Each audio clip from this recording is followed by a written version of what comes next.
Good evening, brothers, sisters, and gender-norm resistors. It's that time of the week again, which means it's time for the Pirates of the Geek Vortex podcast.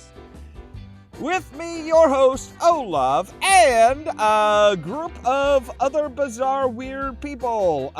Give me just a moment here, because I just realized I forgot to change that. There we go. That's better. All right, let's make sure we have the, yes, there we go. That's got that up. All right, so we're doing things a little bit different today, as far as what you're going to see.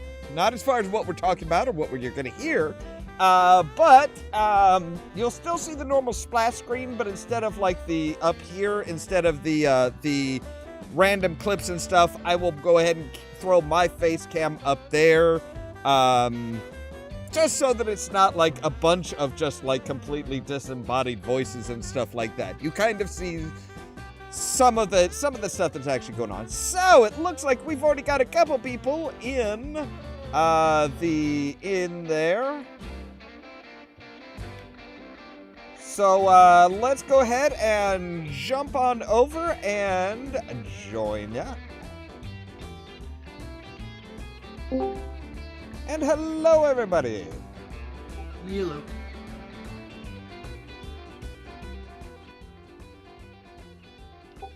Ensign, I think you're muted. I was gonna say, it's like, okay, I can hear Rascalin. And hello there, Warhound. Welcome. By the way, I should say, just as a little heads up, I found out last week that apparently there has been a rumor of my demise, and and that rumor is greatly exaggerated. Wait, was there actually a rumor of your demise? Yes, there was a rumor going around, apparently on Second Life, that I had died in real life, and I'm like, no, I have a surprisingly healthy and vibrant pulse for not being alive.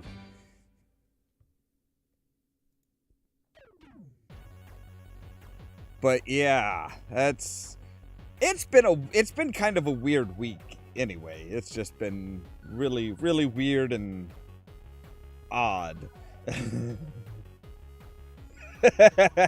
There you go. See, I figured with you here, Warhound, I should say something just in case you heard those same strange, bizarre rumors. It's like, no, I promise you, I am alive.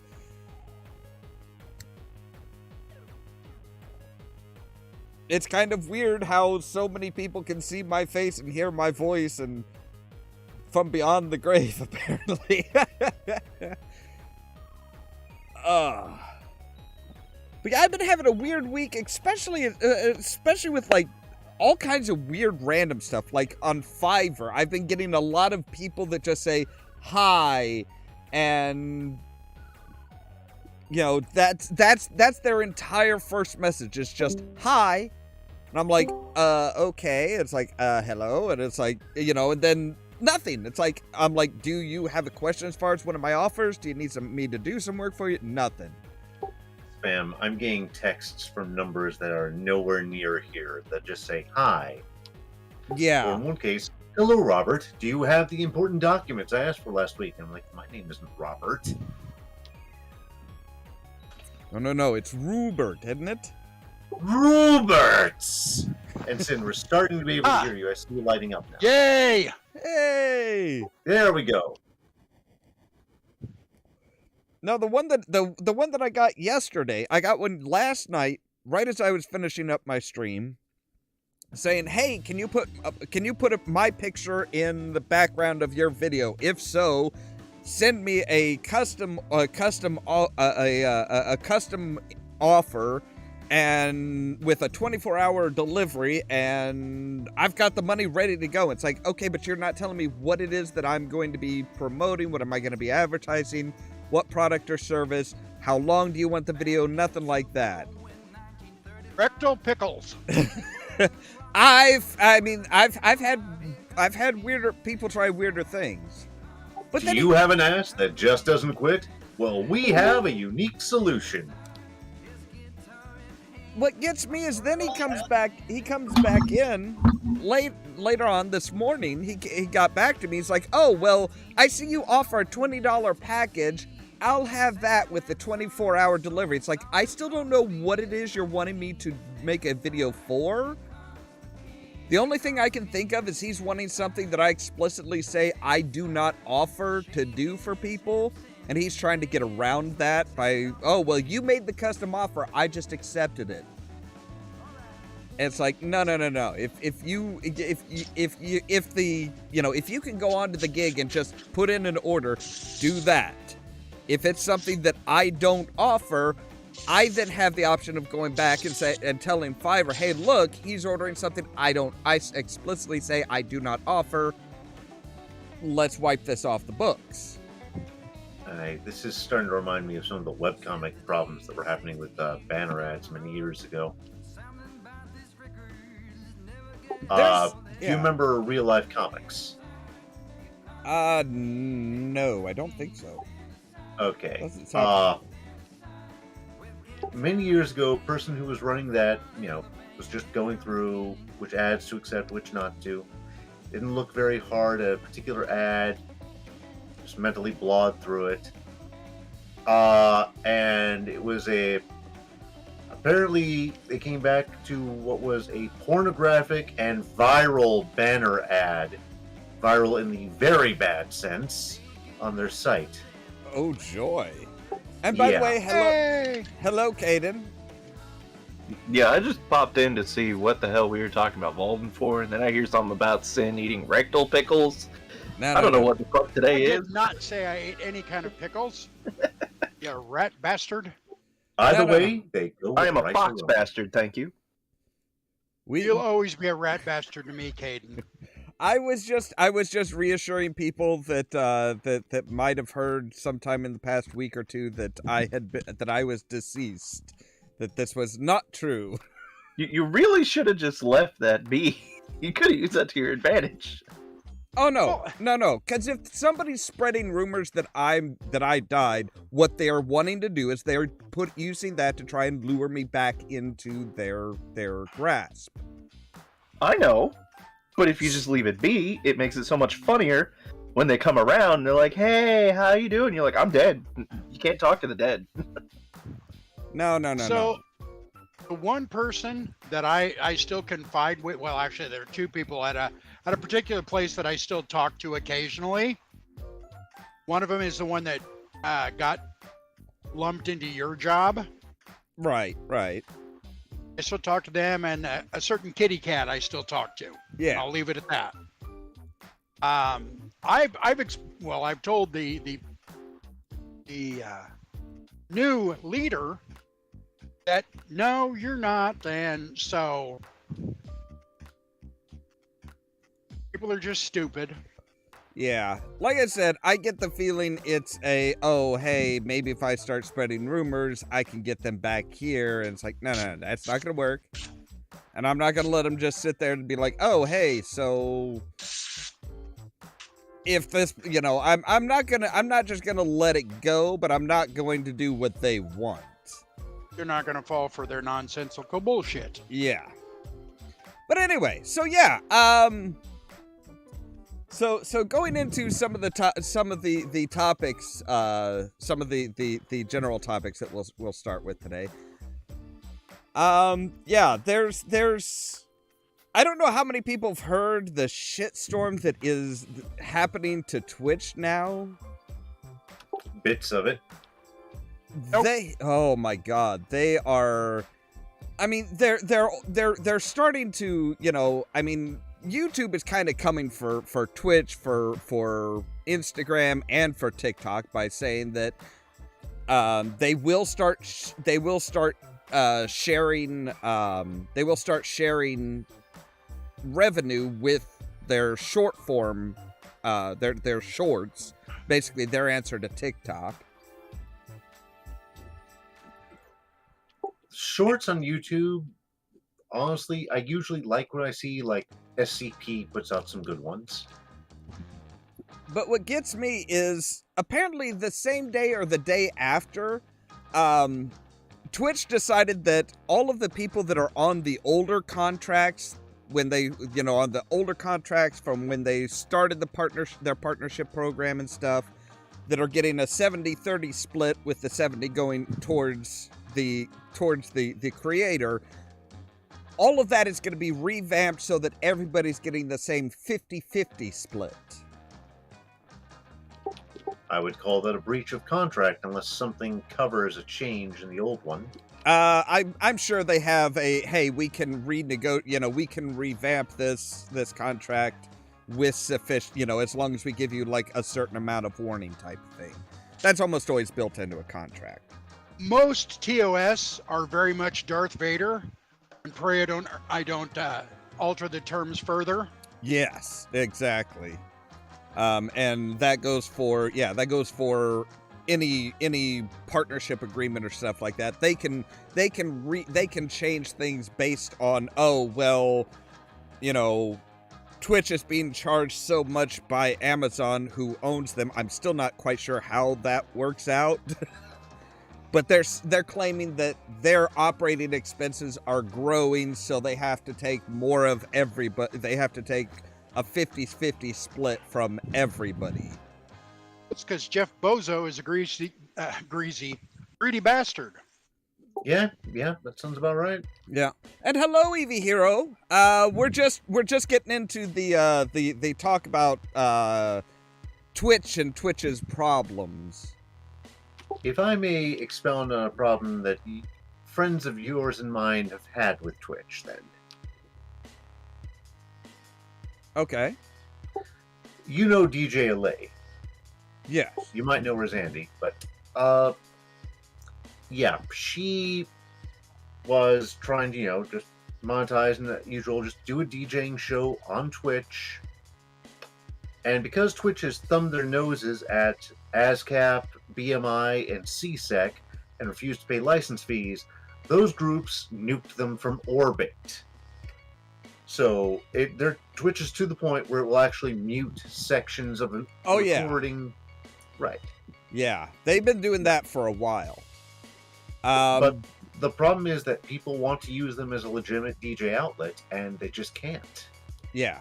Well, it's one of those things where they don't want to run the risk of getting into legal issues there. Even though it's the case of, if they, because of as long as they abide by the DMCA, they won't be getting in trouble. It'll be whoever's actually creating the content, whoever's actually doing the streaming.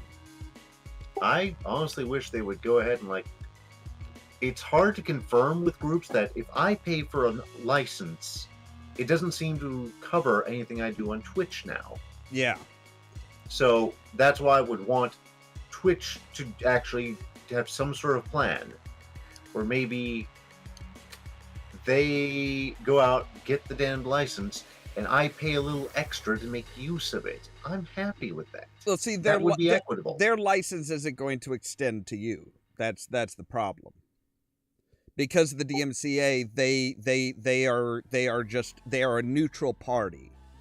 Now, to answer Eevee's question, should Eevee start on Twitch or start on YouTube? For a beginner, I would absolutely say start on YouTube. YouTube seems to be more interested in actually keeping things going and growing, whereas Twitch is kind of being more and more restrictive. But plus, YouTube is just a lot more casual and relaxed. Yes. Yeah. But it also depends on what kind of content you're going to produce, in all honesty. True. Well, I mean, getting an audience on Twitch is next to impossible. Unless you have something very unique, or you can fit into a very specific area, Twitch isn't going to promote you. They're going to do nothing. You are going to be buried under everything. So the thing I don't like about Twitch It's another stupid thing I have to install on my computer. YouTube, I just go to their website. Well, you can go to their I website have on. You can go to their website through a browser for Twitch too. Oh, Yeah, I was gonna say I know that. didn't know there was Yeah. a Twitch app for PC. But I go through I go to Twitch through my Opera. So, but thing is a day after the whole Twitch, Twitch is changing their monetization for everybody and stuff like that. It actually Twitch kind of just had another knock to their reputation. So it came out that Twitch is kind of a favorite for certain unsavory individuals. Thoughts? No, we're talking people who want to watch and connect with young individuals. Oh, Dear, yeah. That's I had not heard this. That same day, Matt Gaetz promoted that he's partnering with Twitch to start live streaming to reach a new demographic. That Which is horrifying and hilarious both at once, but And yeah, it's just like, and Twitch has done nothing to say, hey, you are starting a Twitch channel. We have nothing to do with anything that you're doing or anything like that. We are not partners with you. You are just starting a Twitch channel, same as everybody else. And with a lot of the allegations and the well-known pardon that Matt Gaetz was wanting, they should be saying, no, this is not a partnership. We are not working with you. You are just another person who is going to be streaming on our platform. so. If I don't know who this dude is, but if he's that bad, why don't they just tell him thanks, but no thanks? He is a Florida, Florida senator, I think, or senator or representative. He is with some questionable dating history. Yeah. This is the same guy that Venmo'd somebody to bring a 17-year-old into Florida. And that's public knowledge. I mean, and it's one of those, okay, well, what is the age of consent in Florida? Because some states are 17, but it's just, yeah, it's dude is sketchy as hell, and legitimately asked for a pardon from a president as far as a blanket pardon for sex trafficking. And you can't take a pardon unless you are admitting guilt. That's part of the process of a pardon. So yeah, it's one of those situations where it's like Twitch should absolutely be saying, no, we have nothing to do with this person, but they're like, nope, we're just going to ignore it. It's like that's it seems like every time something happens in their space or in a competitor's space, Twitch takes the worst possible choice. I would like to go back to what you were saying about their license, if they got one, would not extend to the user. Yes, the DMCA, or Digital Millennium Copyright Act, in order to not be sued if somebody violates a copyright, they have to be hands off. They follow the exact letters of the law. Their licenses don't apply to anybody else. That implies that they are approving what this person does. That violates their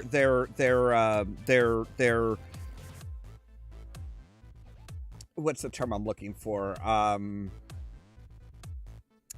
Deniability? deniability, they're not choosing sides. They are basically, they have to be hands off either way. They can't side with the creator, they can't side with the copyright claimant. They have to be completely hands off on all of that. Deniability through just inaction, and this way they don't have to hire more staff. But there are certain areas where, okay, SoundCloud, and who do we lose? That looks like Caden. Oh, okay. All right, hopefully Caden will be back soon. But SoundCloud actually has the licensing ready to go for its users. That's ASCAP, that's BMI, that's CSEC. DMCA doesn't have to get involved at that point. Right. But with the thing is if they do it for the thing is that SoundCloud is just audio. It's just audio. Not having to worry about movies or anything like that, even with regards to parody law. Exactly. So if somebody nobody can upload a full episode of, say, a full episode of the new Andor show. Nobody's going to upload a full episode to SoundCloud. They might do that to YouTube. And if YouTube or Twitch, either one, if they are showing favoritism, showing a connection as far as copyrighted music and stuff like that for one person, they're tied to it. They can't say, "Hey, we're like Switzerland. We don't play favorites here. We don't get involved. We just pass on messages." Right. That's Although why I do wish they would do something for audio only formats. But yeah, it's not going to be that lucrative. It's not going to be that interesting for them. But this also gets into another old question of, let's say I have a very large number of followers on YouTube. There have been thoughts in legislature of, at what point does an individual person with a large enough audience on YouTube or on Facebook or any number of things become a broadcaster effectively, as far as the FCC is concerned, where they have gotten so big that, yeah, they may be on Facebook, but they're taking the penalty themselves. Well, the biggest problem I can see with that is that the idea of them being a broadcaster, they are not actually broadcasting. They don't have to have an engineer on hand because they are not a radio station. They do not. So a lot of the laws and rules as far as being a broadcaster don't apply. They're not they're not sending it out to everybody. They are sending it to Facebook or to YouTube. Facebook and YouTube are then acting and passing it on to everybody else. So it's a completely different creature. But with the model, if they're going to determine liability, they're probably looking at the existing frameworks as applied to older media. And yeah, some of those aren't going to fit, like you said. Most websites won't need quite what a radio station does. As someone in radio, believe me, I understand that. Yeah, and so that's the reason why it's like, yeah, you're never gonna see somebody saying, oh, hey, you have to have a certain license or whatnot.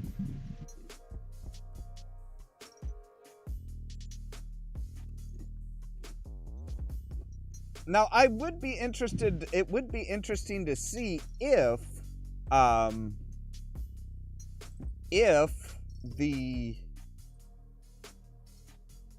would be kind of interesting to see if an ASCAP license would like technically prevent you from having to worry about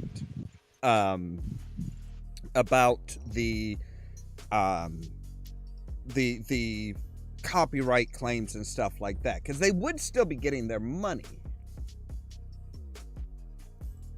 Right. Now, in radio, when I play a song, any song, I have to make sure that one, it legitimately exists on some level. It's not some underground remix that no one's got a record of.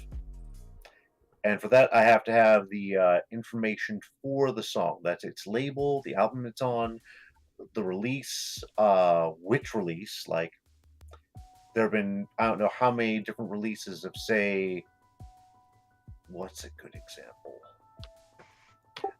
I won't go with any particular one, but let's just say a release gets remastered several times and re-released for several different mediums or just other updates. I have to have all of that right there, ready to go in a report I send out going back to back with my actual show. Yeah, and like I said, I don't know. It really depends on. Now I do know. I do know that there are different licensing agreements as far as doing a recorded show and airing that versus doing a live show. Yes, and a good deal of it. How many times a song gets played determines how much revenue from, say, those membership fees, license fees, etc., might eventually, somehow against all odds, trickle down to the content creator, i.e. the original musician, or whoever owns the rights to the song at that moment. But yeah, that's kind of the big issue with YouTube and Twitch as far as music is. It's not it's the licensing, the licenses, the production. The producers are the ones that come after you. Whoever owns the rights to that recording. So if I play, if I play a Beatles song, whoever owns the rights to those recordings, they're going to come after me. If I play, if I grab a guitar and I play a Beatles song, whoever owns the rights to the actual sheet music is going to come after me. This is also why most of the bands we have who come on WEFT with our WEFT sessions, one, they're covered by our licensing, obviously. Yeah. Since we do pay those fees. But as far as the sheet music goes, we usually just go with someone so small that they would not have sold those rights off yet. Very rarely, people very rarely sell those off. They very, very rarely sell the actual rights to the bass music and stuff. Unless it was, something that was owned by the band and the band broke up, they may sell that off in order to basically pay out a certain amount to everybody and stuff like that. Hence the way Michael Jackson got a good deal of the Beatles catalog long ago. Yeah. So, going to the chat here, Evie, I have seen the new Star Wars show. I've seen all three of the episodes that they released. It is pretty good. I do like it. Andor? Yes. Evan, don't care. As far as anything like that, unless it's The Mandalorian, I'm not going to bother watching it. I just don't care about it. Yep, I know. Cannot wait. Yeah, I don't really care about anything else. Because for me, as far as at least with the new Star Wars stuff, that's the only character, the only series that has, garnered my attention by paying proper homage to the Star Wars I grew up with.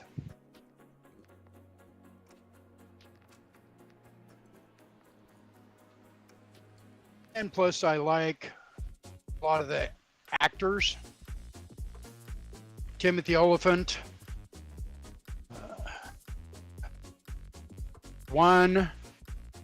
Bill Burr. Even though Bill Burr hates Star Wars and all that kind of stuff, I love the fact that he's got roped into it. His character worked. Yeah, His character from Space Boston. His character is I mean, I do appreciate his character. It's kind of that you know, that idea of ex-Imperial that just, yeah, really doesn't like the Imperials, but really doesn't like the New Republic, really just doesn't like anybody. I can relate to that. Just kind of, you know what? I am done with, I am done with governments in general. I just, fuck them all. So Hasbro, since we're all kids of the 80s, Indeed. we've all probably watched the D&D cartoon. Yes.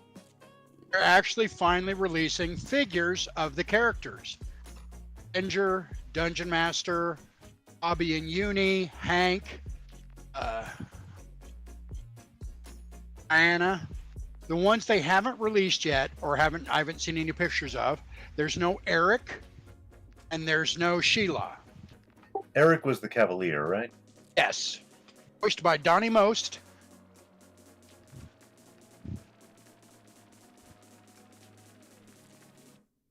Yes, so they've got all those. They've just released them out, or I've seen pictures of them floating around on Facebook. I'm super excited about those. I mean, I saw the live-action commercial someone did using the D&D cartoon. It's like Isuzu, and that was down in like Brazil. I'm kind of wondering if that isn't something that they're kind of going to bring back a bit, if they aren't looking at potentially, hey, would people be interested in, you know, a remake or continuation of? So I don't want them to remake it. I want them to do a new batch of kids. And the reason why I want them to do a new batch of kids is because those characters, with all their flaws and such, were perfect the way they were. If they try to redo it, they're gonna they didn't, and Presto wasn't one of the new figures either. They're gonna fuck it up. Because they're gonna try to apply, because Wizards of the Coast are a bunch of fucking Fruit Loops now.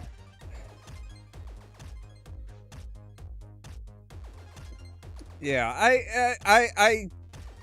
and I have noticed that's kind of what they seem to be doing with a lot of shows these days. They're not really remaking it. They're more kind of doing a soft reboot or a continuation. I wouldn't have minded a continuation, but I think it could have gotten too much into Stranger Things territory. Well, that's the thing. It's kind of a continuation. Like, okay, look at Quantum Leap, the new Quantum Leap. This is not a replacement of Scott Bakula's Quantum Leap. This is somebody even further down the future is kind of redoing this and restarting this project. And they only have they only have a certain amount of time to try and send somebody before basically the project is going to be nixed again. So the new guy steps into the quantum accelerator and boom. See, I don't have a problem with that. I would have a problem if they recast the Scott Bakula's character. Yeah. Just with a new actor. No. Because they would try to.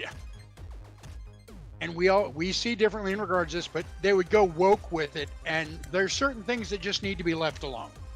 Yeah, I mean that's kind of what why I appreciate the way they're doing things.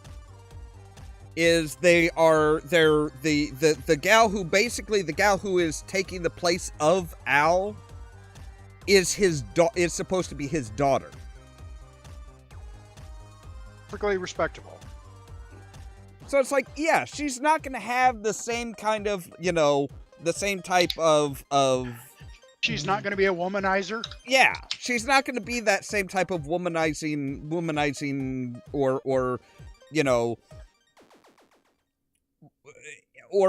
like lush. A female equivalent of it. It's not going to be that style of a character, but they're not erasing what happened in the 80s. So it's like, yeah, there was somebody who absolutely had that style to them, but this isn't that person. This is that person's daughter. So there's still the connection. You just can't expect the same old thing.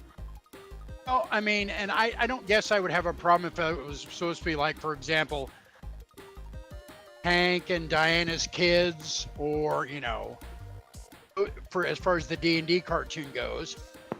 I would be more afraid that they're going to take the characters that weren't the group of kids, and they're going to screw up the villains. Yeah. Because, so my absolute favorite, like, you know, pretty much cartoon villain, it was a minor character in the D&D cartoon. That was Warduke. He was my favorite. Wait, was he the skeleton one? No, that Warduke was the one that wore the black, or actually it was just a super dark blue bat-winged helmet that you couldn't see his face. He was a very much tribute to like Gath of Baal from Frazetta, you know, those type of characters, except for he was a bad guy. He only wore armor on one half of his body, and he was left-handed. That really kind of a cool, wasn't quite a gladius, but it was a short sword, and he had this shield with this skull made into it, kind of demonic skull. He looked like he almost dressed almost kind of like a gladiator, where he only one half of his body was armored. The other side he would protect with his shield, but he was left-handed. He had red glowing eyes. If you Google him, you'll find him. Okay. So yeah, so Evie Hero asks, as far as like Cartoon Network or Nickelodeon cartoons, what would you like to see a live action TV show of? His particular one is Powerpuff Girls, and also what about the two remakes of He-Man? If I were to choose, at least for me, if I were to choose a live action Cartoon Network cartoon that was actually originally Cartoon Network, I'd have to go with Samurai Jack. But who would you cast as Jack? Like, Aku is debatable, but... Aku could be full CGI. Right. For the most part. Aku could be CGI. I don't know who I would choose. I'm sure that there are plenty of Asian Americans who would love the role, you know, or Japanese Americans, whatever you want, however, whatever they want to make them, whoever they want to hire, that would love the chance to be Samurai Jack.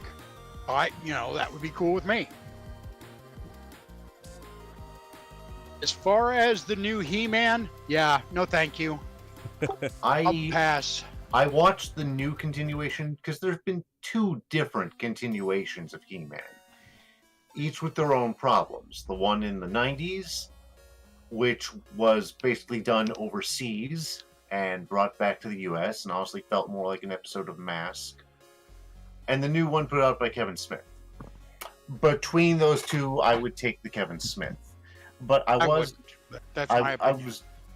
disappointed. There is a new reboot on Netflix, complete reboot, no continuation. I haven't had a chance to sit down and watch it. I also haven't watched the one from the 2000s. But honestly, I liked the She-Ra reboot on Netflix and was honestly hoping we would get ironically, a He-Man spin-off. We did not.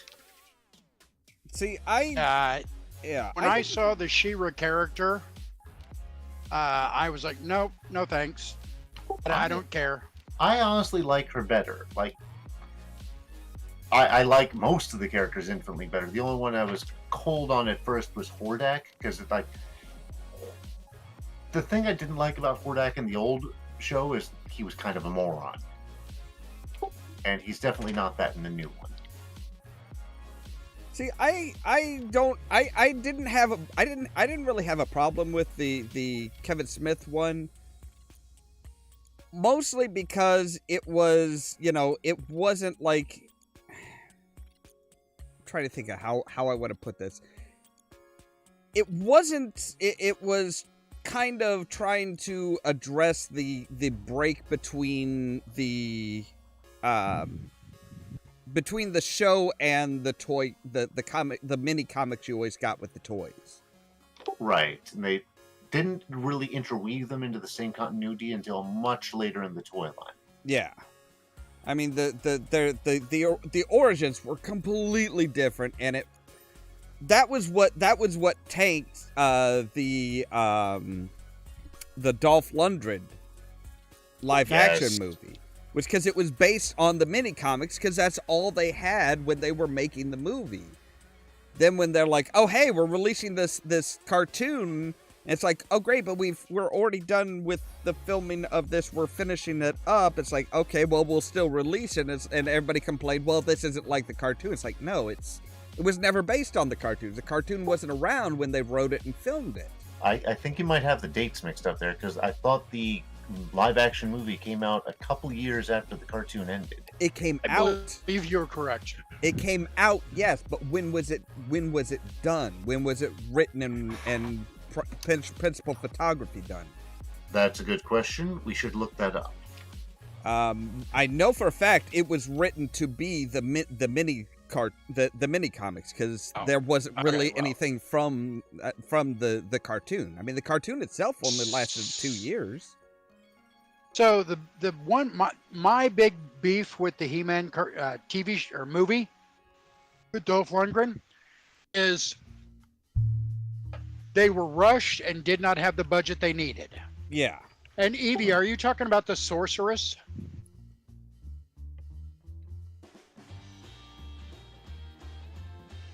Yeah. Yeah. I was gonna say, Was she always gay, or was she just in the newer show?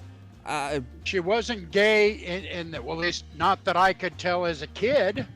I don't remember her being, nobody was anything when we were kids, as in the pirates that are on right now. Nobody was,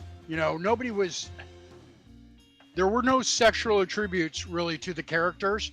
He-Man was he's the hero. The closest thing was Teela's father was Duncan, man-at-arms. And he wasn't even her real father, he was her adopted father. Yeah, because the sorceress, it was the sorceress led man-at-arms to Teela, who was, she's the sorceress's daughter. Closest thing to anything that had explained any kind of sexuality in regards to anything was King Randor and his wife Marlene, Queen Marlene. And Queen Marlene, the funny thing is, a lot of people don't know, she's from Earth. Yep. She was an astronaut. Yeah. So they've gone back and forth about whether she was from the U.S. or Russia. Well, I'm just going by Addy Collector. Yeah, I mean, as far as, they just didn't, there was no need for that in there, period. Yeah. Just like in Solo, there was no need for Orlando to talk about, how he's sexually attracted to his robot. If you're going to do like an adult series, that's fine. As far as, that's a really ridiculous view of you, Ollamh. Oh, drinking from the bottle? I just couldn't get through Solo. I felt bored to tears, and the only thing saving it was Woody Harrelson. I watched it more so because it wasn't one of those things where I was like, yeah, I want to see the new Solo movie, because that's not Solo's history to me. That's just some silly bullshit. To me, Solo originally had a partner who was a giant feline. Before he met Chewie, his muscle was a giant feline, whose name I want to say was Rowra or something. No. Rowra was a female Wookiee who raised him. That's why Han could speak Wookiee. Shri Rook. Yeah. Yeah. For a second, I thought you meant a Cathar. No, it's not a Cathar, because Cathar are pretty close to humans. Right. No, it's something. He was big, he was a big burly tiger dude, is basically what he was. I can't remember his name. I was gonna say, if the sorceress, by the way, is gay in the reboot on Netflix, I don't know. I haven't seen this thing yet. If you mean the continuation or the '80s version, then no. Yeah, because again, with the '80s version, other than Randor and the Queen, that wasn't necessary because this was, They did have one kissing scene between He-Man and Teela back in the day. Okay. And I thought that was weird because it was so off-tone for the show. I don't guess I've ever seen that one. Yeah. It stuck with me because I'm like, wait a minute, what?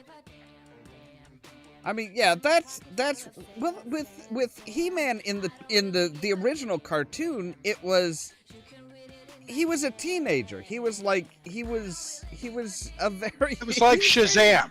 He was like Shazam. Yeah, he was he was a dumbass kid who turned into this super powerful being. The girl who had the sword before He-Man. Well, the sorceress gave He-Man the sword in the original cartoons. Yeah, that's the sorceress. And hello, Gamers Grotto. Hello. Hey, gamers. Hello. How are you guys doing? Doing all right. That's good. I heard you died, Ollamh. I was just getting ready to get the cast. No, I'm just joking. Not drunk yet. No, Ollamh said earlier, everybody thought he died, apparently on Second Life. Yeah, there was a general rumor that I had died in real life. Well, see, now you can just play this to your advantage. You just need to go on the next time you go on Second Life, just make a rotting corpse. I don't even go on it anymore. I just I have no interest in it. It's like I feel so much better without dealing with all that. Yeah. It's a sadder place without you. Personally, I'm still an FF fan. He's not dead. Point I'm making is he's not going back. Second Life is a sadder place without one of my good friends. Yeah. I gotcha. I would still recommend FF, though admittedly it is, again, it's Second Life, but with combat. Yeah. And a lot of cover bands in game. The few times that I've tried Final Fantasy, the Final Fantasy Online thing, it's like there's just, I mean, I couldn't even get through the tutorial stuff because it's like, oh, go talk to this person. He's over in this general area. I'm like, okay, and I go over there and it's like a sea of names. I'm like, I can't even see the person that I'm supposed to talk to. Yeah, that is a problem. There's a way around it, and that's if you hold down X on your keyboard. So obviously I don't know how to do this on console. It will make sure that all PC names are just gone. And you can see the NPCs clearly. What I've been doing as far as to get my fix of an actual MMORPG, I've been playing Ascension.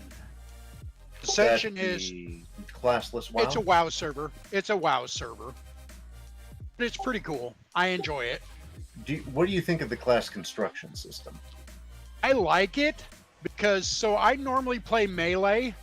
So I'm either a rogue or a warrior or one of those two classes.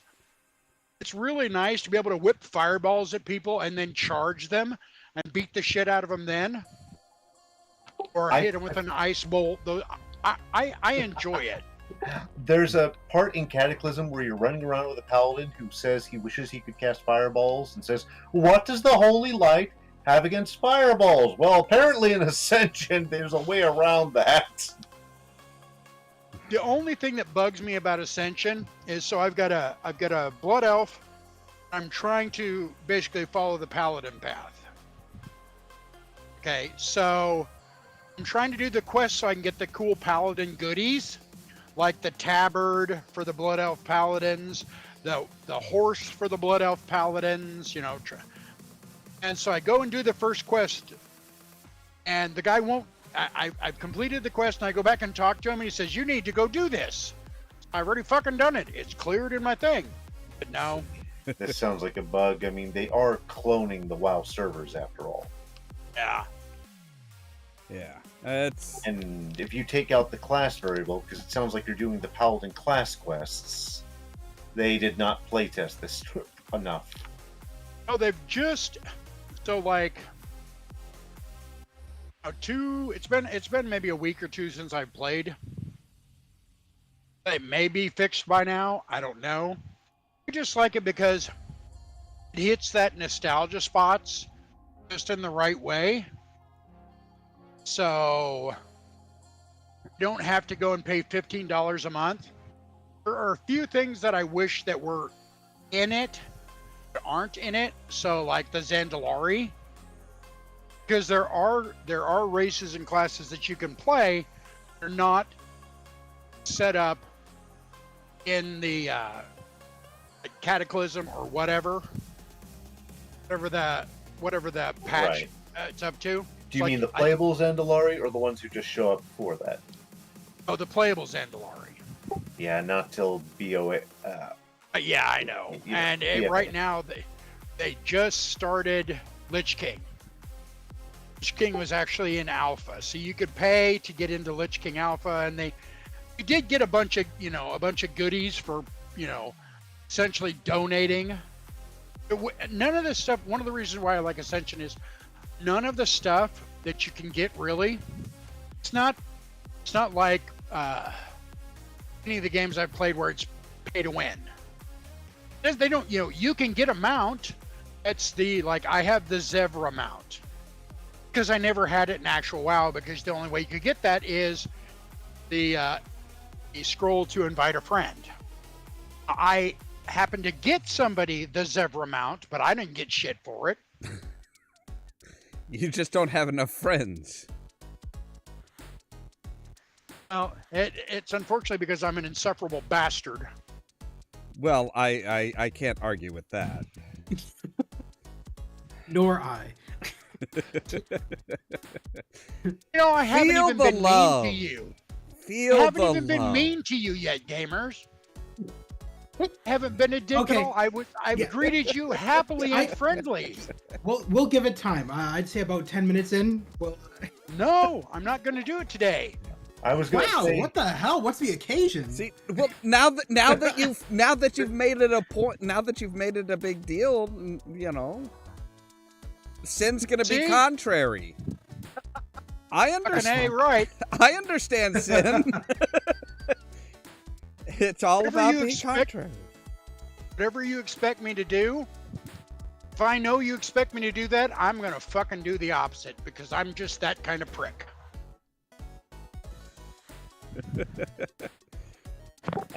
by the way, just an aside, I'm reading over the Wikipedia entry for the film because we were talking about it, and they touch on one of my favorite, most unholy crossovers, Injustice versus Masters of the Universe. So, thing is, He-Man would kick Superman's ass. Do you know why? Fucking power sword, magic. Superman has no Weak to real magic. defenses. Fucking A. Yep. Yep. They Yeah. did that. They did a comic book where it was, it was Masters of the Universe versus DC Comics, and Superman flew it at him, and Adam just put his sword up and Superman shish kebabbed his dumb ass. I mean, the Injustice one, probably they wouldn't have a problem doing that because it's Injustice Superman. He's evil. Yeah. He's got Skeletor working for him. Oh, I can't believe that. That irritates me to no end. I Head think I should do- work for Soups. It's like a mirror universe. It's an alternative timeline. Like, Yeah, well, you have I to know. remember this is the Superman that has taken over the planet because he fucking can. This Well, is it's all Joker's fault. this is Injustice. This is where Superman killed Joker because Joker tricked him into killing Lois. And he just went off the fucking deep end. Yeah, Yep. I know. I know the story behind Injustice. And, you know, and Skeletor was, you know, Skeletor only really became a powerful leader because he fell into it. He happened to be there when Hordak was kind of shunting off, and yeah, it was got his ass handed to him. It's like, oh hey, I'm still here. Guess I'm in charge now, bitches. Well, you can't expect him to follow under normal human folly because he's a Gar, not a human. True. Well, that got weird in the Origin comic book series when they finally delved into that. I don't care. Yeah. I enjoyed it because it made more sense. To me, because I've made several characters based on Skeletor, I always played him as a Nuon Ghoul, which is why his head was, you know, you could see his skull and his body was just tattooed blue. With, you know, runes and that kind of stuff. Yeah. That way, you know, he was what he was, you know, he looked basically like he was supposed to. I never played him as a sorcerer type. I look at the continuation that was on Netflix, the Kevin Smith one, and it felt like a lot of missed opportunities. Well, like He-Man versus Skeletor. Yes, they've done that to death. They never got into the Snake Men, who are their own faction that want to kill both of them. This could have been that time. Well, that was. I think that would have been. I honestly think that would have been too much. Well, so Smith did admit that he was never a fan. So. He did? Really? Yes, he did. Yeah. So there is a channel I watch called Clownfish on YouTube, and they're all about, you know, that kind of stuff. And not just, you know, like comic books and that, you know, and just general stuff of that type. Yeah, so Kevin, because he actually said some shit about some, you know, and it's a YouTube channel, but Kevin Smith said some shit about it, you know, talking down on the YouTube channel. And so they just fucking let him have it. And then, you know, there was like weeks where that's all their content was talking about what a douchebag he is. It was pretty entertaining. I mean, and as far as whether it was all like 100% true, I don't know. I don't care. Because I agree with them in regards to it. I mean, but when they the things that they did say as far as, you know, that he said he was never really a fan, the shit from his Twitter account that they copy pasted, you know, that they could. So I don't follow him on Twitter. I follow a lot of people on Twitter, but not him. I don't like him. But I don't know. Yeah. I liked Clerks. I mean, there's a certain point there is a certain point with any. We've seen it time and time again. There's a certain point with everybody where it's like, look, you know, you hit it big, you got famous for one thing or another, and you just kind of went batshit crazy. I mean, hell, again, look at. Well, look at some of Steve's. Look at Indiana Jones 5 or what 4? 4. Yeah, that 4. one had some problems. Look at Steven Spielberg. Look at Aliens. Or Yes. Yeah, the one that is. Oh, it's all aliens. It's like that's the one that had Shia LaBeouf in it, playing That's his one. son. I actually enjoyed that. I enjoy most of it myself, but it's got. Okay. I would have liked it more if they'd have still had the Nazis be the bad guys. Russians aren't as scary as the Nazis. I say that as a kraut. Huskies don't scare me nearly as bad as the Nazis. I could see that. But it's one of those things where it's like, the fact that they took it away from, hey, this is culturally relevant, archaeology to, oh no, it's fucking aliens. That is the point where it's like, nope, fuck you. I could have approved of that if Indy would have fucked an alien. It was just one of those things where it's like, yeah, for me, it was very much just like, no, they just, oh, hey, well, we can't think of you can't think of any other way to make the idea of the crystal skull unique other than to say aliens. It's like, well, and you're not the fucking History Channel. The other thing is, The Last Crusade, which is, I really love because Sean Connery. Right. Didn't fucking Indy drink? Wasn't Indy forced to drink out of the Ark of the Covenant? Or, not the Ark of the Covenant, but the Holy Grail? Yeah. Yes. But I think the knight said that the benefits wouldn't go beyond the chamber, didn't he? Oh, okay. Yeah. So, yeah. All right. It was, once you cross the seal, the holy seal that's on the floor, you don't get the full benefits, but you still can live to a ripe old age, provided that you don't die of natural causes, like being run through with a big fucking sword or something like that. Yeah. Okay. I was just curious. I didn't remember that part.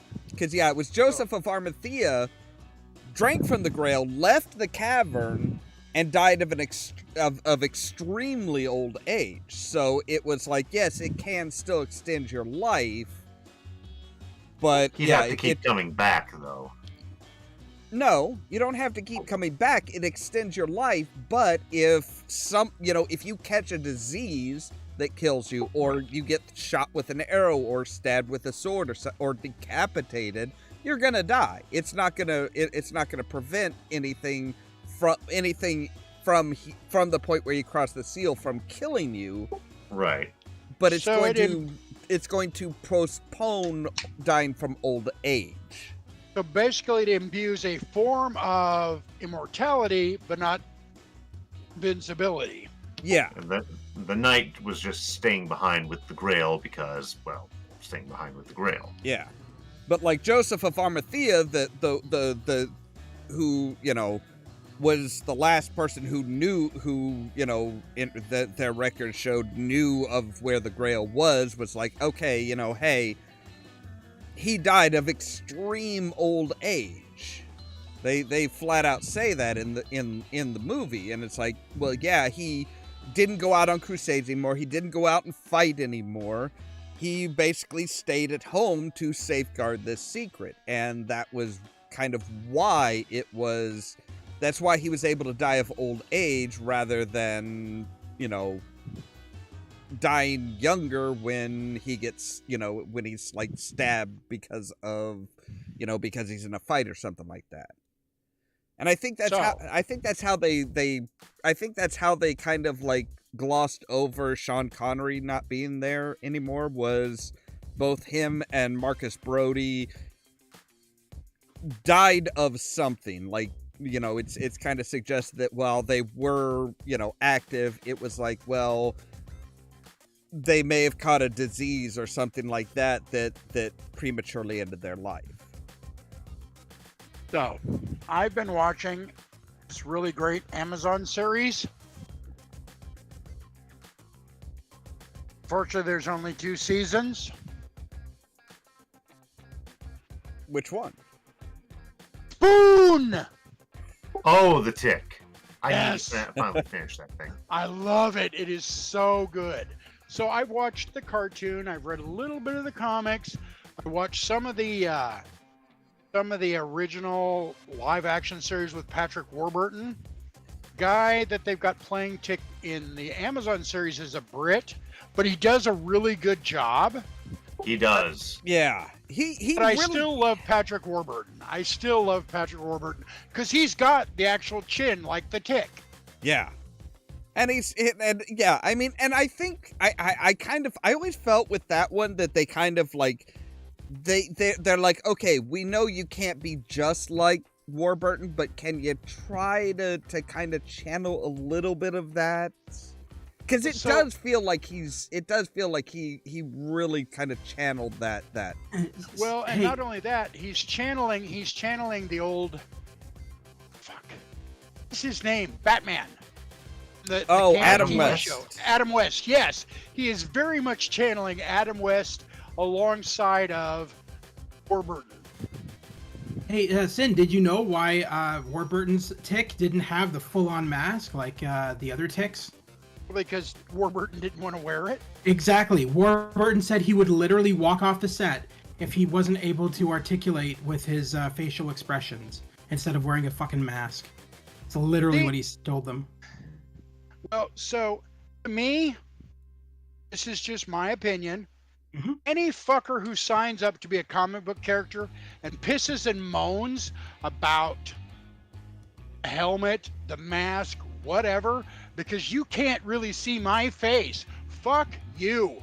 Carl Urban did justice to the character of Judge Dredd. Now He kept his fucking helmet on. Now with Warburton, Sin, it's not a matter of, it wasn't from what Gamers is saying, it wasn't a matter of you can't see my face, it's I can't articulate. His facial expressions, his facial expressions, his eyes, his cheeks, his eyebrows, his brow, those are all things that he has always used to really kind of really do to do a lot of his acting. Patrick Warburton has always been an actor who relies. Think of him like a Mr. Bean. You know how they rely on their facial features. Warburton was always like that, and ever since, like, I mean, Seinfeld and everything. I mean, that's his way of acting. And if you take that away from him, he's not going to perform to his full potential. Oh, so Joe the cop is not his full potential? Not, and that's voice. That's voice acting. That's voice acting. Are you talking about Joe Swanson? Yes. That's voice acting. I'm talking about live action. I'm not talking about voice acting. And if you actually, Gamers, hold on.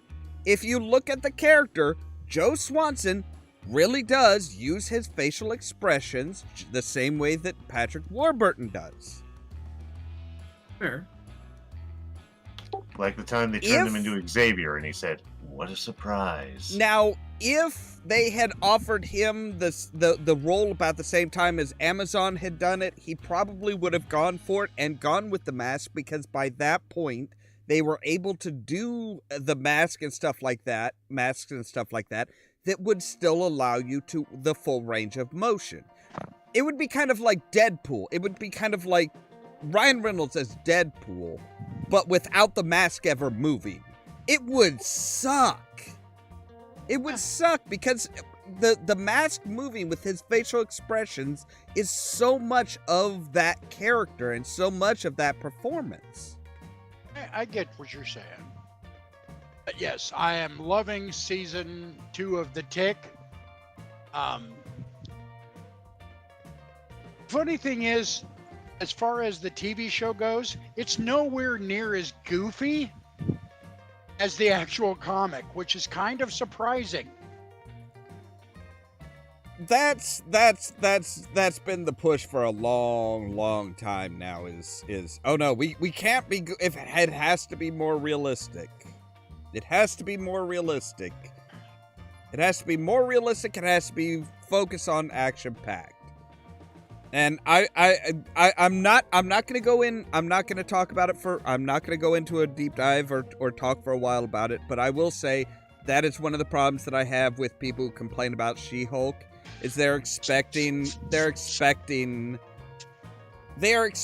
like Falcon and the Winter Soldier or WandaVision, or they're expecting all this action and, to be spoon-fed the overarching story. And it's not, it was never credited, it was never meant to be a superhero show. It was meant to be a lawyer sitcom. And sitcoms always did it where, there wasn't an overarching story or anything. And I think that's kind of where, a lot of people are, that's kind of what they expected from a lot of stuff. I mean, even with The Tick, it's like, it had an overarching story, but it was still episodic. And that was kind of that, particularly with the Tick. I think they bridged the two wonderfully, and it was like, yeah. I agree. That's really realistically, that's what a comic book adaptation, a live action comic book adaptation should be. It should be episodic, because comic books were episodic. Yeah, you had occasional like multi book stories.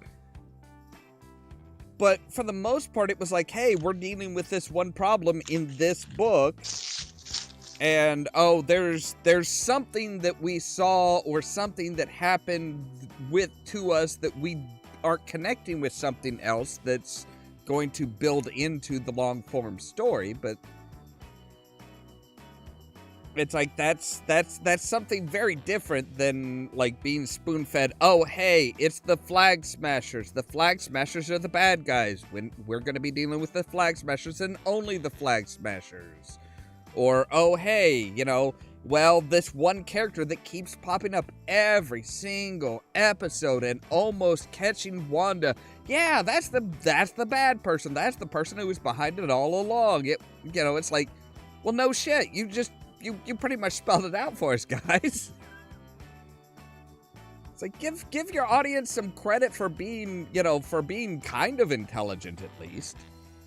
I will say that aside from Falcon and Winter Soldier, of the Marvel series I've watched, that's a first. I've never seen you smoke. Okay, I've been. This isn't my first segment on this podcast. But. Well, I've never seen it. Okay, but what I was saying, or what I was going on with, was I don't think that anything Disney has done as far as the series. Need to swat that bitch.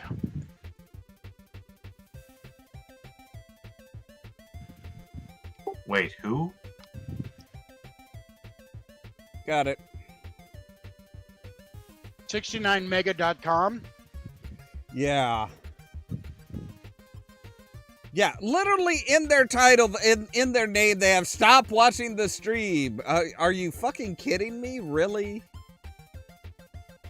It's like, how the fuck do you... Yeah. Oh, I can report every single message they sent. Oh, I like that. As far as Disney, I did really like Falcon Winter Soldier, but the point I was trying to get across is nothing Disney has done has touched, I loathe to actually say this, quality that Netflix has done in regards to their Marvel shows.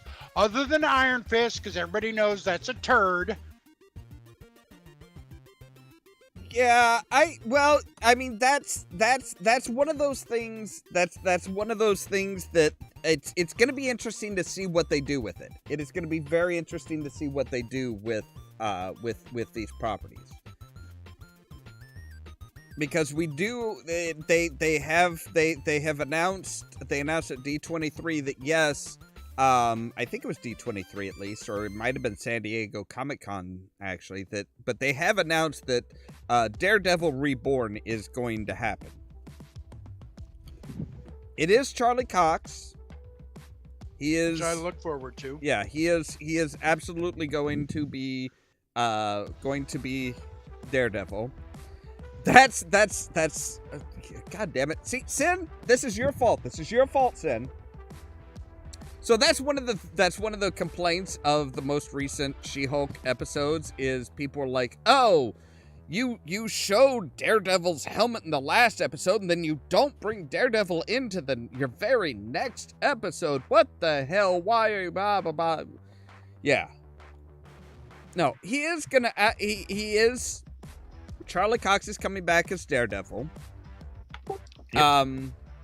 There's been a big issue, big question as far as where, what if it's going to be tied to, is it going to be tied to the, to is it going to be tied Netflix? to the Netflix thing? A lot of people are like, oh no, they wouldn't do that because they don't want to risk people going off platform to look them up on Netflix. Thing is that they're not on Netflix anymore. They're not. They're on Disney Plus. So it's like, yes, this is absolutely tied to the Netflix, to the Netflix thing. You can see the Netflix thing right over here on Disney Plus. Need to be caught up? Hey, check it out.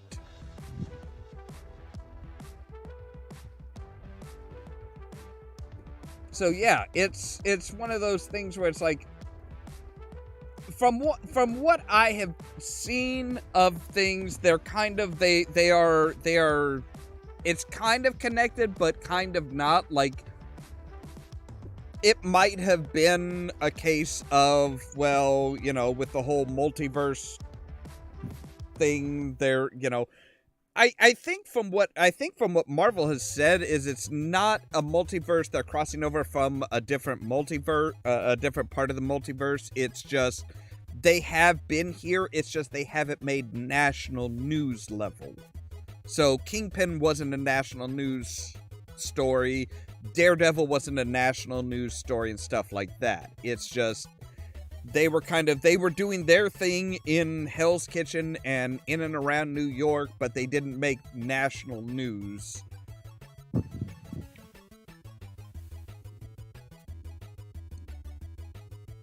Which is the way they should have introduced Daredevil, not in She-Hulk. Spider-Man should have ran into him. He did.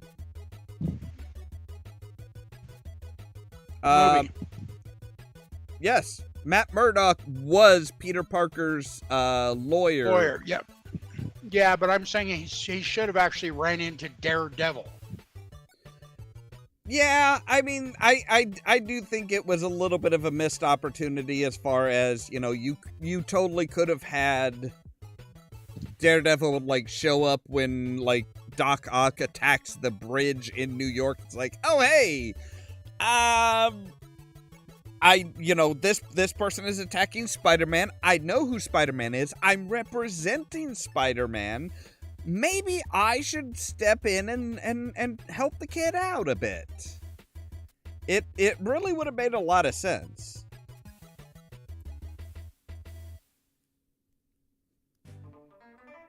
I was mad that they killed Aunt May. Yeah, that was kind of a cheap shot. Look, because Marissa Tomei is hot.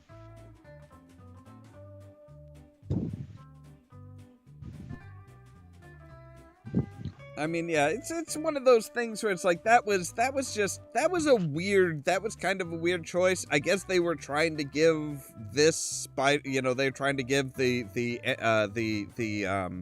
this version of Spider-Man, the Tom Holland Spider-Man, his, with great power comes great responsibility. But it's like, you could have just said, hey, he got that from Uncle Ben when Uncle Ben died.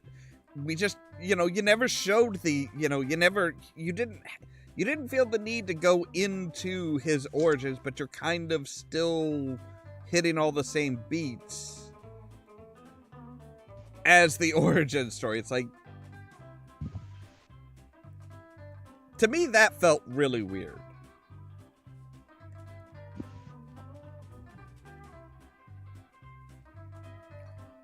I mean, I do appreciate the fact that they're going into a lot of this stuff saying, look, we don't necessarily need to show this person's origin anymore. We don't have to show, we don't have to show Black Panther's origin. We don't have to show, I would agree with you, but I will disagree with you in part of it. And the reason what I will disagree is, so Black Panther is not a character where they've done 15 movies for. True. Spider-Man, they have. True. So, okay, yeah. Yes, nobody needs to know Peter Parker's fucking origin. Everybody, if you don't know it, fucking don't go see the movie. Just fuck off. T'Challa, that's different. Yeah. No problem with that. That's what I'm hoping that they do with that's what I'm hoping they do with the Fantastic Four and X-Men. It's like you really don't need to show their origins. It's like we understand the origins, especially for the Fantastic Four. It's like we know their fucking origins. That's because Sony kept dumping a movie out, shitting a movie out every 2 to 3 years. Right. And the reason why Sony was doing that, it was because we don't know what to do with this fucking product, but we've got to make sure that we dump a movie out. Yeah. And when I say dump, I really mean dump. Dump a movie out every 2 to 3 years, because otherwise we lose our licensing. Yep. Exactly. They didn't give a fuck in regards to any of the characters. Still, my favorite Human Torch is Chris Evans. Interesting. Well, I mean, he was cocky because of the. So I like and Human Torch is supposed to be kind of cocky. Yeah. But Chris Evans, as much as I think he's kind of a dipwad for some of the shit he said, he will always remain important to me as far as movies like The Losers. Love that fucking movie. I mean, yeah, I will say, he pulled the cockiness off well. And I don't know. I guess the reboot of the Fantastic Four, I don't mind. As much as some people will bitch and moan about the way they changed the origins of the Fantastic Four, it's like that wasn't my problem. Was the changing of the origins? It was the mishandling of Dr. Doom. Yes. They have always mishandled Dr. Doom. He is one of the greatest villains that fucking Marvel has. Agreed. And that's one of the things that I am hopeful for with, as far as in the MCU. Because with the MCU, they are kind of they're like, oh, hey, we're not going to, from the way it sounds, they're not going to introduce Dr. Doom in the Fantastic Four. They're actually, from the rumors I've heard, there is talk that they may introduce Dr. Doom in Black Panther Wakanda Forever. The fight between Namor and the Wakandans is actually going to be caused by is going to be kind of manipulated in the background by Dr. Doom. Playing Namor. Huh? Submariner. Who's going to play Submariner? Oh God, who? Hang on here. I've seen the actor. I am horrible with names. That's fine. It is going to be, let's see here. I am simply curious because I'm wondering if he's going to be some kind of dumbass that's not going to fit the character. Let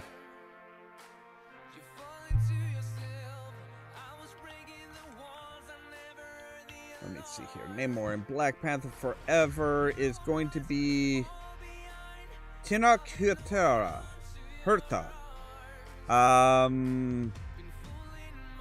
Let me see. Drop a link into chat, please. Yeah, let me see. There ain't no fucking way I can spell that. Oh no, I have I have no way. Yeah, it's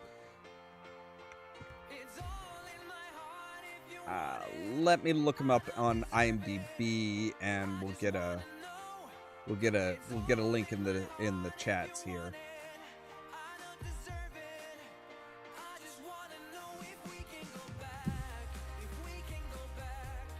All right. I'm going to do it in the general chat in both Discord and in the YouTube chat.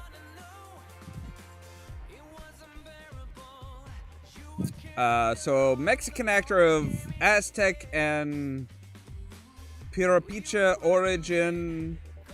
So he does have the right right kind of ancestral background to play a character like Namor.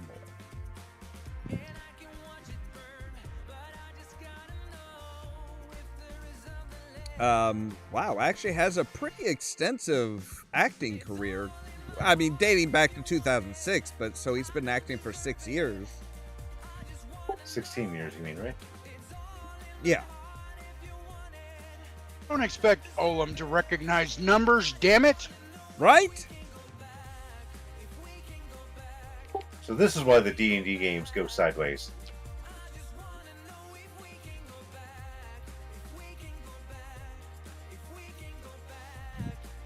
But from the very basic trailers that we've seen of like with Namor, it's like, and we haven't seen much of Namor in any of the trailers.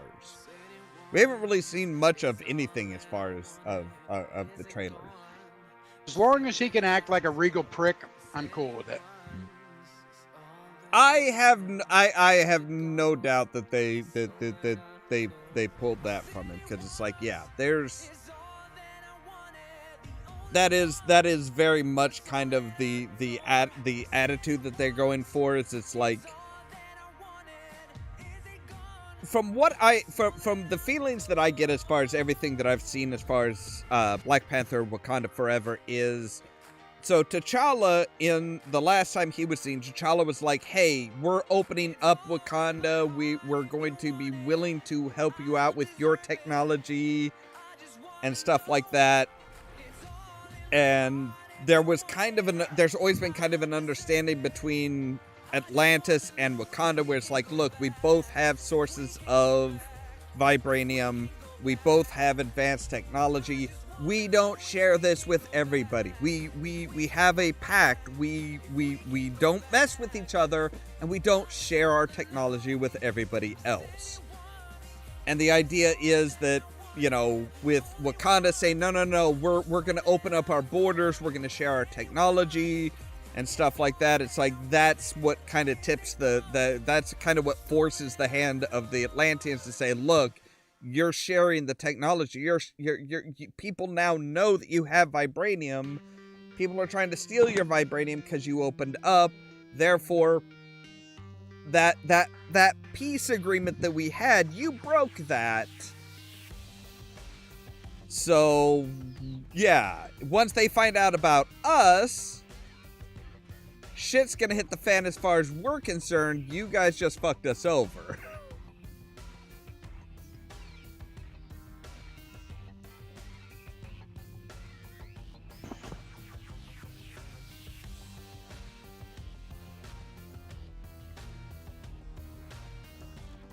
But of course, this is all just rumors and stuff like that. It's like, nothing's really been solidly confirmed yet.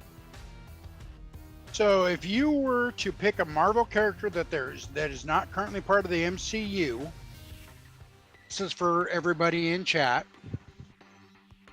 If you were to pick a character who's not part of the MCU, who would you pick? To see next? Get the full movie treatment. Here's the thing. Some of them I'm convinced are about to come out, and I'm not sure I would elect them for that. Full movie treatment? I don't know. I mean, full MCU treatment? Yeah. Full MCU treatment, that's a little bit different. That's a little bit different. Ooh. I mean, yeah, see, same thing as Rascally, because it's like, there's a lot of them that it's like, I know they're going to, I know they're eventually going to really enter the MCU in general and stuff like that. So it's like, well, my instinctive answer was going to be Magneto, but I keep thinking about, but so not which character you want to see, not which character you think they're going to do. What character do you want to see? I mean, again, my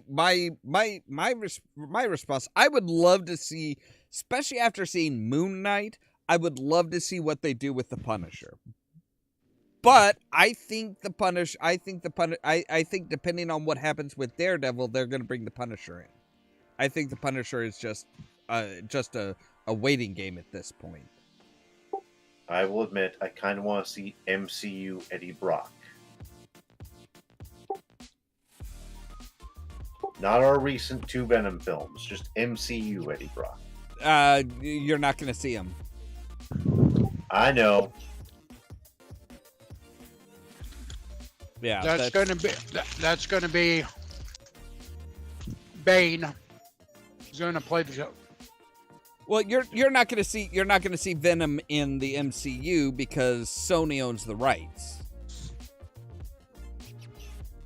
Gamers, you have a prediction character you'd like to choose? You're in the chat.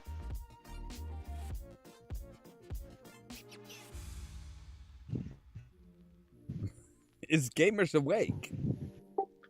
Or stepped away for a second. I was honestly thinking of driving some food myself. For it. Wait till you get back. So let me know when you get back, and then I will tell you who I want to see. I'm probably going to step away and do a giant amount of cooking in a bit, but... I apologize. I got stuck in an elevator. Fuck. Stuck in an elevator? Oh, yeah. Are you on phone Discord? What? Am I on what? Using your phone Discord. No, so I left for a few minutes just to go down to the ground floor to go to the vending machine, grab some munchies. Got in the elevator with another guy, and the elevator proceeded to not go to the ground floor, but go between floors, like back and forth between the 4th and the 5th floor, and not do anything. Wow. And the guy beside me is like, oh, these things happen all the time. And I'm like, yeah, that's nice. I don't want to sleep with you in a fucking elevator. I'm good, thanks. Wow. Weird. Yeah. All right. That reminds me of the... Welcome back. Elevator. Yeah. We have an elevator here in town that is manual, so you have to line it up with the floor exactly with the up-down buttons or it won't open. What is this, fucking Myst? What? This feels like a Myst puzzle. It was when I was still pizza driving in this town. This was a place I frequently delivered to. It was called the Pipe Organ Lofts. There's a pipe organ built into the building, and they still use the old grandfathered-in elevators. Oh, God. That sounds wonderful. Okay, so while Ras is sneaking away to fill his belly... Be back in a few. If you were to pick any character, Marvel-wise, is not currently part of the MCU, who do you want to see? Oh... I don't know. I feel like Quasar has never really gotten any kind of recognition or has he been in anything? I don't think he has. I don't think no. Quasar is Canada Flight? What? No. Alpha Flight, I mean? No. Quasar is Quasar is very obviously a Kree warrior. Oh shit, you know what? Okay. Nope, I think you'll see him soon. I think you're gonna see Quasar soon. Okay. Oh, that's fine. Either way, you've made your decision. I mean, no, I'm not. This wasn't me. This wasn't a elaborate way for Sin to make fun of everybody by the characters they chose. No, actually, no, it's just No, it's fine. I grew up reading some of the comics of Quasar, and in the later years, I was like, wow, it feels like this character was pushed out of the way. And the only time I ever seen him in anything was in the Guardians of the Galaxy video game, the new one. He was mentioned in that game, and while he wasn't a character in it, they brought him up, and you got to see him, but he never had a voice. So but yeah, I will say this. The reason I say I believe he is coming is because he was one of his original power sets was because of the quantum bands. These special wristbands that he wore. And if I remember, if it looked, let me do a little bit of.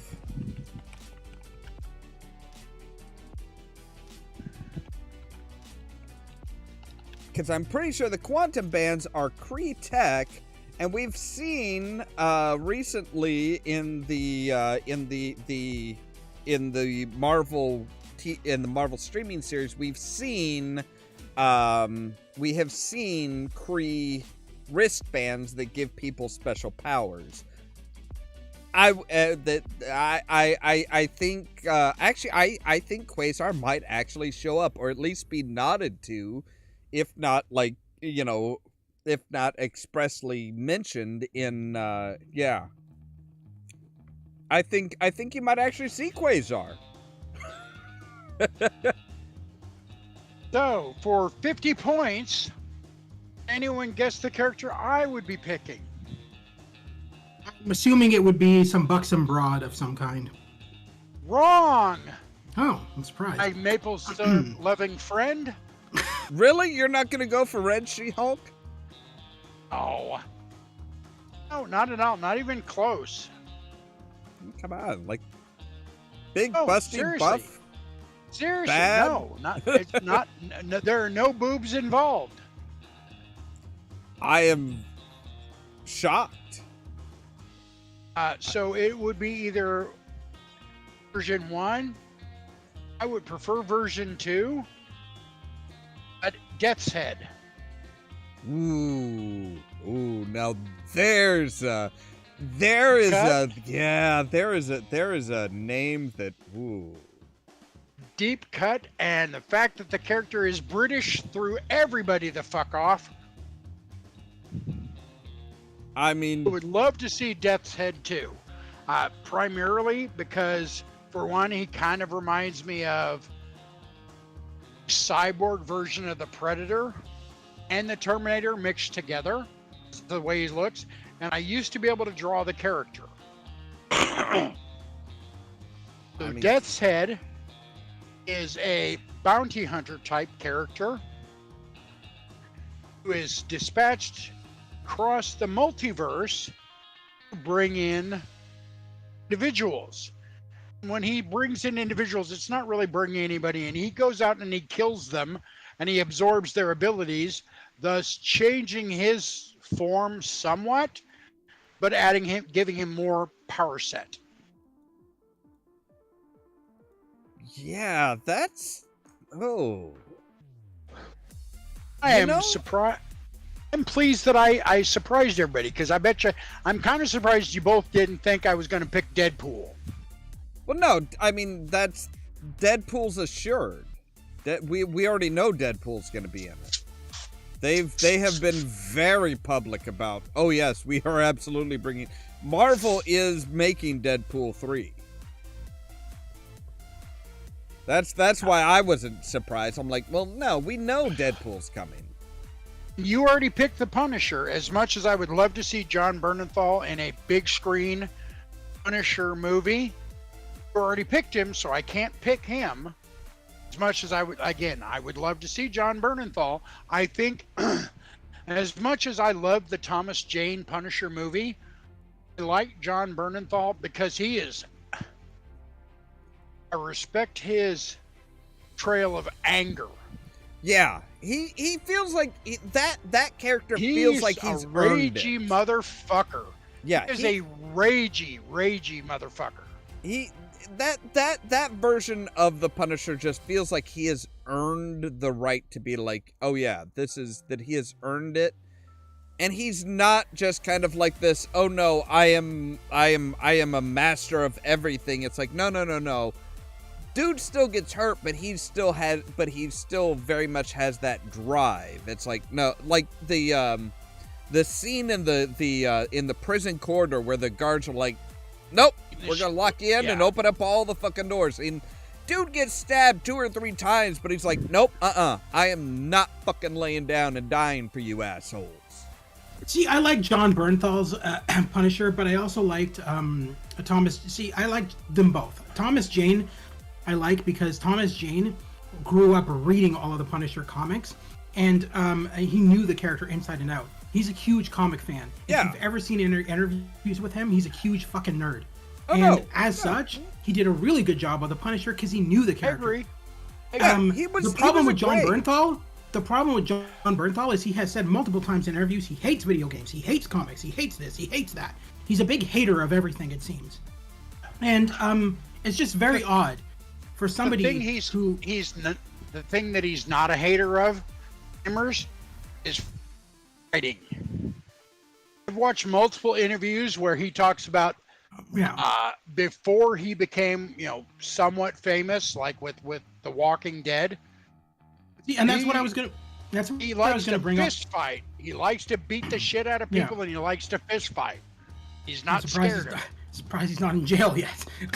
Oh, no, but see, that's unfair. That's unfair because you look at Tom. It was a joke. No, look at Tom Hardy. Look at Tom Hardy. Dude fucking got gold at a Brazilian Jiu-Jitsu competition.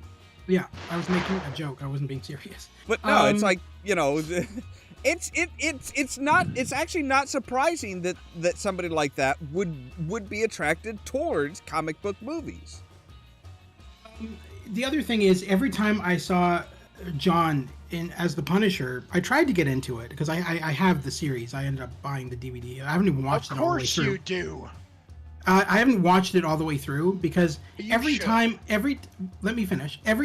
I see him as the Punisher, I just see him as that douchebag partner from Walking Dead, and so it's just like, I don't know, I just can't distinguish. I'm curious because my daughter can't see beyond Shane either. Mm-hmm. She can't see him for anybody other than playing the character Shane.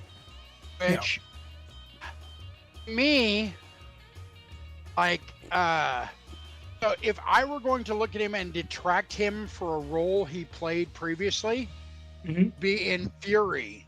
Because in the movie Fury, he was a fucking redneck scumbag. I don't think I've ever heard of the movie Fury. Fury is it's got Brad Pitt. Brad Pitt plays a tank commander in World War II. It's a really good movie. The movie's named after the tank. They called the tank Fury.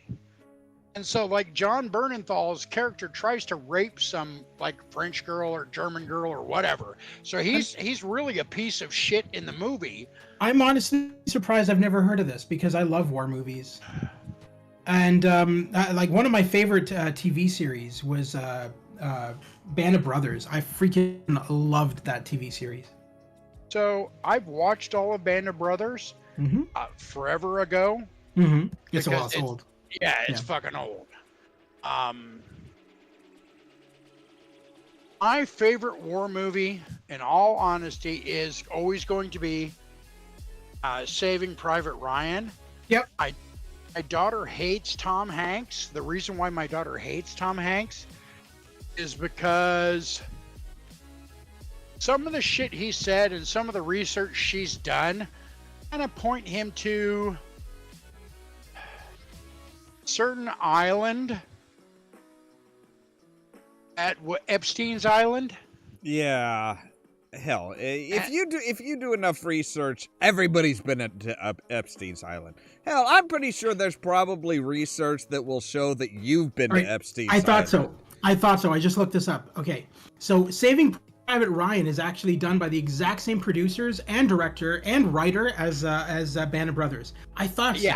Yeah. No, it's the same fucking crew, and it's same company too. DreamWorks Pictures. Wow. Okay, that's wow. I will always, because again, I grew up. So my daughter doesn't have the bosom buddies reference that I have in regards to Tom Hanks and some of the other shit he's done, like Big, and some of the other stuff. He's an amazing actor. Yeah. Yeah. So I don't hate him like my daughter hates him. Why does she hate him? If you don't mind me asking. Well, I've already stated that, but because of the Epstein Island shit, Yeah. If my daughter was a form of character like Judge Dredd, she would kill pedos. She would kill every fucking pedo she got the chance to. She just absolutely fucking hates that shit. Yeah. And I understand that. But my thoughts are guilty until proven innocent. I don't know everything, so I'm just going to like them for what I know. As far as anything else, I'm not going to bother researching because I just don't fucking care. Because there is so little in the world for me to enjoy if I judge everybody by the dumb shit that they've done, that I might as well don't even eat a bullet. Apologies, I don't even know what you're talking about right now. Was he Jeffrey accused Epstein? Of something? Jeffrey Epstein. Okay. There's a rumor there. Like I said though, there is a rumor that there's pretty much a rumor that anybody and everybody famous has been to Jeffrey Epstein's island. How much of that is actually verifiable is very, very sparse. There is. Well, nobody has any kind of evidence of any sort. Nobody has a list of names of people who have been to Epstein's island. they just have passenger manifestos for his airlines, which is the Lolita Express. Again, I don't care, because again, if I hated everyone in Hollywood that I didn't agree with, I could watch nothing. I'm not saying anything about you No. or your daughter, Sin. What I'm saying I is, know that.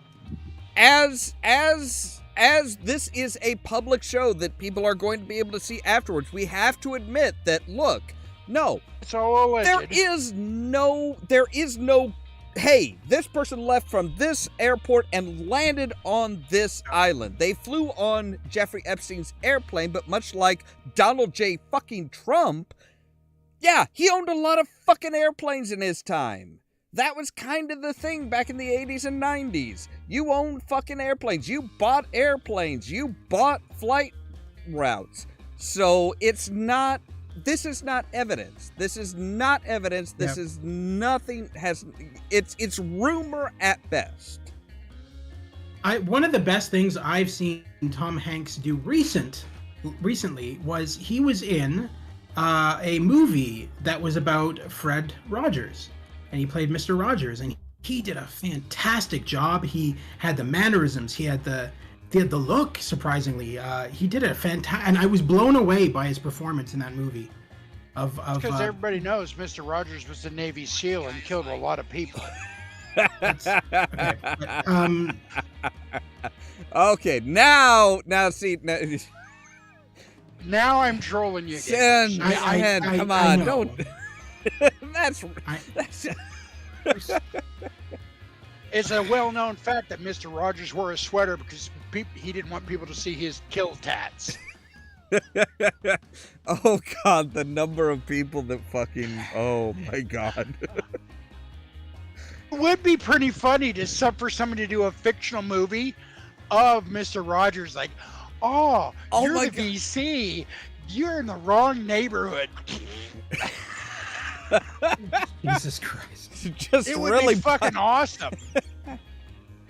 I could actually kind of see that. Have you ever seen the bloopers on YouTube of Mr. Rogers where he's doing the whole thing where he's like trying to tie his? I'm talking about the real Mr. Rogers, not Tom Hanks. I know what you're talking about.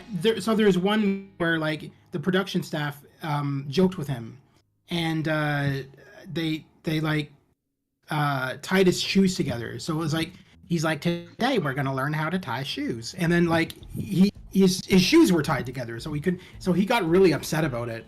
He's apparently very foul-mouthed when he wants to be. Oh, what do you expect? He's an ex-Navy SEAL.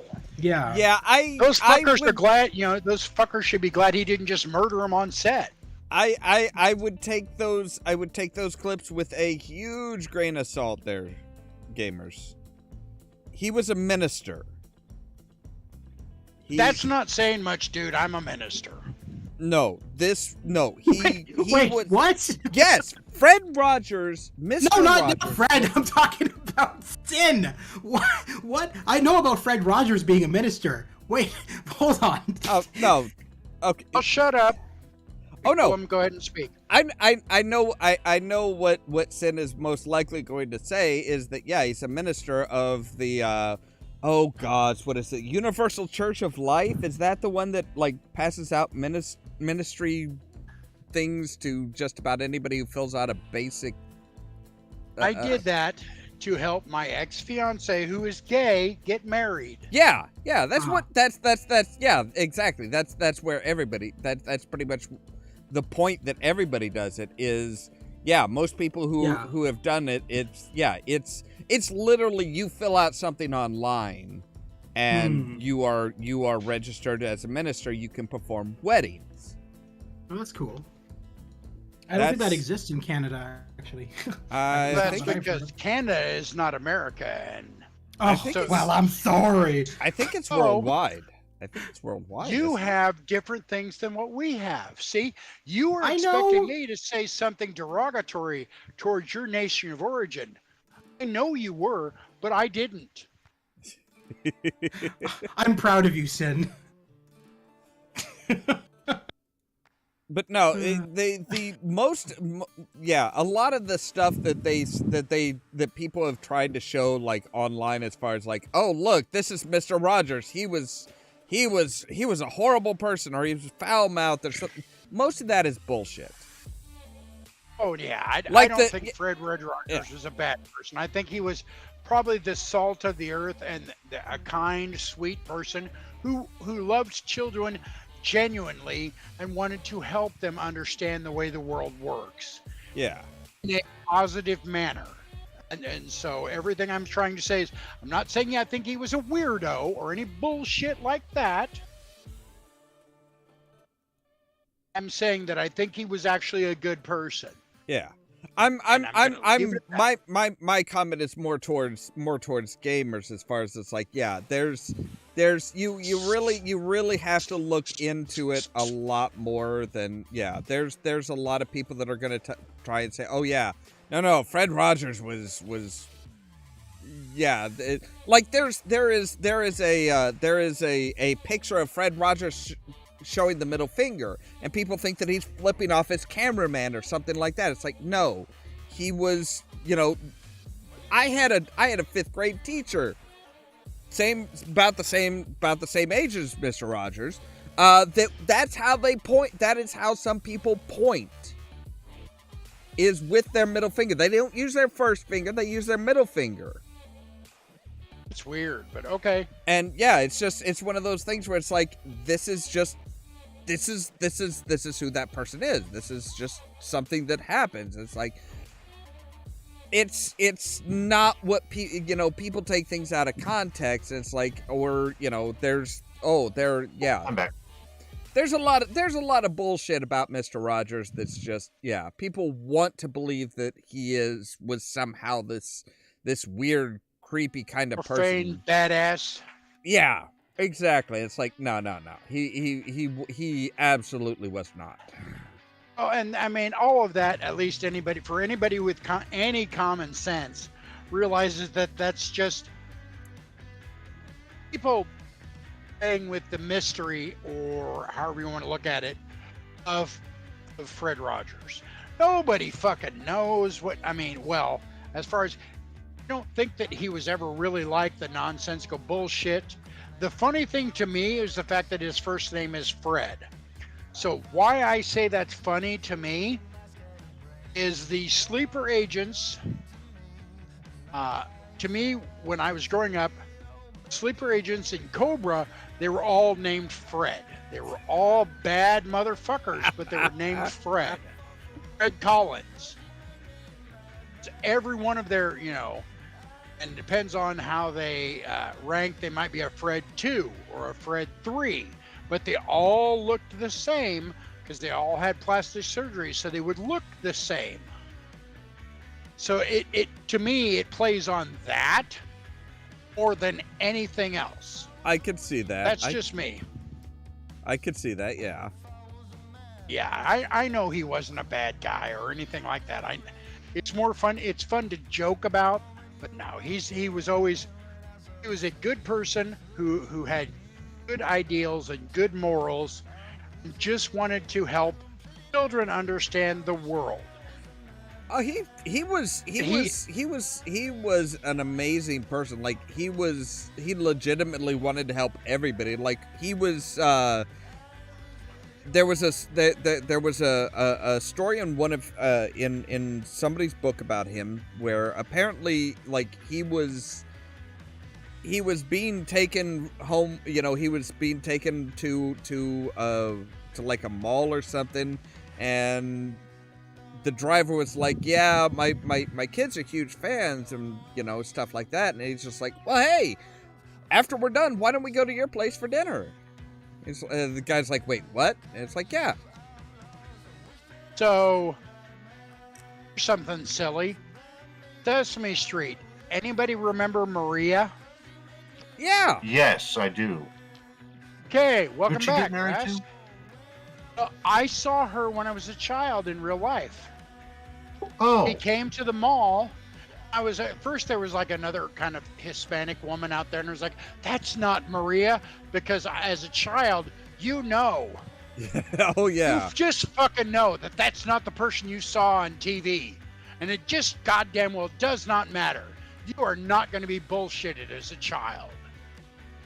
She then later came out, and I was just awestruck because I seen that person on TV. And then they're like 50 feet from me now. Yeah, I did meet, however you want to look at it, I did see or meet Maria in real life. I normally don't bring this up because a lot of Americans don't know this show. So if you guys do know it, I'd be honestly surprised. But I, as a child, was on quite a few episodes of two shows that were Canadian. My parents tried to get me and my sister into acting at a very young age. And so they were the parents that, you know, would take us to auditions and stuff like that as kids and stuff. So that's why I later on in life, I pursued acting and stuff like that. But it was Mr. Dress Up, which was a Canadian series, which I was on. And I was also on a show called Polka Dot Door. I don't know if you guys ever heard of those shows. I have not. I don't think I've heard of either of them. If you would have been on You Can't Do That on TV, you'd have a fan. You No, can't do that on television. The only recent thing I wouldn't say more recent because I've done a lot more recent stuff than that, but there was a prank show called How We Do It with Howie Mandel, and me and my sister pranked my parents, and we were on that show. It was a prank show, and Howie Mandel was the one who was like the host of the show. I love Howie Mandel, actually. Yeah, he's a really nice guy. Greatest prop comic there is. Yeah, no, he's really cool. He's limited. That. I wasn't just saying that. No, I know. Okay. I know. He's only limited by his germophobia, unfortunately. Yeah, like it really hinders him, and that's actually why he doesn't have any hair. He actually has admitted that he's like literally shaved his head bald because there's too many germs and hair follicles. Wow. It's strangely enough, that's not that uncommon. No, I know. Yeah. Jerry Lewis. I generally shave my head because I fucking hate dealing with hair. Fair. Jerry Lewis never wore the same clothes twice. He would go through 6 pairs of socks in a day. That's awesome. And he would donate all of basically once he wore something, he took it off, he donated it, and it was brand new clothing. Huh. That's interesting. I didn't know that. Jerry Lewis was amazing until, and not saying this to be derogatory towards the person himself, until he started doing all the MS stuff. MS? Because multiple sclerosis. I actually didn't know, like, this was a charity of his? Yes. Jerry's Kids, duh. Yeah. So, as far as his acting and in the movies and stuff, as a kid, because he was weird, he was funny as can be. Yeah. I mean, and I'm old enough, and clearly, Ollamh has just thrown his hat in the ring in regards to being old enough. And I'm sure, Rast, you've probably seen his stuff when you were a kid as well. Some of it. But yeah, I mean, we're of the age that we could watch him do that stuff. It was just funny. I mean, as far as nowadays, he couldn't get away with. So if he was a up and coming artist, actor, whatever, comedian, unless couldn't do what he did. Well, I mean, it depends on the part of what he did, I think. Well, I mean, no, there's, no, Sin's got a point. There's, there are a lot of comics that did things back in the day that they absolutely could not do today. Oh yeah, like I mean, unless you're like a Dave Chappelle. Dave Chappelle, I love watching Dave Chappelle's comedy. I love watching Dave Chappelle, period, because he's just funny. Like him, Jim Brewer. I love Jim Brewer as well, because they just don't give a flying fuck. Do not care. And now I will say this, Sin. They can't get away with the shit that they used to. They don't give a fuck. Can. No, hang on. No. Closer. No, he can't. Because if he could, he wouldn't be saying, hey, I don't give a fuck what you think. I'm just going to do what I want to do and then bitch about being canceled. Oh. If you want to make the same jokes you made 10, 20 years ago, 10, 20, 30 years ago, go right ahead. Nobody's stopping you. But that doesn't mean that people have to give you a platform to make those jokes. If you bitch about being canceled, then you can't sit there and say, well, but I can't do what I did 30 years ago. It's like, well, no shit. The world's a different fucking place. Either. Can you imagine if Carlin to crawl out of his grave? Carlin probably would have done the same thing Andrew Dice Clay did. Retire. Realize that the world has moved on from your humor and retire. We'll have to disagree on that. And I respect Carlin. I respect Dice Clay. Simply because hickory dickory dock, this bitch was sucking my cock. I dropped my goo, and block hit 2, and I popped her ass off at the end of the block. Yeah, he made a good career when he could with the jokes that he was doing. He realized the world moved on from those jokes. Those jokes are not going to play in. Those jokes are, you're lucky to get those jokes to play at a local southern state fair. They're not going to draw in money. You're not going to get paid. You're not going to get paid the money that you're used to for it. So he retired from comedy. He retired from stand-up comedy. He did the right thing. He said, hey, I'm not going to change. People don't want my comedy, so I'm going to retire. Yeah. Going back to the initial topic, which I don't even think we covered yet. It was about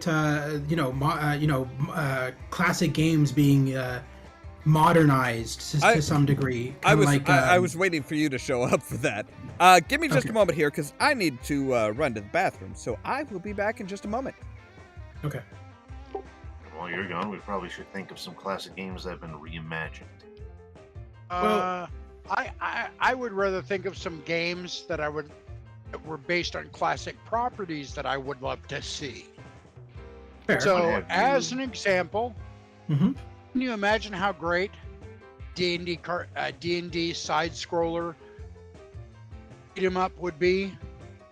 Hank the Ranger, Eric the Cavalier, Diana the Acrobat, Bobby the Barbarian, Eric the Cavalier. There was one game that had multiple characters that you could choose from. It wasn't D&D. It was like King Arthur's Court. Knights of the Round? Might have been. It's been called years ago. Capcom 3 years ago. Lancelot, yes. Arthur, and Gods. What was the third one? What about Percival? Percival, yes. Percival. Percival had a an shield? axe in that one. Axe or okay. So I'm Yeah. not going to argue with that because I can't fucking remember, and I've I'm gonna drank look quite a up bit. and make sure Well, I'm no, not you, just. you could be right. I could have swore Percival just had his shield, but I could be wrong. I loved that game. Games like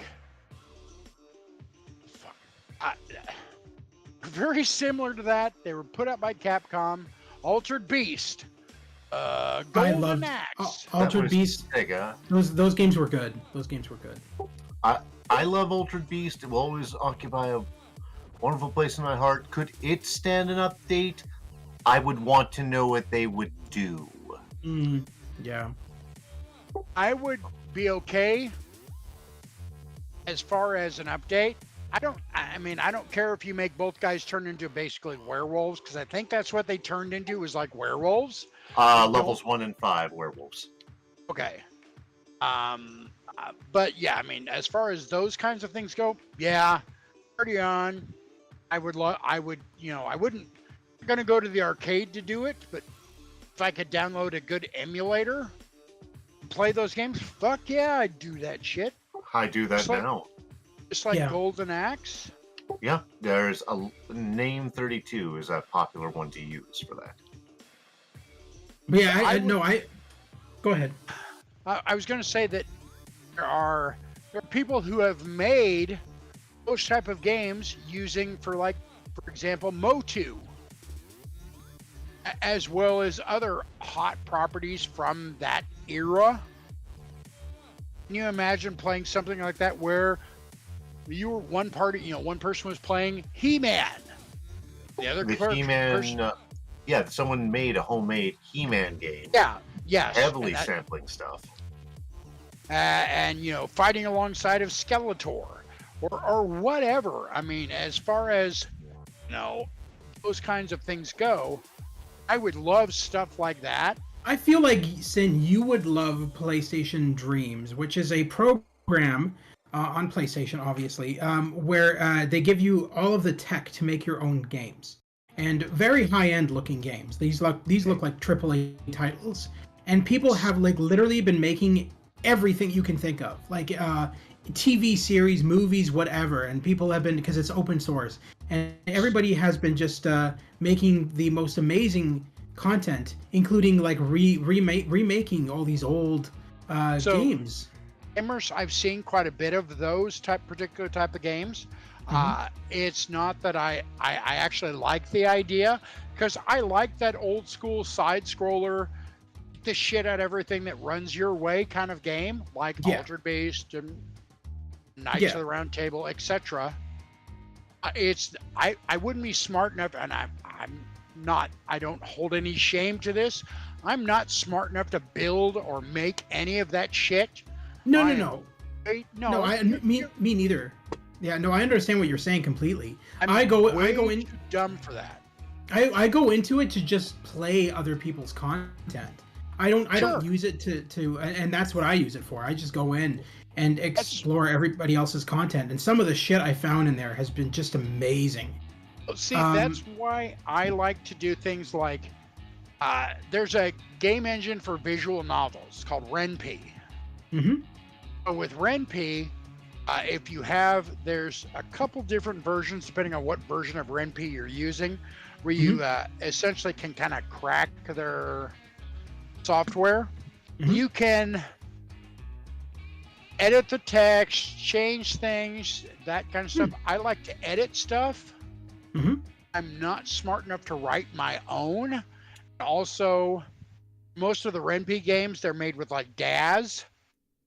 And DAZ is way beyond anything my poor old 10-year-old computer can do. Yeah. Because trust me, if I could do my own rendering, I would make porn games all day and all night. They're my particular weird kinks. Fair. And I just want to do a little update, because I hadn't done Knights of the Run forever. Yes, Percival is in the game. He uses an axe, not a shield. I don't believe any of them use the shield. But as you level Percival up, He suddenly grows a beard, shaves his head, and gets bigger pauldrons. Okay. Yeah, I used to love playing that in the arcade. Like I would watch. So there were a few arcade games in the 80s that I would play.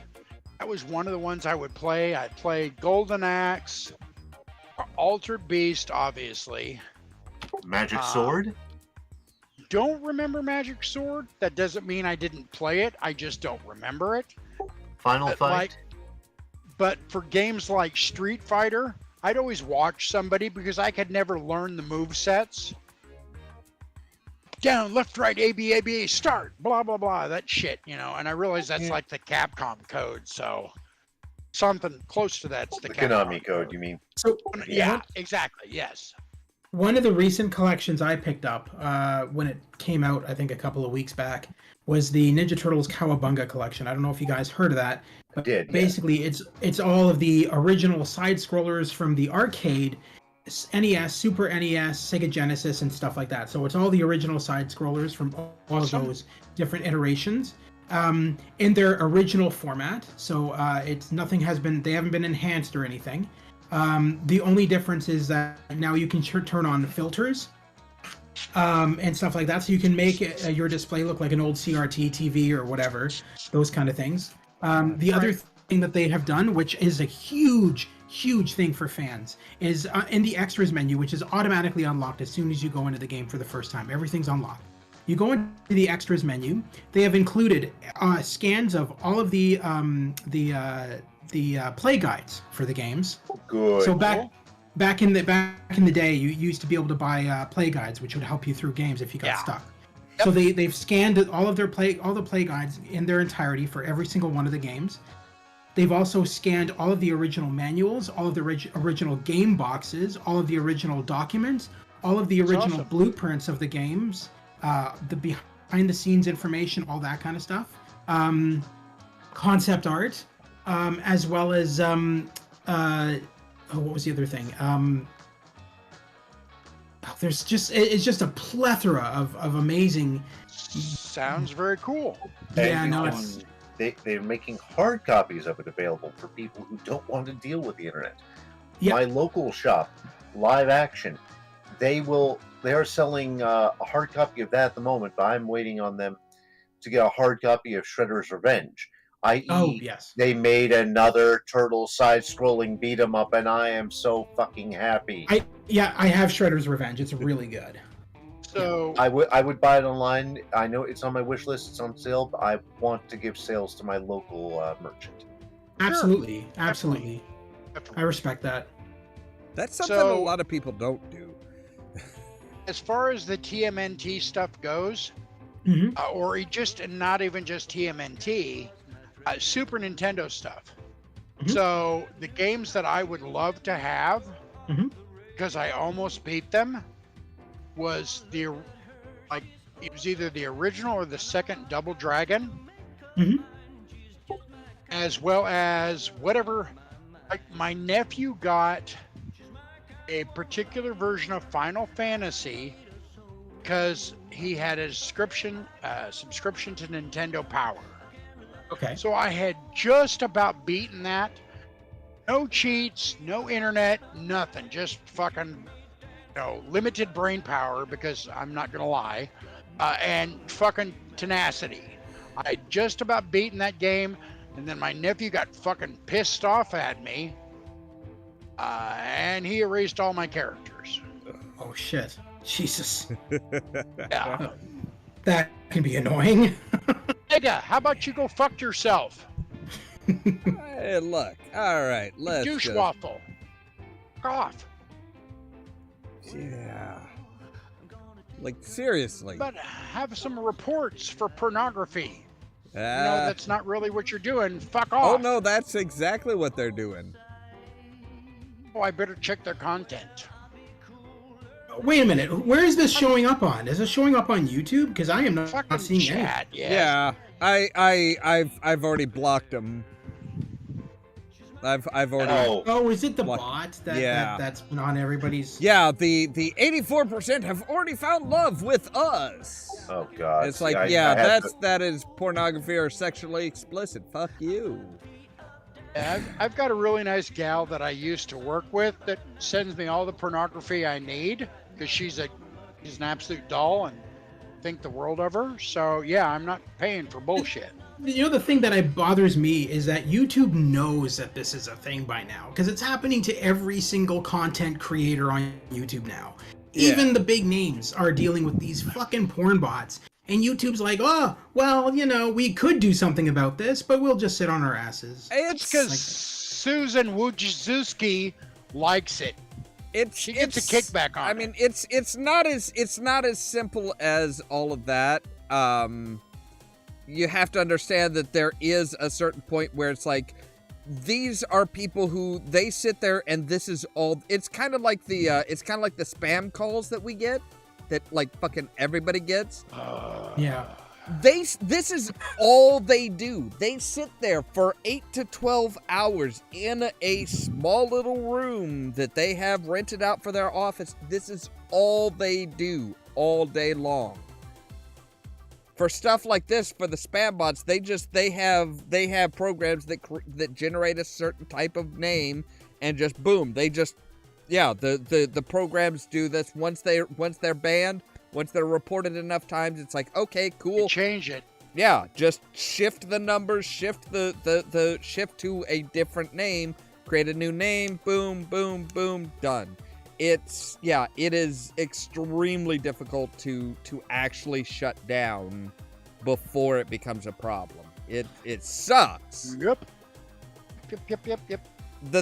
Where the kickbacks actually come from is from certain districts in India where the police the police can get tons of reports about people operating. They can pin it down to, these people are coming from this specific office, this building, this floor, this room number, and they're like, nope, we're not gonna do anything because they pay us money. What the fuck are you giving us? Yeah. They will find somewhere where they can grease the palms of the local police, and nobody's ever going to stop them. Could be greasing the buttholes of the local police too. Yeah. Just saying. Hey, I don't know what the local police are into, so, but yeah, it's That's why I said just saying. but I yeah, don't think I want to know what my local police are a into. lot of the spam calls and stuff, that's exactly what it is. It's like they work in specific districts where the police they won't do a goddamn thing. Yes, I deal with that shit all the fucking time. Again, I cannot mention my employer because the things I say and the opinions that I voice would cause me to be terminated. Yes, these motherfuckers are thirsty and craven. Oh yeah. And yeah, they are. I will say, having seen some of the shit some of the stuff that they pull off, they're clever. They are clever. I will admit that they're fucking scumbags. Agree to disagree in regards to that, because anybody who is dumb enough to fall for, need you to get me 5 Walmart gift cards. Oh no, the And thing fuck is, you deserve to get fucked in the ass. Well, I mean, keep in mind that a lot of those are aimed towards the elderly who don't know any better. and what they do, see, that's the thing, Sin. It's like, it's not just that. It's they get Prey the upon people's fears. well, no, they actually get the person to log into their bank account or pull up their bank account, and it's like, okay, this is how much the person has. Then they use TeamViewer to basically send the person to a false website where it's like, oh hey, Yes. so we're gonna refund you $40. It's like, and then they added a couple Oh. extra zeros, so it's like, and then they changed the $1,000. yeah, so it's like, oh no, you typed in $4,000, and they refresh the fake bank page, and it's like, oh hey, here is you were credited $4,000. Yep. So it's like, yeah, that's the clever bit, because it's like for a lot of people that don't know how the fucking internet works, that don't know to look at that. It's like that I will have to admit that it's scummy. I'm not saying that they're right. I'm not saying that they're good. Oh, yeah. They're scumbags, but it is a clever trick. So in the town that I lived in prior to moving south, the big grocery store that sold gift cards, grocery store that sold gift cards and shit, had signs with their gift cards saying, somebody's contacted you on the internet saying you need to do this, that, or the other with one of these particular gift cards. It's a scam. Yeah, That's actually smart. I've never seen that before. That's smart. yeah. That's the thing. I had one of these calls, like, it wasn't Wednesday, it was Thursday, where this was a doctor. He was 83, super fucking like razor sharp dude, but they told him that he needed to go to fucking Walmart and get gift cards. I explained and said, you don't need to ever pay me to do my job. You just need to be careful. I said, the company that I work for, which will remain nameless, they pay me just fine to take care of you. Now, which is not entirely true. I don't make near enough money that I should make for the bullshit and stupid fucking nonsense that I deal with. But I'm not going to tell, John Q. customer this, because it's not his fucking problem. Some dickhead sent him an email trying to fucking rip him off. And so I'm not going to try to, I'm not going to try to grift him, because for one, I don't do that. I'm not that kind of person. And for two, I don't need to get fired for stupid bullshit, for an extra $200 Walmart gift card, when I've got to drive, for example, for me in particular, I've got to go to like 40 fucking miles to go to a Walmart. Yeah. So nothing that they're doing is fucking worthwhile. I genuinely, gamers, you might find this amusing, but I genuinely actually like helping people. Why would I find that amusing? Because generally I'm a prick. Yeah, I know the difference. I know the difference between joking sin and serious sin. I've talked to you enough.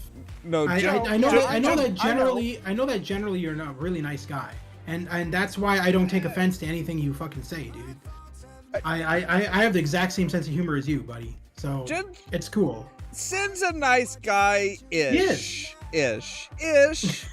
I've known Sin long enough that I feel that it is within my rights to say Sin is a nice guy ish.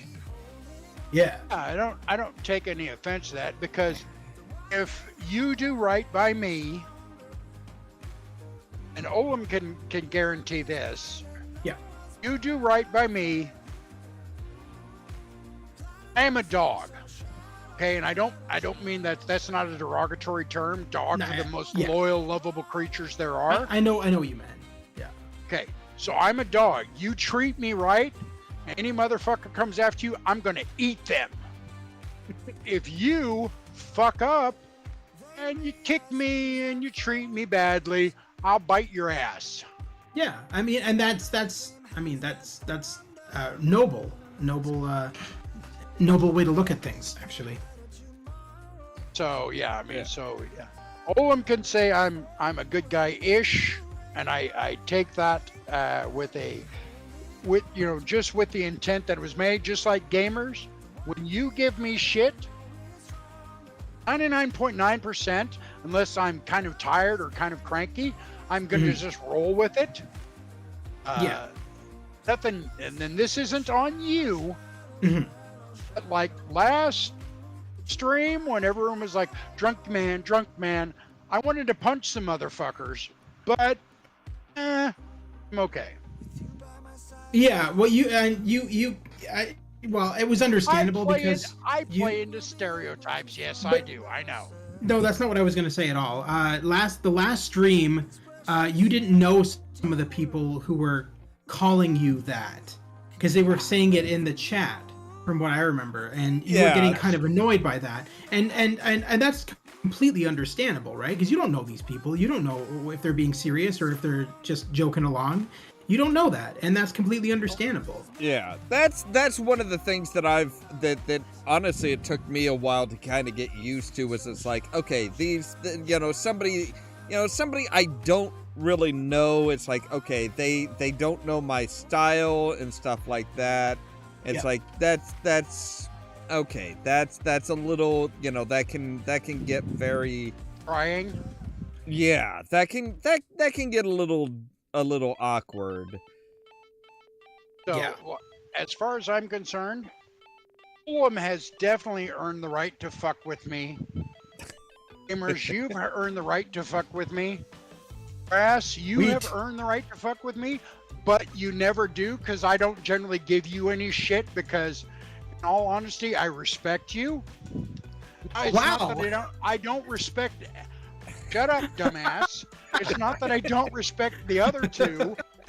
It's just Rast has never given me a reason to be a dick to him. Yeah, I know. I'm just Rascalin probably never will. Rascalin is That's fine. Yeah, Rascalin kind of like, Rascalin is one of those types of people that at least, unless you really fuck up, he is going to be like kind of, as far as my experience at least, he's always been kind of like, look, I will absolutely give you the benefit of the doubt, unless you have seriously fucked up. And as far as Caden goes, again, Caden's kind of not as much as Ollamh or even you gamers has earned the right to give me shit, because generally I don't be a dick to Caden. Just because it's not worth the effort that it requires to be a dick to Caden, because Caden likes to play four-dimensional chess. I just don't fucking care that much to try to nitpick or fuck with Caden. Yeah. Because it's just not funny. Yeah, Caden will roll with most of the things that somebody says. So it's like, okay, so you're just gonna roll with it. It's like, okay, that's fine. It kind of, that is actually a very valid and useful defense mechanism. A lot of people don't think about that, but it's like, it's the whole idea of, people say, oh, well, just, when somebody insults you, just own it. It's like, well, what? Not enough people realize what that means. It's like, look, if somebody says something derogatory, just be like, yep, all right, you're right on. I absolutely. And like, fully dive into it. Like, people have said, people have tried to tell me that, oh, you're too much of a geek. You're too nerdy. It's like, you're goddamn right, I'm nerdy, bitch. Allow me to demonstrate my nerdness to you. And they're like, all of that said, I'm going to go to the bathroom because my bladder is full because I've had like 4 margaritas. I'm working on the 4th one. Oh no, go ahead. In fairness, at least from my experience, from all the people I've talked to, being a geek and being a nerd is considered the new cool anyway. So I mean, like, it is to some people. Other people, it's like they're still, there are some people that are very much stuck in the 80s and 90s that are like, no, geeks are the outcasts of everything. Ridiculous. But yeah, it's like, no, if somebody tries to insult you, the worst thing you can do to damage them is just own it and go. But in owning it, you have to kind of take it a little bit further than what they're saying. Yeah. And that was one of the things that I learned. It's like, oh, hey, so you think I'm a geek now? Oh my God, you have no idea. Here, let me show you. Keep a stamp collection hidden away just to show someone who does that. Question for you, Ollamh. Since while you were away in the bathroom, we talked about what we are looking forward to in terms of classic games being revitalized for a new generation. So what is it that you're interested in? Obviously, Return to Monkey Island you really enjoyed. And you know what's interesting about that is I was on Stu's stream earlier today. He was streaming a PS1 game that he got from the Angry Video Game Nerd. But so he didn't even know that Return to Monkey Island was out. And I said, oh yeah, no, Ollamh just streamed it. He's like, oh shit. Yeah. So he didn't even realize. That is what it kind of, I mean, we should have known. We should have known when it was going to be released. We should have. But it still caught a lot of us off guard. We should have known they're going to release it on International Talk Like a Fucking Pirate Day. I didn't even remember we had that. Yes, that was when they released it, was International Talk Like a Pirate Day. I realized it like 30 minutes before I started the stream. I'm like, wait a second. September 19th. Wait a second. Isn't it that? Yes, it is. It's like, well, fuck me. No wonder they released it now. What do you do with a drunken gamer? What do you do with a drunken gamer? Early in the morning. Gamer doesn't drink. No, I meant gamers in general. Yeah. Yeah, but I gotta make it, Fair. relevant. Yeah, Ras didn't say what you do with a drunken Canadian. Well, no, but his name is his name is Gamer. So No, I had to take that ever so sweet, politically correct dig at gamers. Was that now? That way, I'm not being a dick. Now, hang on, Sid. Is this a maple syrup sweet? No. Well, see. It's a Canadian America's Friendly Hat egg. I figured, you're making it a super sweet. I figured it was going to be a maple syrup sweet. Oh, no maple syrup. Just a good, honest, genuine America's ally. Dig. But so as far as what's coming up, what is coming up? Now, are we talking about what we know is coming down the line, or what is hinted at? Either or. So I don't have a fucking clue to what we're talking about. So somebody. The topic of conversation. Old games being revitalized. Yeah. So I would say games that we know are coming. Space Venture, I am absolutely looking forward to. I can't wait till they actually release it to the public, because right now it is just for the backers. Yeah. That and Plot of the Druid. I did that was the one that's kind of like the kind of similar to the old Discworld games and stuff like that. I did their demo for it a while back. I'm really looking forward to those two, because those are really harken back to the days of the point-click adventure and stuff like that. Now, hinted at, I gotta go with Return to the Mansion. Wait, No clue. Dave, like return, like Dave the Tentacle? Yes, style? like Maniac Mansion. One of the guys that worked when was with that announced? when it hasn't been announced, it's been hinted at. With the release of Return to Monkey Island, one of the guys that worked with Ron Gilbert on Day of the on the Maniac Mansion series was like, "Hey, congrats guys, awesome work. I can't wait till we go back to the mansion." And I said it with like I think it was the first episode that I did, the first live stream I did with Return to Monkey Island. I'm like, if this does well, are they going to go back to other properties like Maniac Mansion? If they do, I am fully on board because that was a fantastic series. It was. So yeah, they are kind of hinting that that might also get a revitalization. But hold on. So Maniac Mansion was Ron Gilbert, but Day of the Tentacle was Tim Schafer, wasn't it? They both kind of work together as far as that series. So Gotcha. I think it was Schafer that was like, hey, if Ron Gilbert's thing goes through, maybe we could work together and make a third Maniac Mansion game. I will say this: Psychonauts 2 was incredible. I have it for PS5, and it was so well. The animation style and how they upped their game and just made it.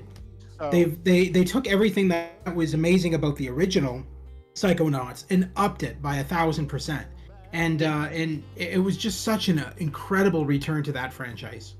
So, what is the game with the Romani? That is okay. You are thinking of Hero U. Oh, Okay. yes. That I one want to see is that. I want to see that redone. They actually are doing a continuation. They are I do believe that Hero U is they are Of streams that you've done that I've watched pretty much completely, that's the one I've enjoyed most. Because to me, that reminds me most of Ravenloft, which is my favorite of the D&D worlds. Hey, welcome back, Evie. Yes, welcome back, Evie. We are currently talking about old series coming back. Old series getting kind of revived. I've been nice to gamers. Sin, here's a question. What were your thoughts on the Ravenloft SSI games, the FPS sort of one? Strahd's Curse? Strahd's Possession? Yeah, that's it. Strahd's Possession. Garbage. And the reason why I say garbage, not because it was necessarily a bad game. Graphics, so Stone Prophet was like light year better than Strahd's Possession. If they would have taken Strahd's Possession and mastered it, even as simple as on the same engine, same graphics as Stone Prophet, I would have loved it. I actually bought both of the games off of GOG because I used to own, forever ago, I owned Stone Prophet, discs and all, the whole 9 yards. I still have my copy.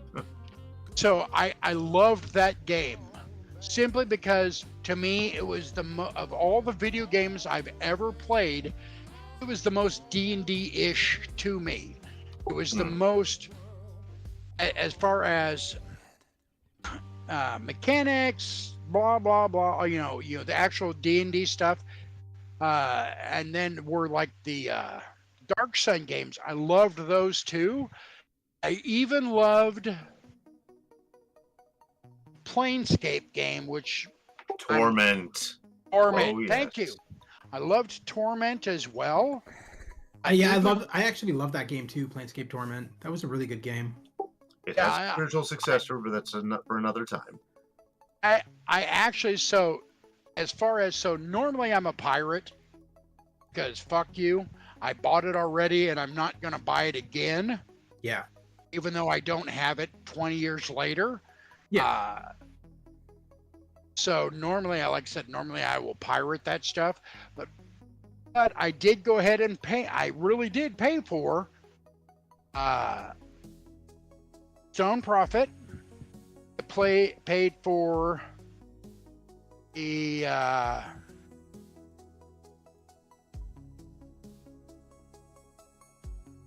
man, I hate when I drink. Men's Barrington, it was the same kind of game as a Stone Prophet. I didn't pay for any of them, the Drow games. I kind of wish I would have.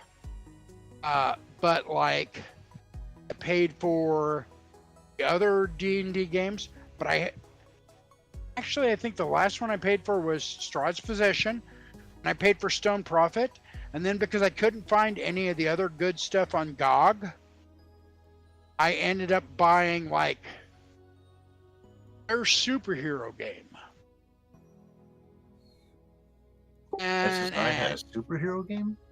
Yes. Well, I don't know if it was SSI. Ah, okay. If you go on there, look for like Return of the Reich, and something. The name something like that. That sounds familiar.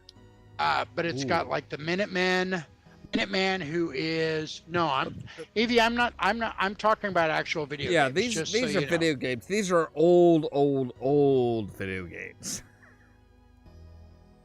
But the one, so like I originally played, so before Marvel came out, before DC came out, after City of Heroes came out, because unfortunately I got into City of Heroes right as City of Heroes was going, we're done, thanks, have a great day. That was such a great fucking City of Heroes and City of Villains.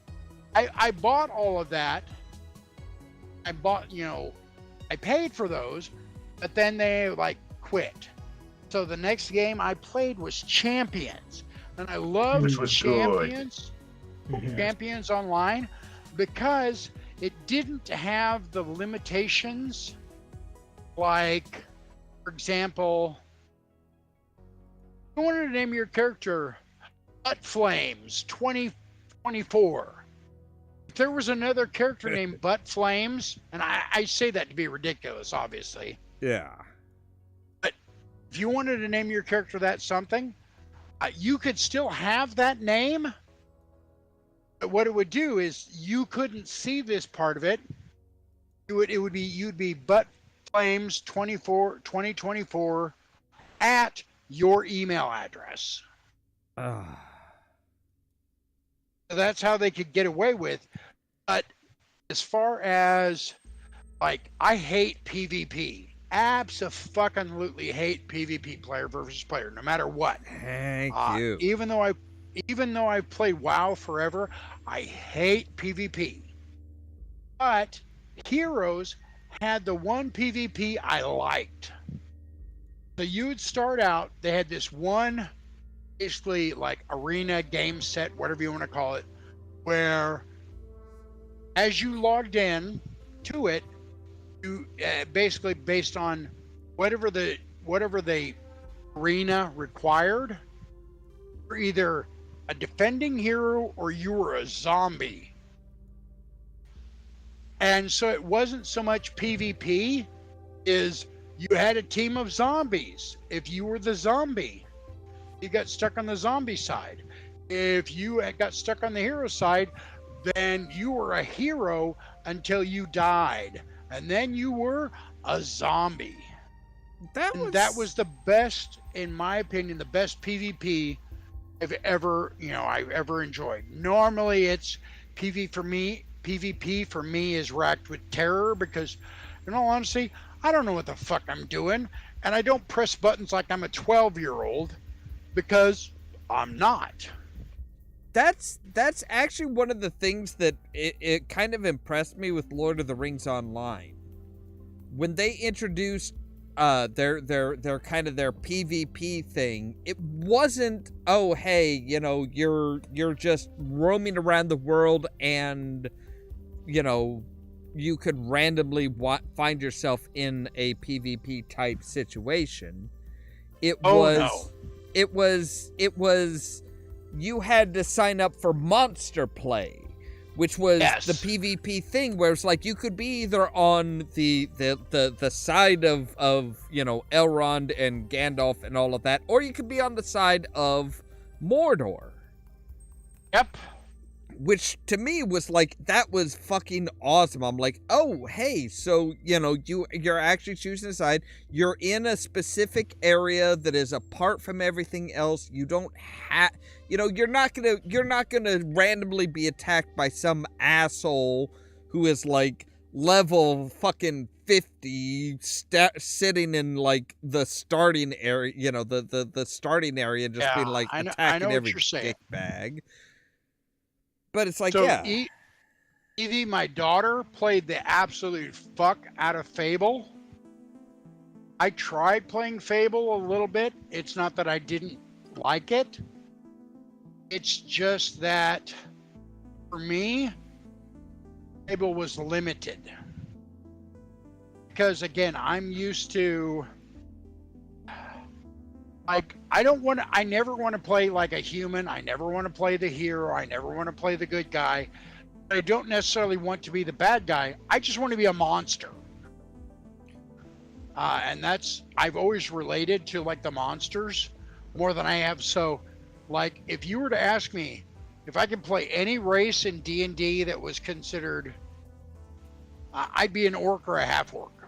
Always be an orc or a half-orc. See, I always went for Hobgoblin myself, but I think it's because they're borderline Klingon. Well, so I don't have a problem with the Hobgoblins because there was one of my favorite E26.net artists, a lot of really great stuff with female Hobgoblins. I just always like the orcs because I could kind of relate to the orcs. She played like 2 and 3, I think. I'd have to look because I'm the one that bought them. She has them. So here's the stupid thing, Evie. I bought a PlayStation myself. Then my daughter ended up, when she moved out, she took it. Took all the games. The whole reason why I bought the PlayStation 4, PlayStation whatever it was for myself was because I wanted to play Army of Two. And when I tried to play Army of Two, because it's on a controller, I was like, fuck all that shit. Because I'm a mouse and keyboard guy. You give me a mouse and keyboard and I'll kick somebody's ass, or at least try to. Damn right. Keyboard, that fucking stupid little thumb joystick bullshit. Fuck all that shit. I mean, my brain doesn't work that way. Too many goddamn buttons in my hands. Yeah, my problem's always been, it's like the buttons are contextual, so it's like, oh hey, if you happen to be over this thing, then this button is gonna do this. But if it's like, shit. No, I have a big ass fucking keyboard. It's like, hey, if I wanna, doing this, it's this button. Period. That's why the modern consoles, they allow you to hook up your keyboard and mouse now to the console. Oh, good. Older consoles don't allow that, but like the PS5 as an example, you have hookups to hook up your PC equipment. Yeah, I had an Xbox. That was it. I bought an Xbox, and I was like, "Oh, I've got the epitome of gaming." Because at the time, it was one of the best systems you could get. Mm-hmm. Didn't buy it for myself. I more bought it for my daughter. It was one of the best systems, but I mean, there hasn't been much that can compare with a PC, honestly. Oh, because it's like, I mean, you're talking about graphics and stuff like that. It's like, hey, when graphics in the game improve, I can put in I can buy a new graphics card and improve my PC. You can't do that with an Xbox. I'm a master race gamer, so yeah, no, I completely understand where you're coming from in regards to that. But it was more, it's like, oh, this is, it's easy and convenient. That's where consoles really get their thing. It's easy. It's either easy. It's easy and convenient, and they are willing to shell out the money for exclusivity. That's a big thing. The main reason why I bought an Xbox was because so I could dump. So like my daughter and I had rented them a couple times before we ever bought one, and there were games on it that I liked. Like at the time, I want to say it was probably WWE 2016, some shit like that. And we just beat the shit out of each other on that, and I loved it. It was so much fun because my daughter and I could play games together, and so it was just a lot of fun. And plus, she would get so mad when I'd pin her in the corner and just beat the hell out of her. Because, you know, real world's not fair, and dad's not fair either. So, but then, when the little shit got smarter, she'd do the same stuff to me. And again, the world's not fair, and she beat the shit out of me. Hit her with a chair, says Evie. Damn right. Isn't that like that's like the ultimate move for just about any wrestling game, isn't it? Like, It was. pick up a chair and fucking hit them with it. Either a chair or a table. One of the two. So the other reason why my daughter and I loved playing like 2016 is because I realized that it's 2016's character creation was shit compared to like any of the later games. It was the fact that, you know, my daughter would spend hours making a character. Like she would be just sitting there doing nothing. She's like, pick a character for me to make. So then I would pick some fucking random character. And most of the time they were like G.I. Joe characters, just because, you know, I'm a dick and it was harder for her to do. But while it was harder for her to do, she would fucking, you know, zone in on that and fucking shut the fuck up and not annoy me. So I would pick some kind of like G.I. Joe character and say, all right, make this guy. And she would fucking do her damnedest, even if it took her 2 to 3 hours. And she's like, well, how's this look, Dad? So it was collaboration process, even though she was the one doing all the work, that she would, you know, she would stop and she'd ask me. Those are times that I remember fondly as a parent, because my dad and I never shared anything like that. Mostly what I heard from my dad was, pull your head out of your ass. And that gets old. That's the, you know, that's fun for a little bit. Not really, but it, you know, whatever. But it was because it was something that we could share together that we were interested in. I can respect that. I remember actually there's two videos from a long ass time ago on my channel that I remember. The big one I remember was Goat Simulator. It sounds like porn. No. It was literally, you are like an open world, like quirky little game where you literally just you're jumping around as a goat. Yeah, it was okay. It was a comedy type thing. It was like you could like throw yourself at people. You could like launch yourself in the air. Yeah, Goat Simulator is on everything actually. It's on all the consoles, PC. But see, for me, that is one that will always hold a special place in my heart, because that was one of the two games that I played with my godchild back in the day. Like, they were still small enough that it's like, oh no, they're just like sitting on my lap, just like, okay, I'll deal with the key. It's like, okay, you handle the keyboard, these are the buttons, I will just like aim with the mouse. And they're like, okay, yeah, cool. And a couple of years ago, we were sitting side by side here at my computer, and we're watching those, and my godchild was like, oh hey, like the same reactions then as they had way back then when the videos were recorded. It's like, okay, so it's like, all right, cool, I can understand exactly what you mean, as far as like, yeah, there's something about being able to play a game together with a child, with a kid, that is just like, yeah, it is something very unique. And very, that is, special. It's very unique, very special, and that can solidify that game as being a very, very special game, no matter what happens, no matter how it's looked at now versus then. It's like, it doesn't matter. It's always going to be your favorite. So, Evie, yes, I am fully aware of Mountain Dew, who has an alcohol now. I haven't seen it yet. It's only 5% alcohol.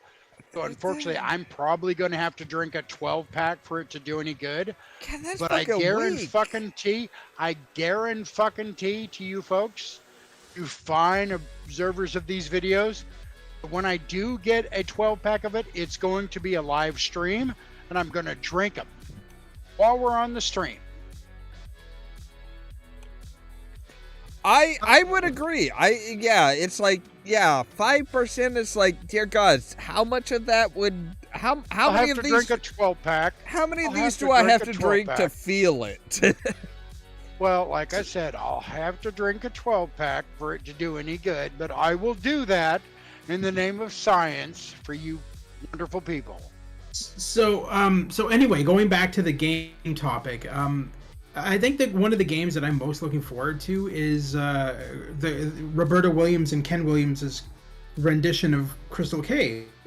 No, Colossal Cave. Sorry, Yeah. Crystal Caves was a different game. Colossal Cave. So Colossal Cave. So Colossal Cave was a game that inspired Roberta Williams. So back, there's interviews with her where she was stating that Colossal Cave was a text-based adventure game with very little graphics that she played when she was a bit younger, and it was what inspired her to create King's Quest, the very first King's Quest game. Very cool. It was kind of like the idea of, hey, so they have this, why can't we put pictures and like make an interactive, an interactive thing to, these text adventures. So when Sierra went belly up, they took a little bit of a hiatus for many years, and they were basically exploring the world on this giant yacht that they had called the Cygnus, and I believe it's called the Cygnus. Here you go again. Here you go again, Sid. This time with a bit better lighting. Then they decided that it was they realized how many fans they had with Sierra and everything, and they decided, you know what, I think now is a good time to come back and focus on video games again. So they created a new company called Cygnus Studios, which is named after their yacht. And they decided that their very first game would be a remake of Colossal Cave, the game that inspired Roberta Williams to be a game developer. And so they got in touch with the original game developer of Colossal Cave, and he was fine with it. So they're making it. It's going to be fully first person with full graphics, and you'll be able to get it in VR and non-VR. And it's basically a reimagining of Colossal Cave, which was literally the game that had it not existed, Sierra wouldn't have existed. And interestingly enough, Colossal Cave that is actually referenced in Return to Monkey Island. I did not realize this at the time. Ooh, that reminds me, Ollamh. So I found out. I'll share the screenshot afterwards into your Discord group. But apparently, Neil Druckmann from Naughty Dog, the creator of Uncharted and The Last of Us and all that kind of stuff, he actually does voiceover work in Return to Monkey Island. He's a big fan of Ron Gilbert, and apparently Ron during game production went up to him and said, "Hey, would you like to be in Return to Monkey Island?" And he's like, "Are you kidding me? That would be a dream come true." And so they created a character for him, and he actually voices a character in Return to Monkey Island. Which one? Which character? Hang on. You know what? Give me a sec. I'm kind of curious as to just which character, because it's like, I mean, there were a lot of characters. I mean, I understand why. Again, now this is one thing I should say is I didn't show absolutely everything in the stream. When you finish the game, there is like you can go through and see like the key parts in Guybrush's scrapbook as far as all his adventure in Return to Monkey Island. And there's also actually a letter afterwards from Ron Gilbert saying, like, you know, look, we made this game to kind of parallel where we are in our lives. It's like we are all in our 40s or 50s. We have kids. We have potentially grandkids. We're telling them the stories of our lives, and that is what Guybrush is doing. So the stories kind of change. So I sent the screenshot to the general category in your Discord group. Okay. So that is the character he plays. Okay. So one of the prisoners in Bermuda.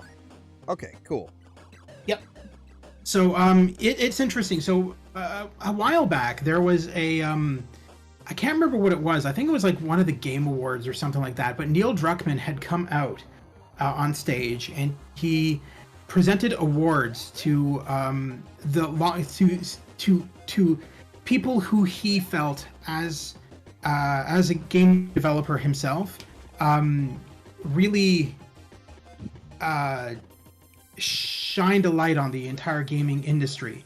And so he presented awards to Ron Gilbert, to Tim Schafer, and to Ken and Roberta Williams, who he felt were people who really, if not for them, video games wouldn't be as successful as they are now. Yeah. In his eyes.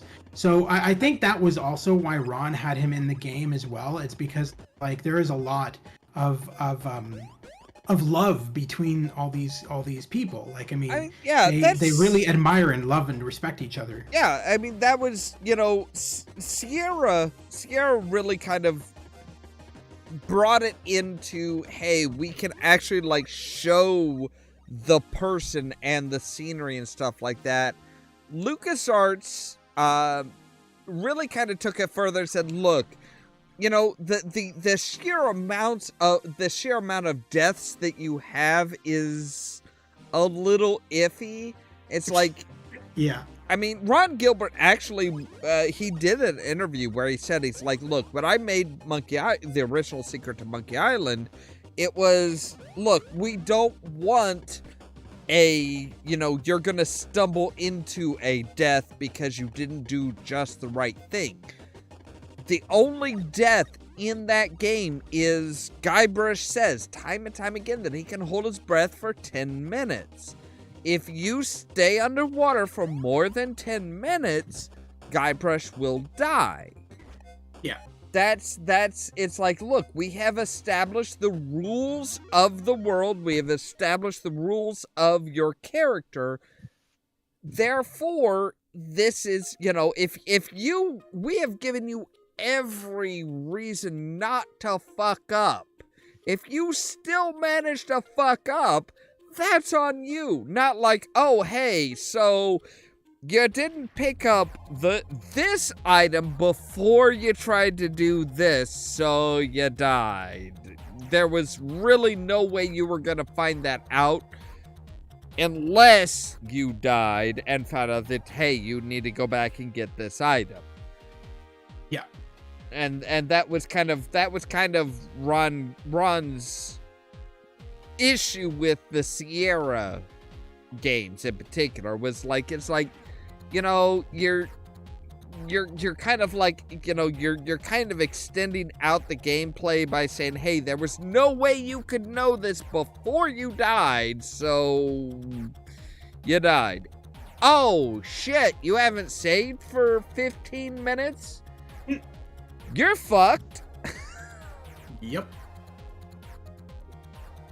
But yeah, it's every point-and-click adventure game back then. Oh, point and click. Oh no, not even point and click. We're talking like the old school parser games where you had to type everything out. And yeah, my fucking God, my first Sierra game was King's Quest 3. Oh God, one of the most notorious ones for deaths. Oh yeah, mostly most of and I know exactly where most of those deaths come from, because most of those deaths are from when you're casting the spells. Because in the books they had, they in the literature, in the books that actually physically came with the games, they had all of these spells written out and stuff like that. Yep. But they were in this horrid fucking cursive shit and handwriting. So it's like, wait, is that an S, an F, or are you flipping me off? I don't know. So you didn't know, you never really knew what it was they were trying, what it was that you were supposed to type in, because it was all like handwritten in cursive, and this person had like mediocre handwriting at best. So it's like, well, fuck, I don't know. I am, and when you're dealing with like cat hair and fly wings and shit like that, it's like, I don't know what, especially when it came to like, oh, you have to say this magical phrase. It's like, I don't know what you're talking about. I don't know what you're saying. I'm gonna guess and hope I'm right. Oh, look, I'm not. Fuck. The other thing with King's Quest 3 was the fact that it was very time-based, whereas all the other King's Quests up to that point, there was no time-based in them. They were, there was more of a chance to just get out and explore. With King's Quest 3, it was a massive fuck you, because it's like, oh, we created this extended area outside of Mananan's castle. But yeah, you can't go there because you're under a time limit. Yeah, I will you say, gotta be really. If I remember correctly, in the original game, they did have the time up at the top. So it was like, look, I'm going away. Make sure you have, make sure that I have a meal ready for me when I get back, or something like that. In 10, I'm gonna be gone for 10 minutes. It's like, and they actually had the time up at the top, so it's like it wasn't that big of a deal. It wasn't like these days where it's like, oh, 10 minutes. It's like, what time is it? 12:24. Okay, so I tell. They did, but even back then, the issue was that people would just get out and start exploring the world and then forget to look at the time at the top of the screen. And then next thing you know, Mananan's like, oh, haha, you didn't make my meal. I'm going to vaporize you. That's kind of on them, when it's like, look, the whole build-up, the whole preamble of the game is like, you are not a free person. You are a slave. Yep. This person can kill you with a snap of his finger, and if you don't do what he wants, you absolutely will be slaughtered. What game are you talking about? King's Quest 3. Yep. Oh. To air his human. That is, I will say, I will admit, that is a series that I have been kind of reluctant to do on my channel. Mostly because King's Quest was one of the things that is very, very personal to me. Like I said, King's Quest 3 was my first entry, was my first exposure to not only to Sierra, but also to like graphic adventure games. So it holds a very special place to in your heart. That was one of the things that me and my father worked through. So it's like, that is kind of like, yeah, for me, that is one of the, that is kind of like my special little thing that I don't know how much I want to be like, okay, let's do this for everybody. It's like, no, part of me wants to say, no, I want to keep this just to myself. I 100% get that. King's Quest 1 was the game that I played with my my father growing up. So I totally get that. And it's true. It's those kind of games that hold such a personal meaning to you. it can be hard to stream those. Especially- those are things that maybe just I totally get it. I mean, especially when you're talking about like games from back in the day where it's like you don't, you can't look online. There was no internet. There wasn't even AOL or Prodigy at the time. It was like, no, literally, you powered through it yourself. So it's like, both me and him were like kind of like talking back and forth. And it's like, okay, so what if we try okay, so we have this spell or that spell. It's like, okay, cool. So we have that information. It's like, yeah, we worked through it together. That was one of the first games. Because, I mean, my dad grew up with Zork. Oh, God, the Zork. The Zork games were amazing. My dad grew up with Zork, and that was his introduction to like adventure games. It's like, so when we realized that it's like, oh hey, like King's Quest 3 was the new game from Sierra, I think it was, and it was like, oh hey, this, and we're like, okay, sure, let's, oh yeah, it was 1986. Yeah, it was a new release at that point. So we're like, oh, okay, so yeah, and it's like we were kind of like working through it together, and it's like that's kind of why with the Odd Gentleman's extension of King's Quest, I kind of stopped playing it partway through episode 2 because it was like they're kind of like passing the torch from King Graham to one of his grandchildren, and it kind of, I got the feeling that it's like that. And when that series came out, when the second episode of that series came out was actually, I think, when my father passed away, and it's like I'm just kind of like, nope. Yeah. Cannot deal with this shit. Cannot. Fuck you. If you played a version that, due to platform changes, looked extremely different, would playing it have the same effect? If it looked and sounded, almost nothing like. If it looked and sounded different, it would still have the same effect because it is these characters that me and my dad kind of helped out. So, fun fact, I don't know if you are aware, but remember how I gave you those links to the fan-made Space Quest 2 remake and all that kind of stuff?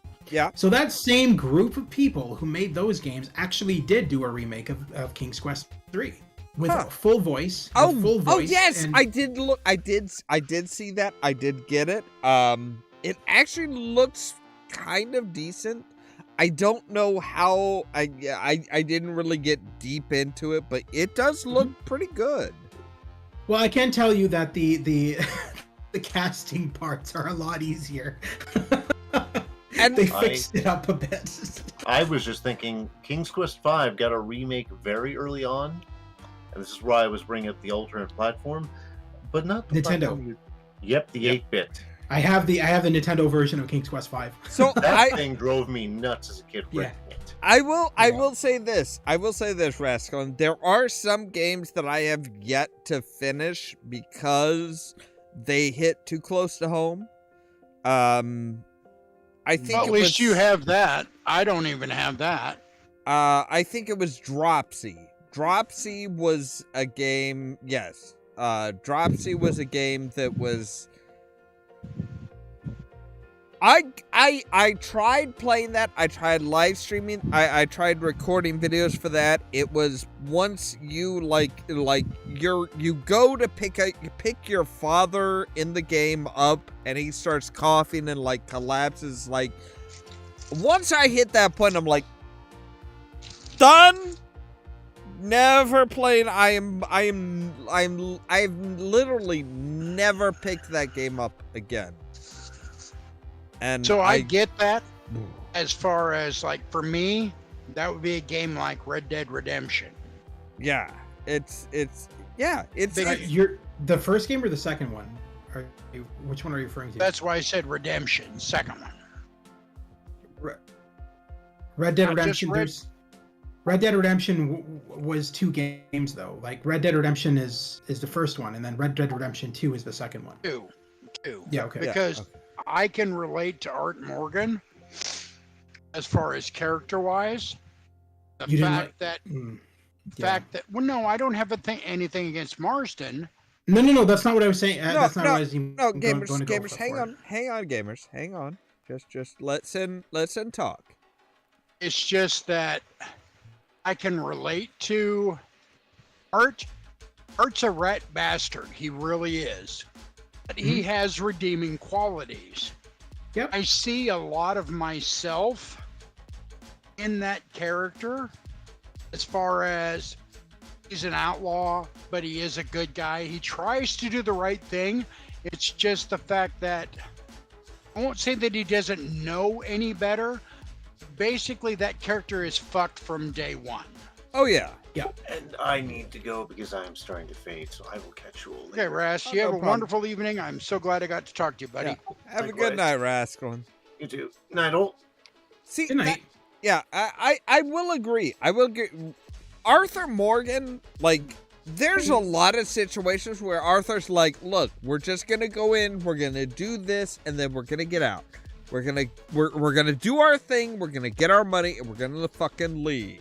I think the biggest. And then no, it's not just that. It's then somebody else, like fucking Dutch? Dutch. Or- Somebody recognizes Dutch, and it causes a huge fucking thing. It's like Morgan had, Arthur had nothing to do with it. Arthur's like, Dutch never even had to be in the fucking town. Like the first major conflict in Valentine, it's like, oh hey, so we are stealing these sheep, we're selling them off, we're getting the money, and we're getting the fuck out of Dodge. Cool. It's like, Dutch, you're in the saloon. Why the fuck are you in the saloon? Oh, hey, here's a bunch of assholes. We have to shoot up the town because somebody recognized fucking Dutch. Why were you even there? Why were you even in the fucking town? There's a few things. So first of all, so Red Dead Redemption 1, I think the reason Red Dead Redemption 2 was so much better received and why everybody, because Sin is not the only one who really loved Arthur Morgan, like everybody did. And the reason for that is because I feel Arthur Morgan was written as more human. He was more human. You didn't give two shits about John Marston in the first game because it was not written properly. He was not human. There was no relation to the character. You didn't give two shits whether he was or died. Because I will say it's because Marston was a dumbass. Well, here's the problem. Arthur, you get a little bit of his backstory as far as, well, he was born and raised in this group.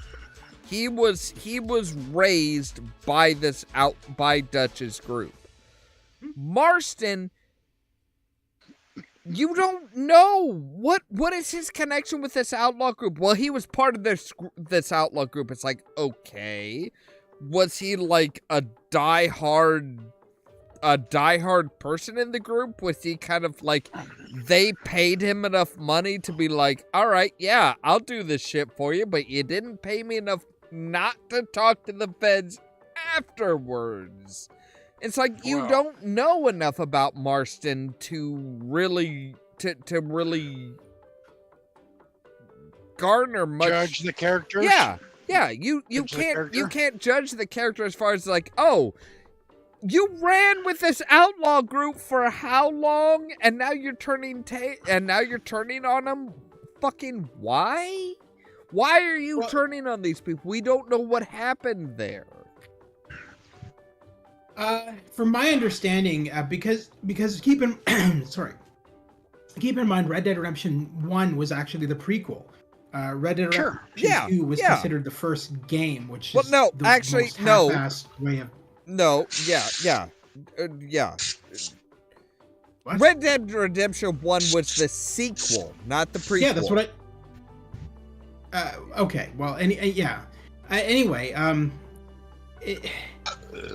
the thing is that from my understanding, the reason he was turning on Dutch and everybody was two reasons. One, was in Red Dead Redemption 1, he was being threatened. So what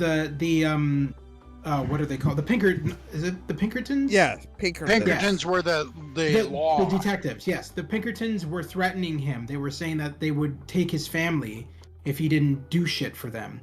And the doing shit was hunting down Dutch's gang. The other thing was, and it was kind of brought up in the ending of Red Dead Redemption 2, Arthur and him were very, very close. And when Arthur died at the hands of Dutch and Micah, John Marston was furious. But John that's Marston the problem. was just, he hated the gang, and he blamed the whole gang for what happened to John Marston. But that's the problem. That's the problem.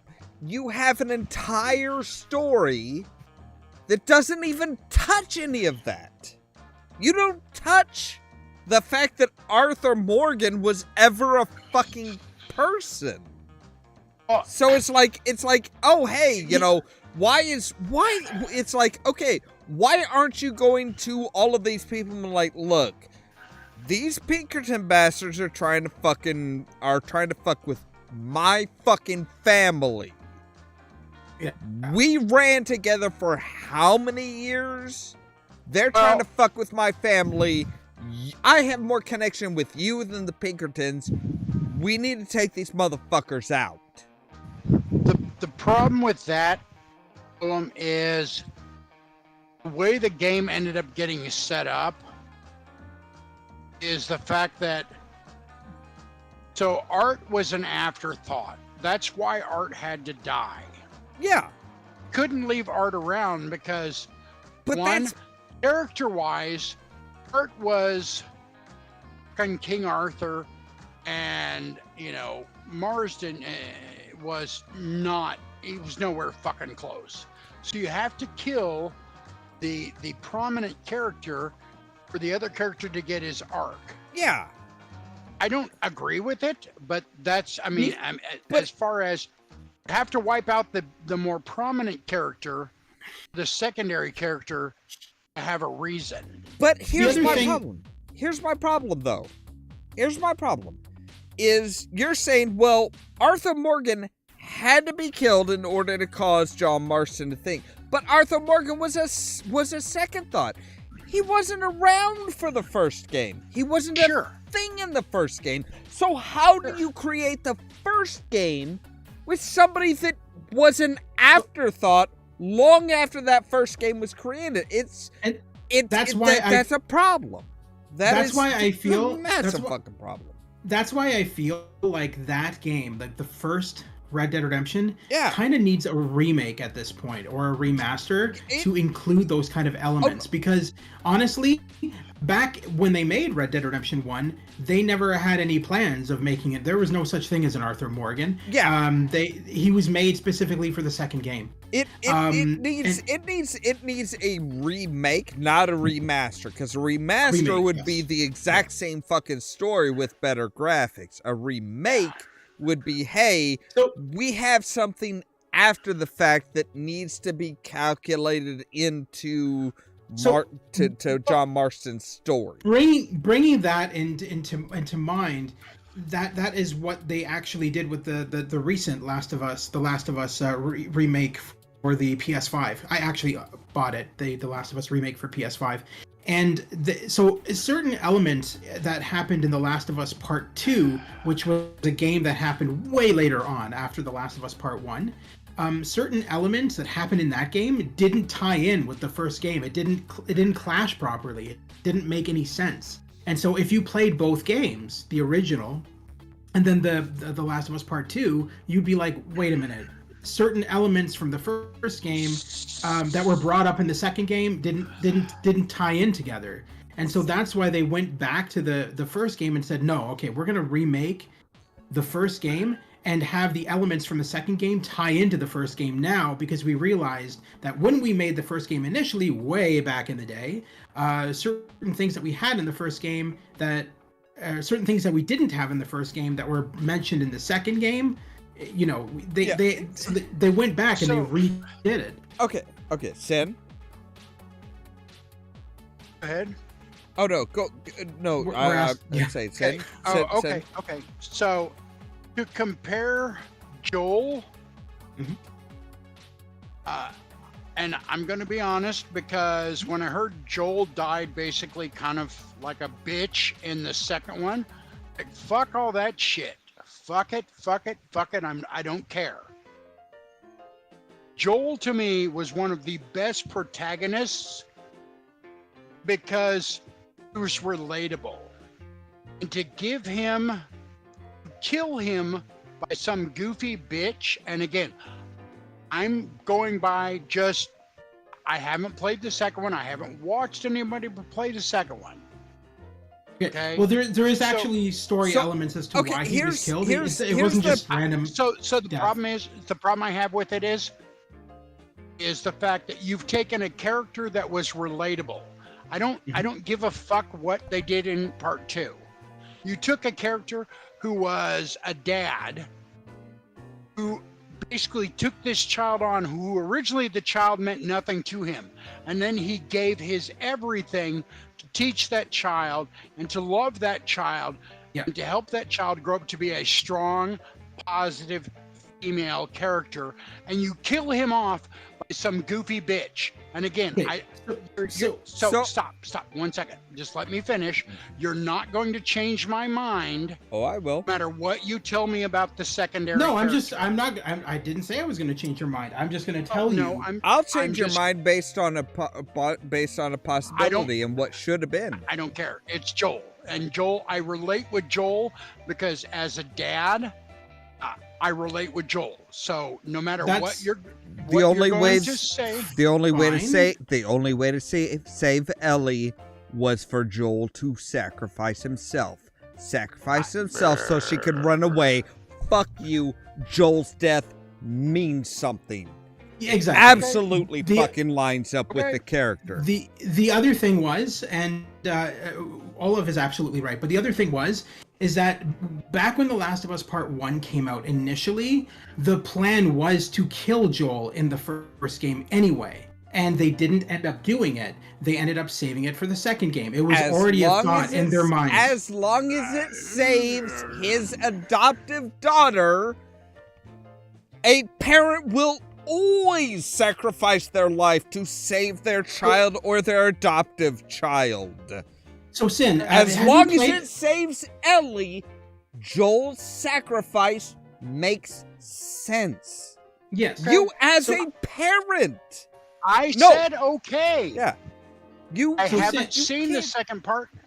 I'm just saying, I didn't say, no.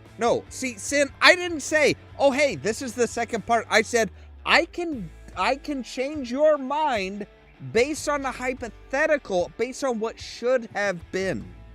And that is what should have been. So let me ask you this then. Did he die like a dad or did he die like a bitch? In other words, was he fighting for his kid when he lost his life? Or did he just kind of give up and was tortured to death? Did you not hear what I just said? I didn't. I do not know what happened in the game, but I can change your mind based on what should have been. He should have died in sacrifice. A question of, look, we are surrounded. They're going to attack one of us. I will make noise. I will distract them. They will kill me. Ellie, you get the fuck out.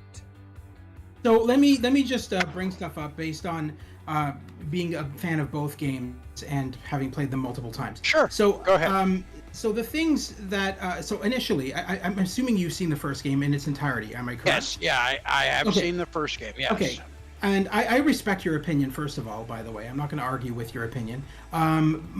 Here's the thing. So back when Joel was teaching Ellie how to fire that rifle so that she would be able to defend herself, that was initially the part where Joel was going to die in the first game. And then they cut it out completely only to put it in the second one. The whole reason Joel was killed was at the ending of... So keep in mind, there's a lot of factions in the Last of Us series. There's a lot of different families and factions and everything. And while they may be enemies to Joel and Ellie, they are still parents. They are still, they have kids. They have you have to understand from that perspective that they're not just random NPCs, which is why in the second game, when you kill people in the second game, the NPCs will literally run up to the corpse and scream and cry out and go, "Oh my God, they killed Jane," or whatever. They have more humanity than most of the stereotyped stupid NPCs in most games. On top of that, so Joel at the ending of The Last of Us Part 1, when he saved Ellie from the hospital, he killed a doctor at gunpoint that was working on Ellie to get the cure, because he found out that when they get the blood from Ellie, when they get the cure from Ellie, she would die. Yeah, they end up killing her for the cause. Exactly. Cure. So that doctor had a daughter, a very young daughter, and that daughter was the one who, you have to look at it from two sides of a coin here. You know how Ellie would do anything to protect. You know how Ellie would do anything to protect Joel. Yeah. Abby would do anything to protect her dad. They were very close, and it brings it up in a cutscene, not just a cutscene. Sorry, an entire segment in the second game. Nope. I'm sorry. I'm going to stop you right there. I'm going to say no, because you are killing an innocent person. You are killing somebody who that had no part of this random freak of accidents. You are killing an innocent person for you saying, "Hey, this innocent person has to die for everybody else to live." That is no. You cannot live with that decision. You should never live with that decision. If you kill an innocent person because they might be able to save the rest of humanity, humanity deserves to die if they fucked up that bad. Period. Yeah. Sorry, Gamers Grotto, I gotta side with Sin on that one. Yeah. No. Here's where I agree with Ollamh. Can I finish? Can I finish what I was saying? You're literally saying this girl says that no, my daddy shouldn't have died because he should have been allowed to kill an innocent child who had no stake in this, never did anything wrong to us. This child should have died. That is a big fucking fuck you. No. My statement is slightly different. This is, so as a parent, I'm telling you, if I have to choose between my daughter living and the rest of the world dying, I'm sorry. I don't have, it's not that I hate you folks. I think the world of you. But if I have to choose between my daughter, my flesh of my flesh, blood of my blood, dying over you, I'm sorry, you're dust. See, that is where I would disagree with you, Sin. My focus is, this is a child who has nothing, who has never done anything wrong. They have never done anything wrong. They are a complete and utter innocence. If my child, my godchild, if I have a child down the line and that child goes out and murders 50 people in cold blood, oh no. It's different. Fucking fry him. Exactly. That's the innocence. This is an innocent child. The funny thing is, innocent person. The funny thing is, Ellie knew long before Joel that going to the Fireflies and having them get a cure for her would kill her. And she actually brings it up multiple times that she would rather die to save the rest of the world than live in a world full of bullshit. Bro, and did she explicitly state that to Joel?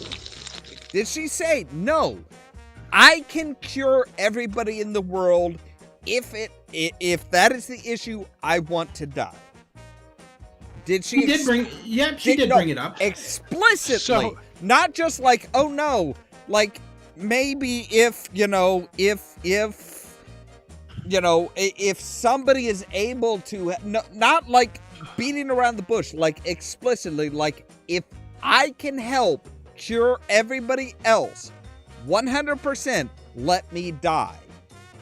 He did actually say that, which is why in the second game, she hates Joel with a passion. Because up until... okay, so the whole point of the second game was about guilt.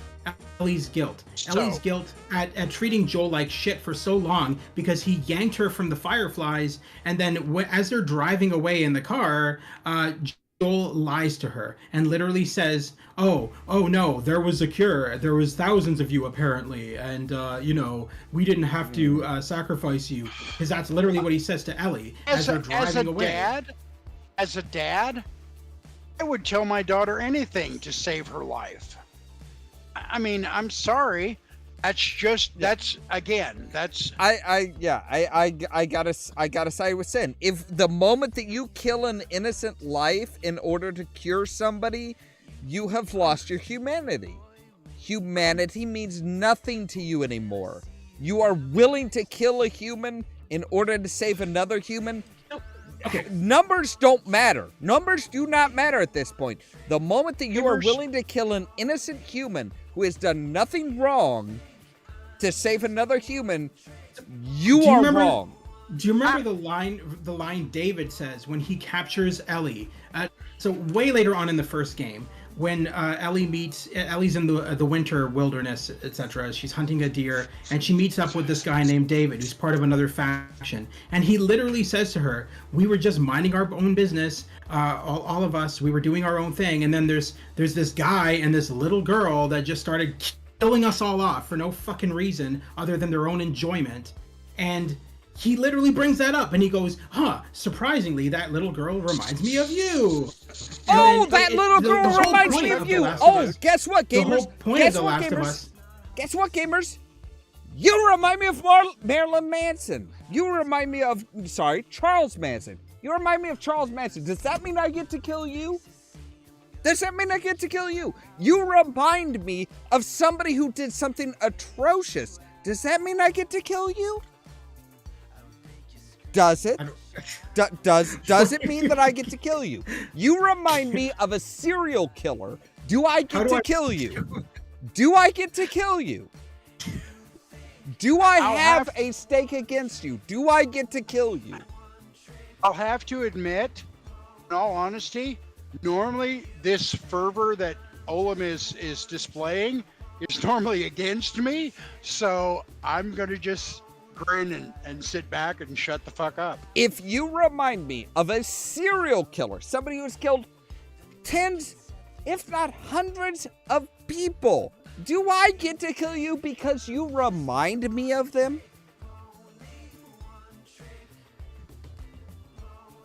But he didn't. There's the difference, though, is that he knew that it was them. It's not that they remind me.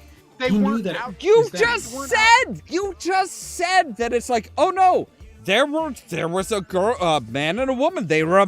You remind me of them. He could not prove that they were the individuals.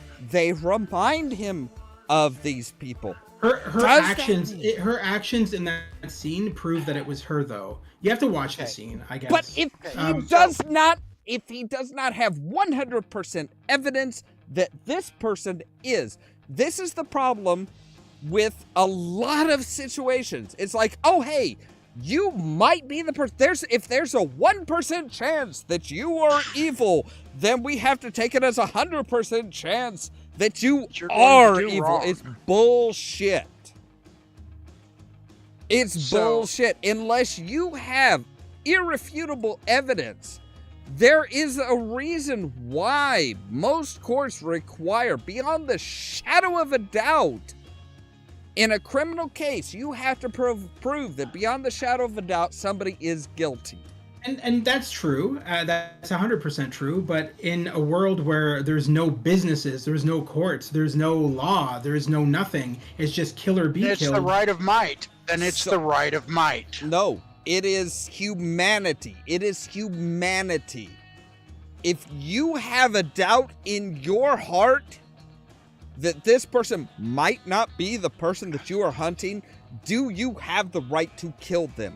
If you kill them because you think that they might be, but in your heart there is a doubt.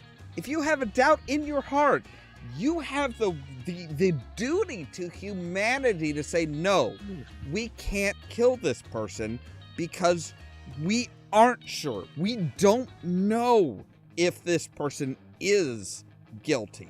We can watch them. If they stay within our community, we can fucking goddamn watch them every second of their life. Absolutely. Fucking assign a team of people to tail them everywhere they go. But you don't have the right to kill them, because at that point, it's like anytime anybody is possibly a murderer, anytime somebody has possibly done something wrong, they're going to be killed, including you. If you happen to be at some random restaurant and, oh, hey, an hour later, there's a dead body found in the bathroom that's been there for somewhere about an hour, you could be the murderer. If you had any bad interaction with that person, you're going to be killed, because, hey, that's how we do the law now. There is a certain point where you have to respect the humanity and that connection. And that is why post-apocalyptic situations like that are so divisive. It's how survival versus holding on to humanity, which is better.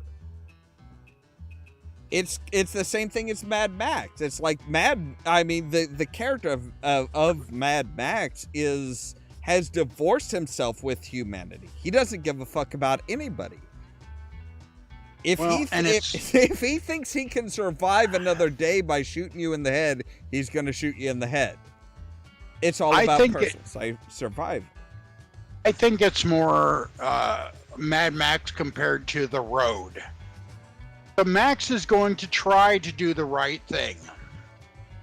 Well, I said try to do the right thing. Provided that you can convince him to do the right thing. Like, well, even in the first two movies, they had to convince him that no, it is in your best interest to do the right thing versus... No, Mad Max was very much I will shoot you in the fucking head if that means I can get a mile further down the road in my car. Yeah. He was so a dick. I don't think like the first one was necessarily a dick. I think it was more... I think he became a dick, but nonetheless, the point I'm trying to get across is the difference between, so you kind of have two kind of apocalyptic protagonists. You have Max, and then you have The Road. Okay. If you've ever seen The Road, that's Viggo Mortensen, where basically, hang on. Time out. Okay. I have got to piss like a bastard right now. Okay, go right ahead. I am just like busting.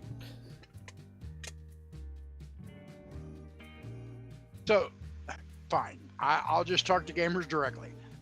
They're different types of protagonists, and there always will be different types of protagonists. I like Joel for the reasons I like Joel. There's not, so when I say I don't like the second one, that's just me. I mean, if you enjoyed it, by all means enjoy it. I'm not saying you're a bad person for enjoying it or liking the way the game played out or whatever, for whatever reasons. We just have differences in point of view. So all of our differences, so whether it's for whatever reason, every character, every fictional character, people like them for, XYZ or hate them for, ABC. We all look at them based on the mirror of ourselves. If that makes any sense. So we look at the characters, and when they do something wrong or right, depending on your perspective, again, that character is being weighed against, your own personal experiences. Yeah. See, the difference being is that certain people relate to the character, like you said, and I can understand why certain people were upset when Joel was killed. But to me, when I played the game, I didn't really relate with any of the characters. I just played the game and enjoyed it, and that's why I feel like I liked the first and the second game as much as I did. That's fine. I mean, I'm by no means degrading you or being derogatory towards you. Yeah. For your choices. If you liked it, you liked it. Just like, let's say you like fried onions. I fucking hate. Well, actually, I like onion rings. So let's just say mushrooms. Do you like mushrooms? Yes. I fucking hate mushrooms. Fair. And if it were my choice, nobody would ever have to eat shit that grows in fungus or fungus that grows in shit. That would just be my choice. But I don't dismiss you or think less of you because you like fucking mushrooms. And I know that. I don't think no, that I at all. know. I know you know that. I'm just using mushrooms as more of a easier to relate to term, as opposed to video games or whatever. Everybody looks at a protagonist through their own mirror and decides whether they like that protagonist based on their own personal reflection in that particular mirror. Yeah. Oh no, So- I get it. I totally get it, and I can understand. I do understand why a lot of people disliked his death. I knew more going into it because I knew that they were planning to initially kill him off in the first game and everything. So it wasn't that much of a shock to me. The thing I don't approve of is the aftermath of when that happened and when everybody was like, "Oh, let's kill the voice actress who voiced the character that killed Joel. Let's go to her house with a gun and shoot her child." Yeah, I don't agree with that either because you're an actor.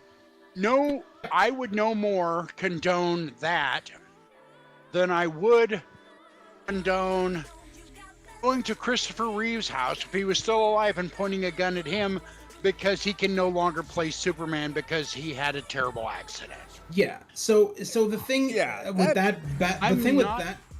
the thing with that backstory, which really bothered me the most, the threats and everything that bothered me the most was Laura Bailey's son at that point when they were threatening to kill him was 6 years old. Now, what rational gamer would think exactly? What rational gamer would think, "Oh, this character, this actress who voiced this character killed one of my favorite characters, so I'm going to go find where she lives. I'm going to bring a gun to her place." So, what? That's the problem with modern day hypermedia, and that's what this is it's a modern day hypermedia. So in fact, like for example, Pedro Pascal, if you were to give me the option to kick him in the balls or buy him an ice cream sandwich, I would choose to kick him in the balls because I don't like him as a person in regards to. And when I say that, it's because of the way he's presented himself in public, in regards to some of the things he said as far as media-wise. Do I want to actually kick him in the balls? Do I want to actually go and cause him any harm? No. If Disney says, "Pedro, you're gone," I'm not going to lose any sleep. But do I want to physically hurt the guy? No, because he brought a voice to a character that has become near and dear to my heart. Now, not so much because of necessarily his actions, more along. So one of the things that, and just using the Mandalorian as my explanation point, the fact that the actual person in the armor 99.9% of the time is not Pedro Pascal. It's actually John Wayne's grandson because he's what's called a cowboy actor. So he's trained to move like a cowboy and that's what they want for the Mandalorian. But as far as, again, Pedro Pascal's personal thoughts and or beliefs, I don't want to hurt him for them. I don't want to shun him for them, or do anything bad. As just a regular person, I don't necessarily agree with it. But as long as I wish all of Hollywood would do this. Shut the fuck up and play your character. I don't give two fucks about what you really think about X, Y, or Z, or PDQ, or should we feed peanut butter to children? Whatever. I don't care. Shut the fuck up. Play your character. So Sin, I think what you're saying is Pedro Pascal as a person, you would absolutely kick him in the balls. Yes. But you would not kick him in the balls because of what Mando did in, what was it, the first or second episode when he turned in the child, Grogu. You wouldn't, but that's the point. But that's the point where a lot of people are. It's like, oh, you did this in this. Your character did this in this show. Therefore, you deserve to be punished for it. It's like that's where a lot I'm not retarded. Yeah, that's where a lot. Sadly, being that is where a lot of people are. It's like, oh hey, your character did this in this thing, so it honestly feels like a majority of. No, I shouldn't say a majority of people, but a fair amount of people are having trouble distinguishing fiction from reality at this point, and it's very weird. If his name was Pedro Cardassian, I might have more of a problem with him. But as far as Pedro Pascal, yeah, you're just an actor. Shut the fuck up and play your part. Yeah, it's but the thing is there are so many people that are kind of they're going so far beyond that. They're like, your character did this, therefore you as an actor, as a real life person, deserve this punishment. It's like, no, that's I a don't character. agree with that. Yeah, that's one of the things actually in D23. The D23 thing, I think kind of really points out the uniqueness of Harrison Ford. Because Harrison Ford has always been kind of like, okay, yeah, everybody wants this fucking Star Wars shit. Everybody asks about the Star Wars shit. When it came to Indiana Jones, he was open, he was enthusiastic, he reunited with the kid who played Short Round in Temple of Doom, and he was grinning, he's like, oh my god, yes, let's bring it in. We absolutely, you want to take as many photos as you want together, I have no problem, I will hug you, I fucking yes. He was enthusiastic about Indiana Jones number 5, which is in production and stuff like that. He was fully on board with that because it wasn't just something that it's like, you have to be Han Solo. Nobody looked at him and said, you have to be Indiana Jones. It's like, no, people understand that is a role. That's why I don't have a problem with Harrison Ford being like, look, Star Wars can go fuck itself. Because it's like, look, this isn't the end-all be-all of my career. I had a career before, I had a career after. Everybody brings up Star Wars. Nobody brings up stuff before or after Star Wars. It's like everything has to be about Star Wars as far as a lot of fans for Harrison Ford. And it's like, yeah, I can respect that because everybody expects him to be Han Solo. He has to be Han Solo. It's like, no, that was a role that I played. That's all. That was a role that I played.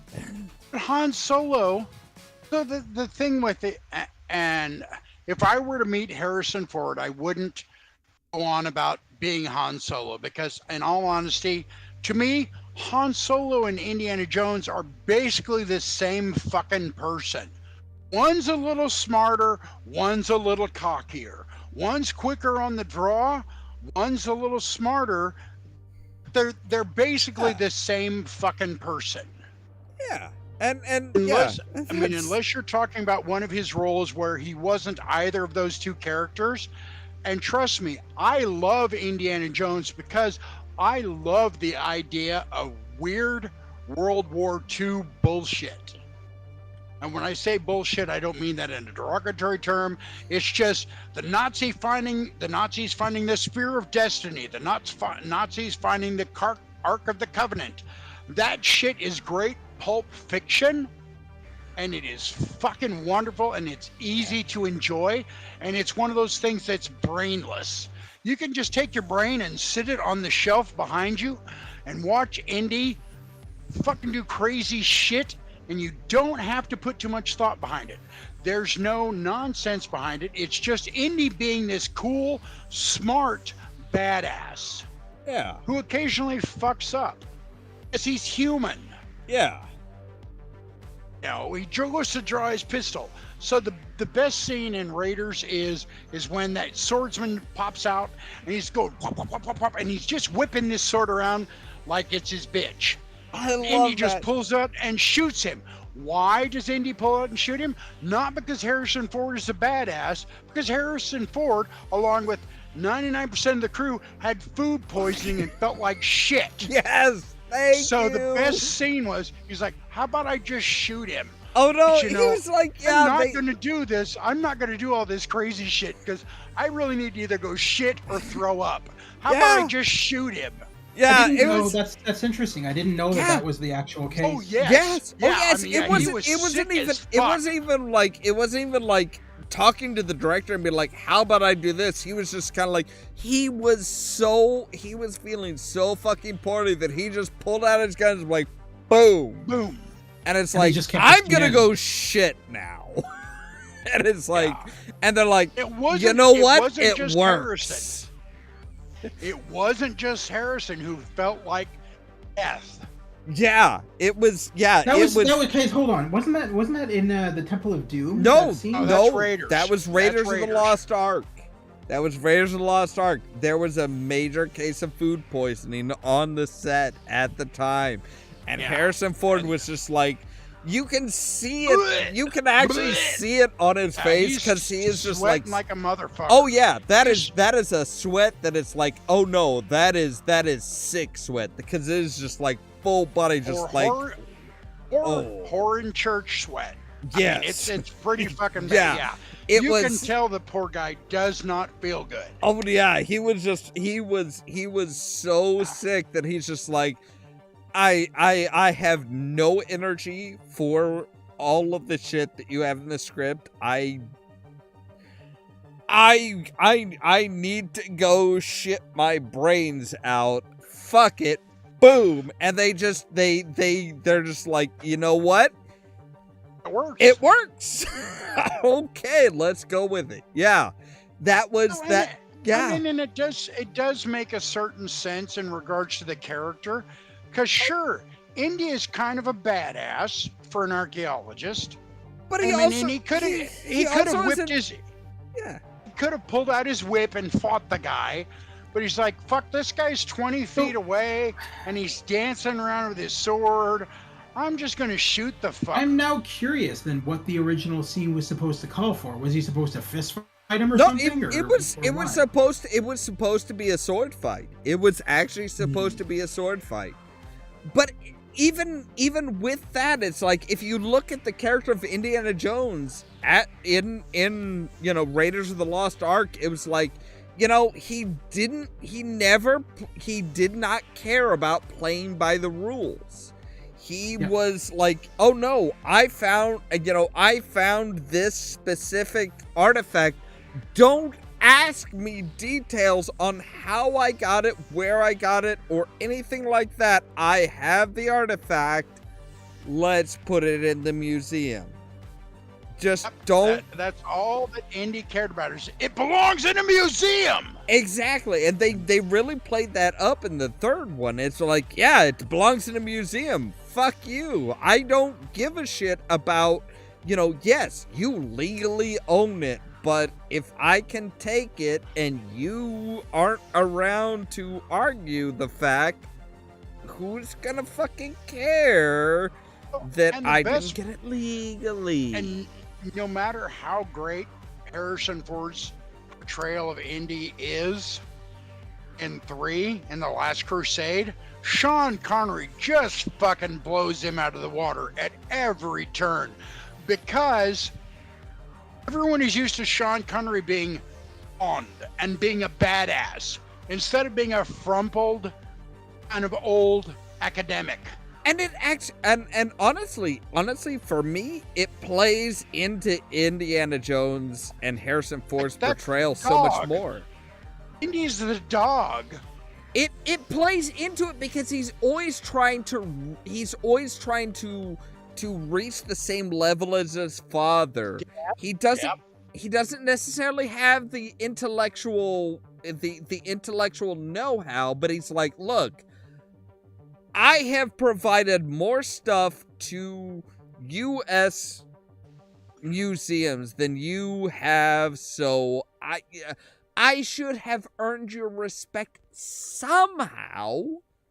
Henry. And also, who can forget that, it's Dr. Henry Jones. If they would have never made 3, just be Indiana. And nobody fucking believes the fact that his name is Indiana, because that's the dog. Well, when you have Sean Connery calling him by his actual name, it happens to be his own name as well, father like son. Yeah. It just adds this special, I don't know, sparkle, charm to it, however you want to look at it. It adds to the sparkle, but it also adds to the explanation as to why he goes by Indiana.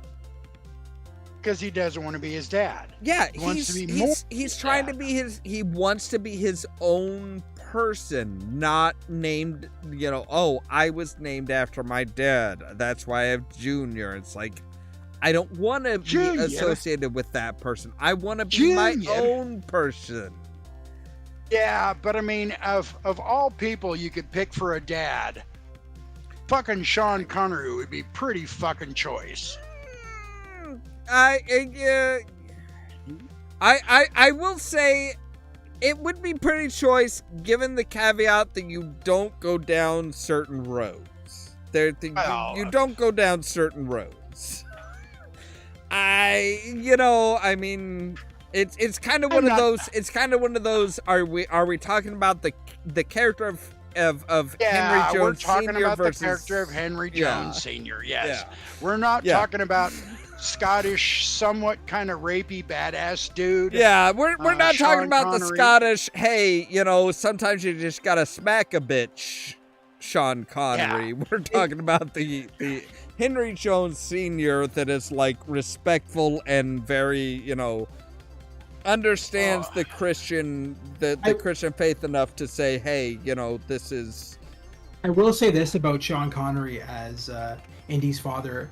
Fucking loved him in that movie. Oh, he was amazing. Great. The interaction between the two as far as two different generations was absolutely amazing. That was. Yeah, I mean, it was commendable, not compendable, but commendable, because it was really kind of like a dad, a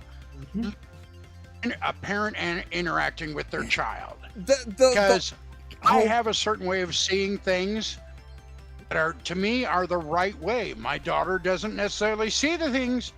She might see them as right and wrong the same that I do.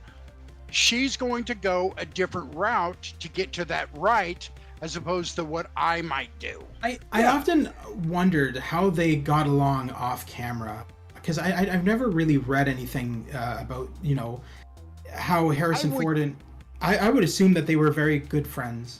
I would guess that, because I mean, For one, it would be like you being an actor as your trade, meeting with an actor who is, Oh no. you know, a hero of yours. And So- I'm not saying I know that Sean Connery was a hero of Harrison Ford's, but it's No. the fact that just like, let's say, Mark Hamill and Sir Alec Guinness, you're just going to be in awe of this motherfucker because they've done just the most amazing shit. Yep. If you value your trade. If you're just a dumbass, you know, and you just want to do, like, I just want to do a movie, Yeah. you're not going to respect Sir Alec Guinness in regards Exactly. to what he's done for the trade. Yeah. So, one Mark of Hamill, I will ahead. say this. As far as the interaction, you can't not be friends with somebody and sit there in a jacket or a jacket and vest and just your underwear in a scene without being friends with somebody. The Zeppelin scene. Yeah. The Zeppelin scene, it was so hot where reportedly it was so hot where they were filming, they did not have pants on. They were in their underwear. Below the waist, they were just they were just in their underwear for the Zeppelin scene. That's why you never see below. That's why they never did like a really wide shot for that scene. You can't be sitting there in like, you know, oh yeah, I'm just in my boxers talking with you. I have a coat, I have a shirt, a tie, a vest, a jacket on, but I'm in my underwear talking with you. You can't do that without being friends with somebody. so I always had great respect for Sean Connery as an actor in general. Like, I mean, everything from James Bond to even the fact that he understood. So he understood. he did the Highlander. He And that's a goofy, crazy movie in the first fucking place. yeah. He did the Highlander as a Spanish peacock, somehow with a more Scottish accent than the fucking Highlander himself. He understood. He also understood the future of video games and just he understood like that was just not the media was always back then trashing on it because it's all violent bullshit and blah blah blah blah blah blah blah, which brought about the fucking ESRB knew rating and better. all that kind of bullshit. He fucking knew And better. Sean Connery was like, no, this is a new genre and I want to be a part of it, which was why he ended up voicing in the From Russia with Love James Bond video game. He was like, no, I want to do this. I see the potential in this. I mean, Well, one of the best things with Sean Connery is like, look at his like the last movie. I think it was the last movie that he did, the one where he was like, nope. After that, he was just kind of like, you know, with what they did with it, I'm out. He's still Talking about the League of Extraordinary Gentlemen. yes. He's I still love that movie. That's the dumb thing is everyone hated that movie. Oh, I love it. It was a perfect comic book movie for what it fucking was. Yeah, and he put forth such an effort to really embody that character. The character, I can't remember the name of the character. Alan Quartermain. Yes, Quartermain. He put forth such an effort to really embody this look. Yes, I am a British man who has fully embraced the ideals and beliefs of the African continent, that I no longer count myself as a British citizen. He played that role so well that it was like, you know, it was kind of a shame that was his last role, because it's like he understood the role well enough that he's like, no, I can do this. Oh, and the fact that you've got Alan Quartermain, famous fictional British character, teaching Tom Sawyer, famous American fictional character, how to skeet shoot. It's fucking awesome. Yeah, it was It's the old guard teaching the new guard how you do this. Yeah, it was. I mean, I agree. It was a fantastic. I loved that movie because I loved the car. I loved the fact Jekyll and Hyde. I thought it was a good movie. Especially because it was based on a weird ass comic book. The thing that I find most awkward, that I find most unique about the Jekyll and Hyde thing from that movie was how many people were kind of like, okay, so they hated on the Ang Lee Hulk movie, but it's like if you compare the Ang Lee Hulk movie to Jekyll and Hyde from the League of Extraordinary Gentlemen, it's like that's a 1-to-1 comparison. It's like the whole mirror scene where it's like, you need me, you let me out, I can deal with this, we need to make an agreement. It's like, I don't. It's like. And eventually coming to that agreement with that darker self of yours, it's like, it's a perfect comparison. It really is a perfect comparison. And it's like, that's the way the whole, that's the way that I hope that they move forward with the actual Hulk. I want them to be kind of like, I want it to be kind of like that, yes, I do have a darker side that absolutely needs to come out because nobody else is going to be able to fucking deal with the problem other than that brutal fucking just maniac monster.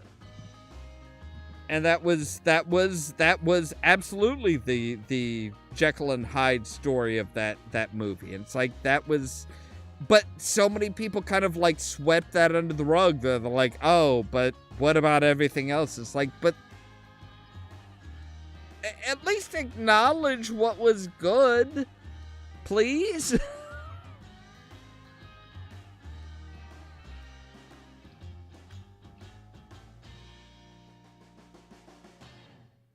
Yeah. But yeah, it was that movie was so much better than people thought it was. That was so much better than people. It was a good movie. It was an enjoyable movie that just I don't know. I've always thought that particular movie was really just, yeah, a lot of people hated on that movie for all the wrong reasons.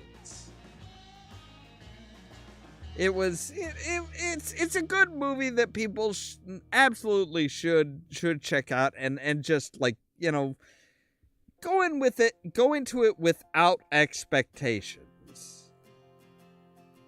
I think too many people either didn't know about what it was about, or B, expected it to be exactly what the old comic book movies were. And it's just like, you kind of have to go in with it into it with a little bit of foreknowledge and but with a little bit of, hey, this is a different medium. They're going in a unique direction, so give it some space. Give them some space to build their own world. Yeah. I mean, that's the same thing with video game adaptations. They're just. We're still talking about League of Extraordinary Gentlemen. Yes. Okay, I'm just curious because I had to leave because if my bladder was any more full, I would leave a horrible wet spot.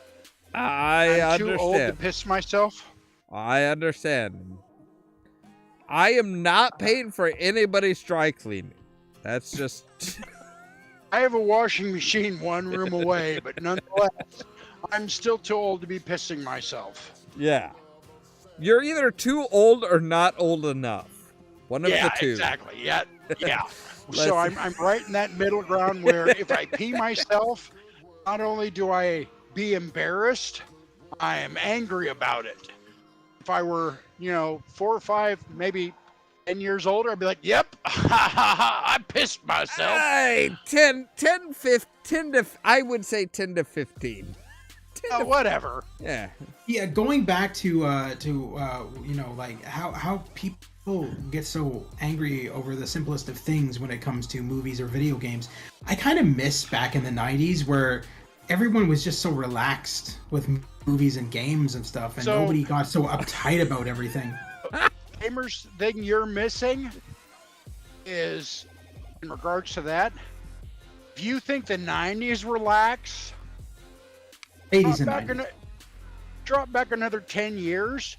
In the 80s, as long as there were some titties in the movie and maybe a good gory scene, we didn't fucking care.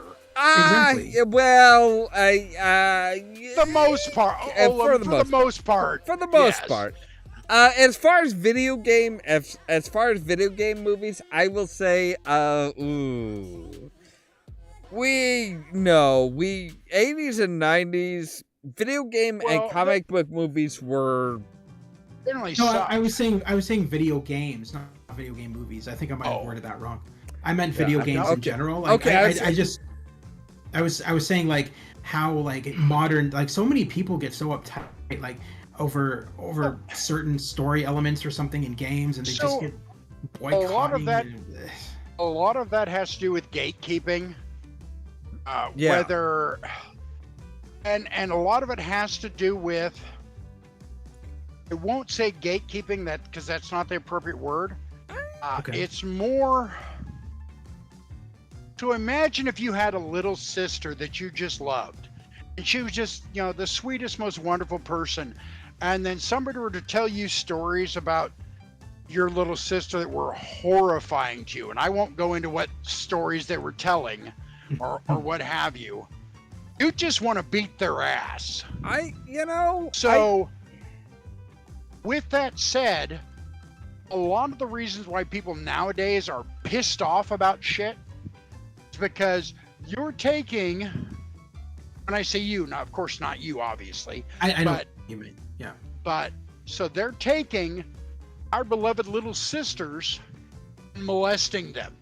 And what I mean by that is, you're taking a property that I, as a 80s generation Gen X kid, loved, and you're trying to fit it into your fucking nonsensical bullshit.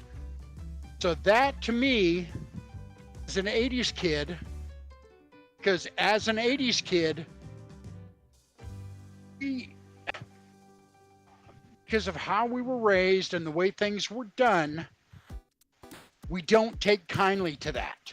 So when you're taking something that we hold dear to our hearts and you're adding a bunch of nonsensical bullshit to it, we're going to get angry because we're the latchkey kids who drank from garden hoses and fucking played outside until the streetlights came on. Our parents didn't care what we were doing because they knew. I know. I common sense. And I grew up with that generation. In that generation, so I do get that. But now, see, I would agree with that to a certain extent.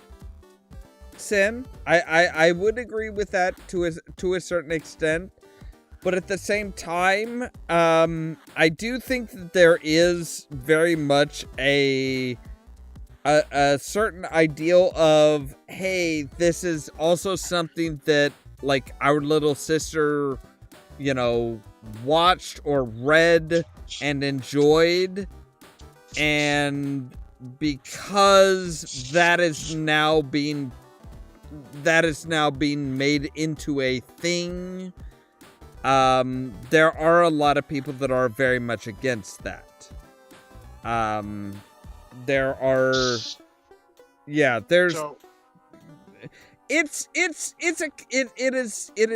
is a very I think we can all agree it is a very complex and just oh yes, it's a very complex and tricky situation. It's like, yeah, I can understand some of the arguments, but at the same time it's like some of the arguments it's like, look, if people are enjoying this, why the fuck are you so dead set on trying to destroy what they enjoy?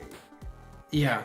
See, here's the thing for me is that I'm very relaxed. I'm a very relaxed gamer. I don't get mad at games if I suck at them or anything like that. I'm very patient and I'm very there's just not a lot of shit that annoys me in video games. And so that's why I don't personally get it. gamers, let me ask you this: what's your favorite video game property? God, absolute favorite above don't all ask me that. others. There's so fucking many that I like. I suppose just pick one. Just pick I suppose Uncharted.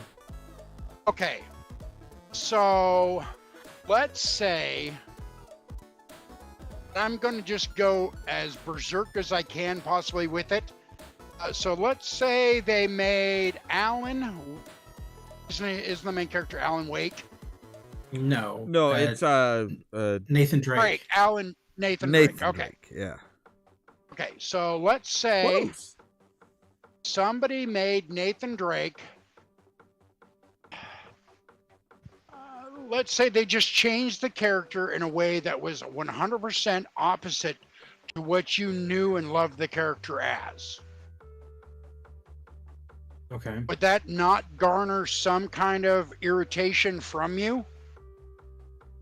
Because there was no reason to change the character?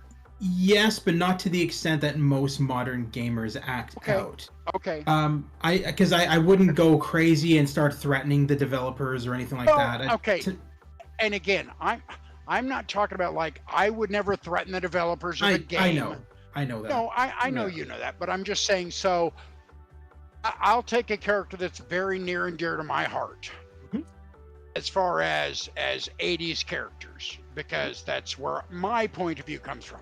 If you were to take Skeletor, let's say make his skin pink as opposed to the blue, and you make Beastman and Trapjaw, I don't know, you just fuck the characters up.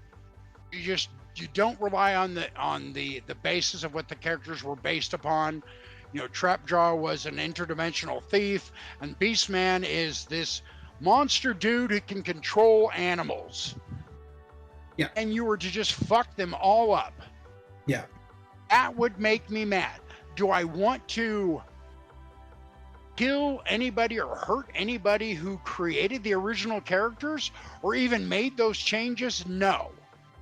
I am still going to be mad that you have bothered to fuck with my childhood instead of creating something new and different for your purposes. So that would be like taking my favorite Hot Wheels car and, you know, fucking wrecking it just because you didn't like the fact that my favorite Hot Wheels car was a 57 Chevy. That you decided that it would be better if it was a 73 Ford Pinto. That would make me mad because instead of doing something that's your own, you're fucking with my childhood, my fond memories, the things that I hold dear in my heart.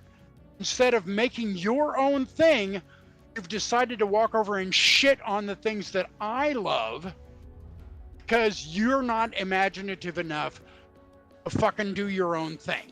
Yeah, and I totally get that, and there is so many things that I have. There's so many things that I have decided to stupidly boycott because of that. That's how it seems to me. I don't necessarily She-Ra's a prime example. So instead of making She-Ra, make a new character. You've got to fuck with, and I didn't play with She-Ra, or obviously.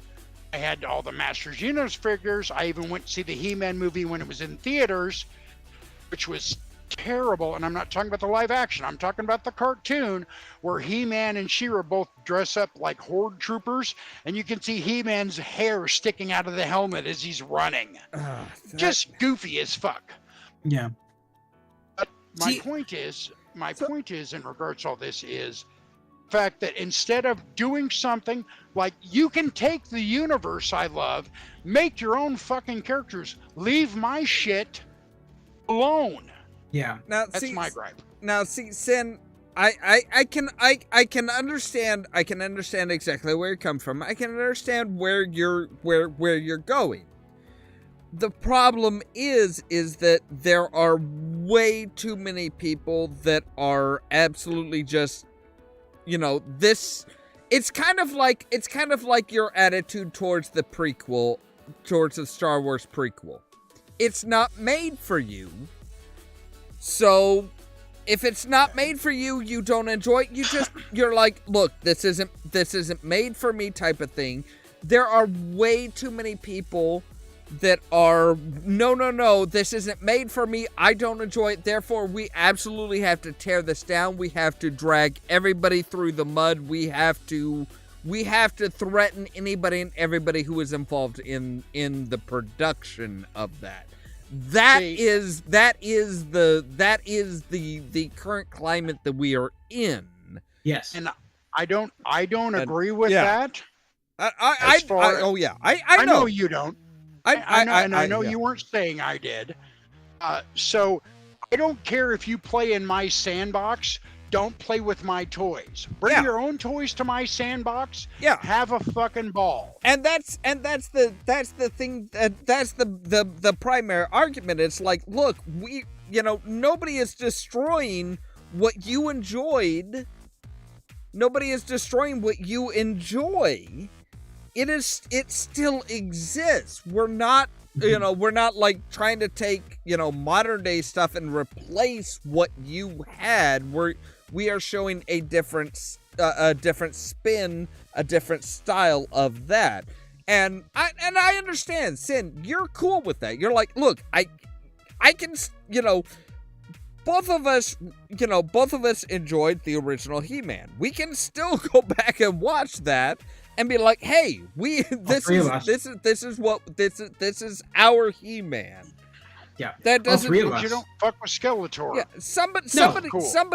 Yeah, somebody else creating a new He-Man, whether it's Kevin Smith or doing the Steven Universe, his fucking animation style and like. I will admit I kind of hate the push towards everything going the Steven Universe, like blobby. Quirky stuff. I mean, but that doesn't change. That doesn't change the stuff we grew up with. That doesn't change the stuff that we like. That doesn't change the stuff that we can still buy a DVD of and put it in and watch it and be like, this is our end all be all of He-Man. Period. I don't care what else comes later. This is the end all be all of our stuff. That's why I had so many DVDs. And I guess that's where part of my grief comes in. And what I mean by that is if you want to make something new, like Skeletine, which was supposed to be Skeletor's son. So if you want to do something with that property, I don't have a problem with it. Yeah, and I mean, honestly, everything that I've seen as far as Skeletor has actually been kind of more brutal than what we've what we grew up with. It's like, oh no, he's like, oh no, I will absolutely, it's like, oh hey, yeah, you killed me, but you fucked up, son. I think what Sin is saying is don't screw with the original design. So like if Skeletor is like dark blue, don't make him hot pink. Don't fuck with the original thing that we grew up with. That is part of what I'm talking about 100%. Yeah. If you want to reiterate, so I'll use the Mandalorian because he's a perfect example. Mando is not Boba Fett. Yeah. I have no problem with Mando being Mando. You know, Din. I have no problem with Din being Din, or the way Din behaves. I think kind of he's occasionally a putz. That's not because they've done anything wrong to Boba or Jango or any of the other fucking Mandalorians before Boba and Jango. It's the fact Din is his own separate character, and I can respect him for that, and I can dislike him for the things that I think that he's a putz about, but I don't hate the character. I don't make it a point to spend $20 some odd on a hunk of plastic of a character that I fucking can't stand. Yeah. And of the Mandalorian figures, I have Din, I have Grogu, and I have Cara Dune.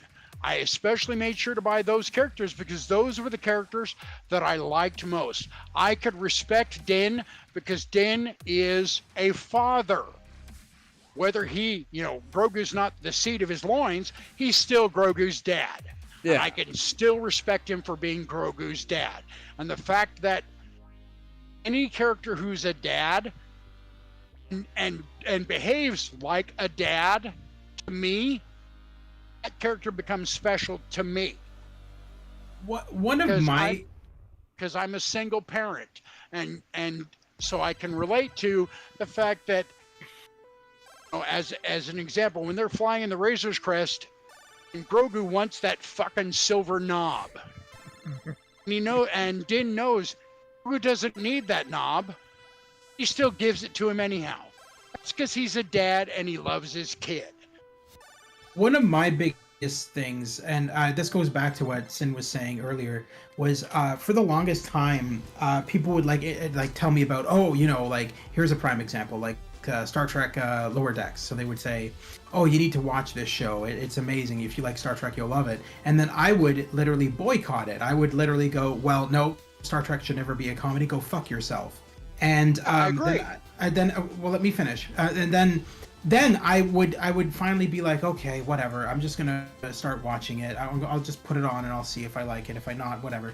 And then I fall in love with it. And then I regret my decision of being so close-minded and being like, this fucking sucks. I think that kind of comes to the crux of the point of this general topic is people are expecting the same old thing. They're expecting, it's going to the I actually saw a post earlier today on Twitter where people were saying that any character that was introduced outside of an MCU movie is shit.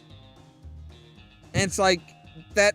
You're a retard. It's like, that's why? My response would be. It's like, why? It's like, well, they didn't reference, they weren't referenced in the movies, therefore they aren't really a part of the MCU. And it's like, so like they were saying that Moon Knight was shit, Miss Marvel was shit, She-Hulk is shit, because these aren't characters that were ever hinted at or alluded to or referenced in any way in the movies. If it wasn't in the movies, it was shit. And it's like, you're clearly an idiot.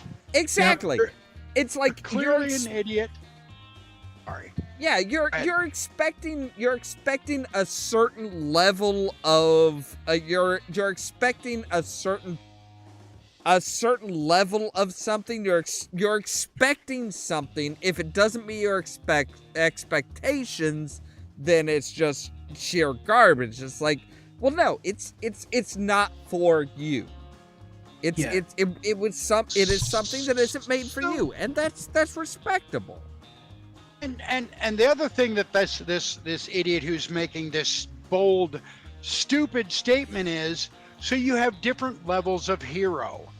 So if you were to stick Moon Knight in Infinity Wars movie or the Infinity Gauntlet movie, Moon Knight would die, just gone. Yeah, because he's not on the level of even the least powered character in the Infinity Wars movie. Cap. Yeah. In all honesty, Cap is the least powered character. So you're expecting that these street level heroes jump in and fight alongside essentially, for lack of a better term, god tier heroes based on their exploits, you're an idiot because you know nothing about the Marvel Universe. You've never read a fucking comic book in your entire goddamn life, to realize that there are differences. So Moon Knight is no less heroic than Cap. It's just different than Cap. That's different than the Punisher, so on and so forth. Sorry, I'll shut up now. Oh no. You actually touched on something that I was actually wanting to bring up. It's like most of the modern day MCU streaming titles, the Disney Plus streaming titles like Moon Knight and Miss Marvel and She-Hulk, they're all regular fucking people. They aren't billionaires that have so much money behind them that they can make a new suit every 3 to 4 months. They don't have, they don't have a pantheon of gods behind them. They don't have all of these, they don't have these massive establishments behind them that everybody in the MCU movies have had. We are slowly kind of breaking down towards like what would happen if any of us just suddenly had superpowers. How would that play out? How, we could go, we could go out and fight crime. We could go out and fight crime, but there's no money in it. We'd still have to go to our day jobs. And the tick hates. Yeah, we would still have to go to our day jobs in order to be able to afford our apartments, in order to buy fucking food. So it's like, yeah, exactly. Coffee. It's like, hey, yeah, we can be a superhero, but it doesn't pay. We don't get paid for it. So, I mean, and that's kind of the mistake that Marvel MCU movies have made with Spider-Man.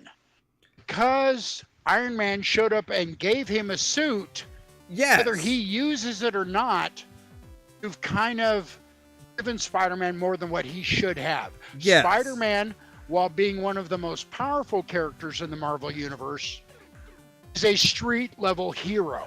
In all honesty, I mean, he's not. While he can go toe-to-toe with God-tier heroes, Peter's not a god-tier hero. He's just a dumbass kid who has some dumb luck, a lot of perseverance, and spidey sense. Yeah. And that's, and I think that's what they kind of brought him.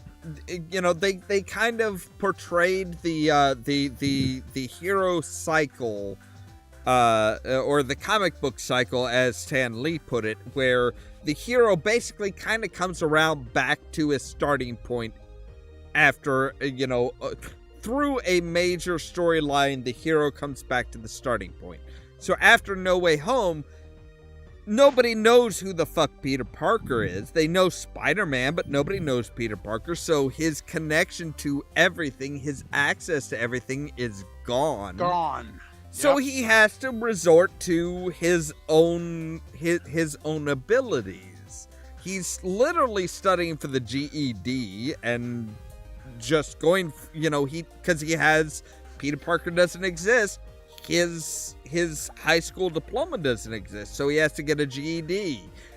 He already knows himself how to make spider webbing, and he's sewing his own suit because he doesn't have, the whole change.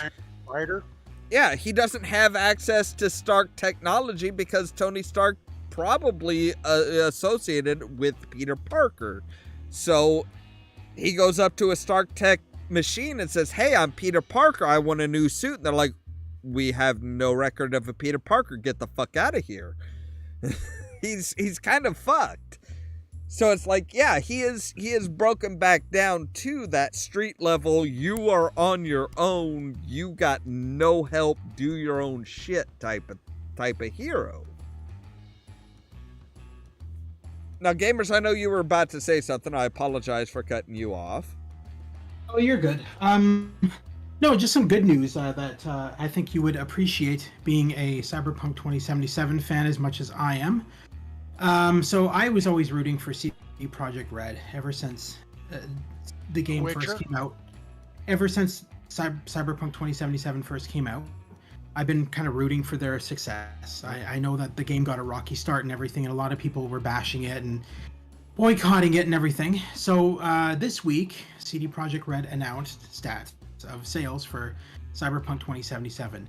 The game has boosted crazy sales with the release of the Cyberpunk Edge Runner anime on Netflix. So it boosted. So that came out. That became a massive success. And CD Projekt Red saw sales of over a billion units sold of Cyberpunk 2077.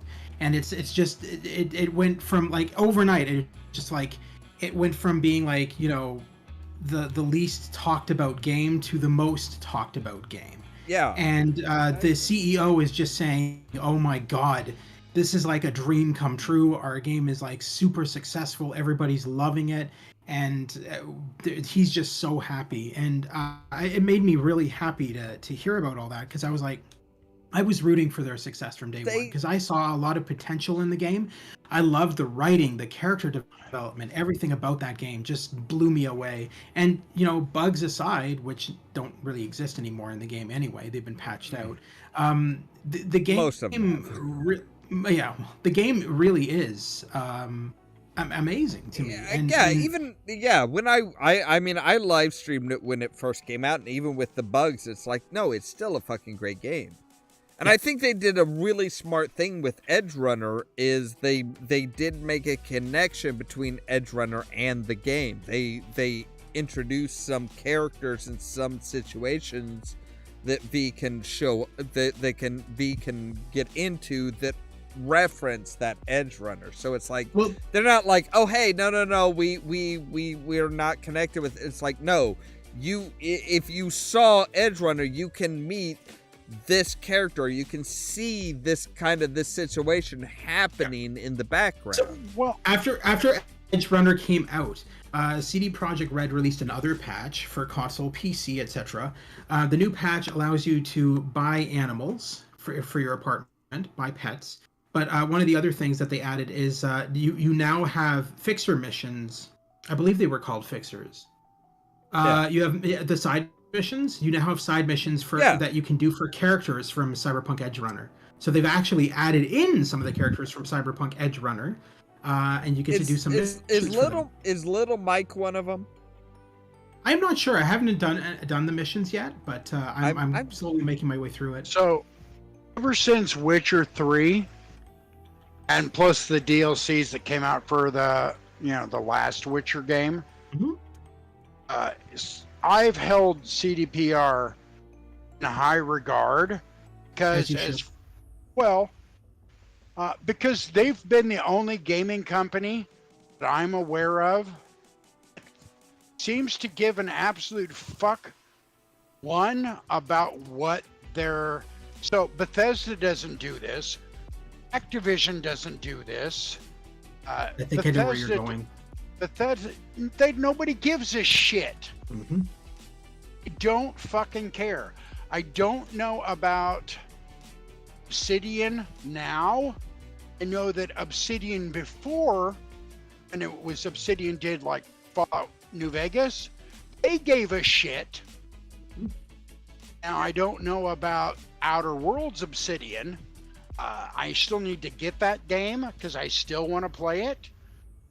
Even though it's, I've heard mixed reviews in regards to it, I still want to play it. It's a pretty solid. It is a pretty solid successor to the old school Fallout. Okay, one of the most. So that's good enough for me. one of the most beautiful things that I think CD Projekt Red does that I think we can all agree with is when you buy their games physically or even digitally, you get I don't know if you get it digitally, but in physical form you get a little note inside your game case from CD Projekt Red CEO, and it says they say we thank you very much for purchasing our game. As such, we will be giving you all free DLC when it comes out in the future. They're not going to make you pay for any of the DLC and stuff like that. It's going to be all free because they value your support in purchasing their title and everything. And I think more game companies need to do that. It just feels nowadays like a lot of game companies are like, oh yeah, haha, you bought half of our game, we'll add the rest of the game as a paid DLC, so fuck you. And so, yeah, I mean, that's one of the reasons why I like CDPR. Again, like I said, because it feels like, as far as consumer side goes, that they give a shit whether I like it or not. Yeah. Yeah, And they do. so the other thing that CDPR does is, so they go, hey, these are our assets. You can use them however you want to. Just don't make money off of them. Yeah. That's all we ask. Don't try to charge, if you want to use our stuff to make a mod for Skyrim or whatever fucking game, as long as you don't charge anybody, have fun. We want you to enjoy this shit. Yeah. Yeah. And that we've is worked so hard on. Yeah, and that's because yeah. that's why I can respect a company like CDPR.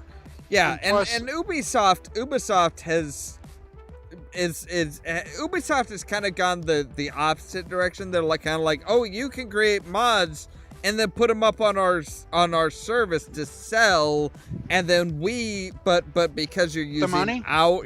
because you're using our service to sell them, we're taking part of the money. It's like, but you had. I kind of look at Ubisoft like a whore that's giving you a blowjob. Every time you try it, you slightly enjoy the blowjob. She bites you. Yeah, I could see that. It's like, oh yeah, baby. No. Hey, Punch. Ah! give me $10 more and I'll remove and I'll stop using my teeth. That's that. Yeah, I agree. That is. Yeah, that does kind of feel like Ubisoft. I gotta admit. If I drop. So, for example, when I bought, like, the last new big game, AAA game I bought was Fallout, just Fallout, period. The last big game I bought forever ago. I went and I played it, and I enjoyed it, and then Bethesda said, these are going to be our DLCs. I bought a season pass so I could get all the extra bullshit. Wait. Now, Are you talking Fallout 3 or Fallout 4? 4, okay. Yeah. So I got Far Harbor, 30 hand jobs in the bathroom, and whatever, and the machinist. Whatever the fucking DLCs were there. And I enjoyed all of them. And I enjoyed modding them, and I enjoyed playing with them, and I can't tell you how many times I have either uninstalled and reinstalled those games so I could play them because somebody has dropped a new mod that was like, wow, that's really fucking cool. I want to try the game with that. Or I've watched a YouTuber. It's like, this is the series. So like there's a guy I watch who does nothing but Fallout horror games. So they actually have like full download sets that kind of revamp the game, so it's all horror. Or and when I mean horror, I'm talking about like it turns it into a survival horror game as opposed to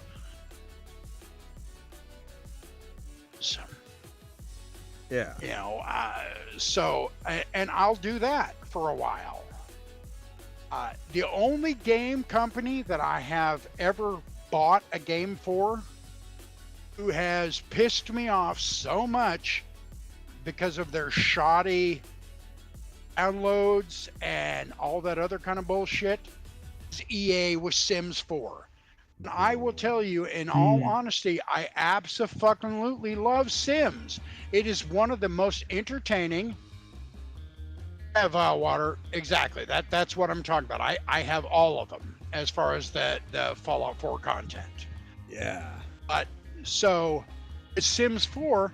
Every time, at least recently, every time I was pretty much a whale when it comes to buying their DLCs. I bought up to werewolves. With werewolves, that's when things started to get broken. Even when I downloaded like mods that everything was supposed to be patched, things just were all kinds of fucking broken. And even though I've spent probably close to $200 on EA product, I'm not fucking, that shit's not going back on my computer. They can go fuck themselves. Yeah. EA EA as a publisher is not really good. Yeah, they're cancerous. The biggest problem with EA is they like to police the game creators way too much. And I know that BioWare had major issues with them back in the day when the original Mass Effects came out. They even said so because EA was trying to like police them that no, you have to do things this way, that way, and this has to be done this way. And then as a matter of fact, BioWare even admitted recently that when the Mass Effect Remastered collection came out, you know, the trilogy, all 3 Mass Effect games with all the DLC. I own it. But EA was threatening, saying to BioWare, "Oh no, you can't have all the DLC included in this collection. We still want to charge for it. So just put." Oh no, go ahead. So just put the 3 games out, but we'll add the DLC as paid DLC. And then BioWare was like, well, then we're not going to release this collection because we want to have the collection in its entirety with all the DLC included, not just some other fucking pay to play bullshit. Want to hear something funny? Again, I won't mention the company that I work for because I don't want to lose my job. Exactly. But our new CFO used to work for EA. No. That's all I'm gonna fucking say. I've constantly talked to the people that I trust and hold in confidence. Yeah, this is a shitstorm because that guy used to work for a company that did loot boxes. Yeah, that's the thing. EA is a shit show. I mean, the fact that they were so dead set against any single player Star Wars for the longest time until all of a sudden they let the license, they let their exclusive license lapse. So now anybody can get a license to make a Star Wars game, and all of a sudden EA is like, oh shit. People are looking at release. We're gonna release two different single-player Star Wars games because we don't have an exclusive license anymore. We're gonna try and double what anybody else is gonna be able to put out. And it's like, oh, but didn't you say when Fallen Order came out that it was nobody wants a single player Star Wars game, and then it like sold like fucking gangbusters? It's like, yep, obviously you were fucking wrong. So with that all said, it's like EA didn't go back and look at the previous Star Wars titles. Jedi Academy, nobody bought that because we're retarded. Shit out of it. Hey, I know. I bought it. I know. Me too. I fucking love it. So I mean, or the Dark Forces. Nobody bought Dark Forces. Nobody wanted that shit. Yeah. Here's the thing, though. I feel that with EA, when they bought out the Star Wars franchise, they never bothered to look at the past titles that LucasArts did. They never bothered to look at all those classic Star Wars titles. No. They kind of probably just threw them aside and thought, well, this is our company now. We'll do things our way. Old games. Nobody cares about them. Exactly. You can remaster them. If you could get if I could get my hands on a brand new version, that would run on my computer. So wouldn't necessarily be brand new because my computer's old as fuck. But a new version of TIE Fighter Fuck yes! And I'm not talking about, I don't want the GOG old DOS version of TIE Fighter. I'm talking about something new. Yeah. New Closest graphics, new updates. the closest they have to TIE Fighter and X-Wing is Squadrons right now, and honestly, it's the same shit. I mean, like I don't mean that in a derogatory sense. I know what you're saying. It's the same thing. You can play as the Rebels or the Imperials, and each has their own campaign. You're on the main menu. Hey, you want to play as the Rebels? There's the Rebel campaign. You want to play as the Imperials? There's the Imperials campaign. And it's the closest thing to being in a fucking Star Wars movie, and I fucking love it. And I would recommend that game to anybody who grew up with X-Wing versus TIE Fighter or any of those games, because it really is the next gen version of those games. And they even included the original actor who played Biggs, the original actor from the original Star Wars trilogy who played Biggs. They got him in the game, So playing himself. So, by saying that, you've just kind of emphasized why I dislike Disney's Star Wars. So there was because all that stuff would be considered EU or Legends now. Yeah. There was so much. So, like, for just as an example, we'll just use X-Wing, the Rogue Squadron, the series of books.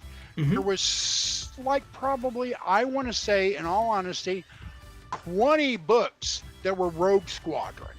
Yep. They could have bothered, instead of making the movie with Jan Erso, if they would have bothered to look at those and take them seriously and not look at them and go like, oh, we don't want to use this shit.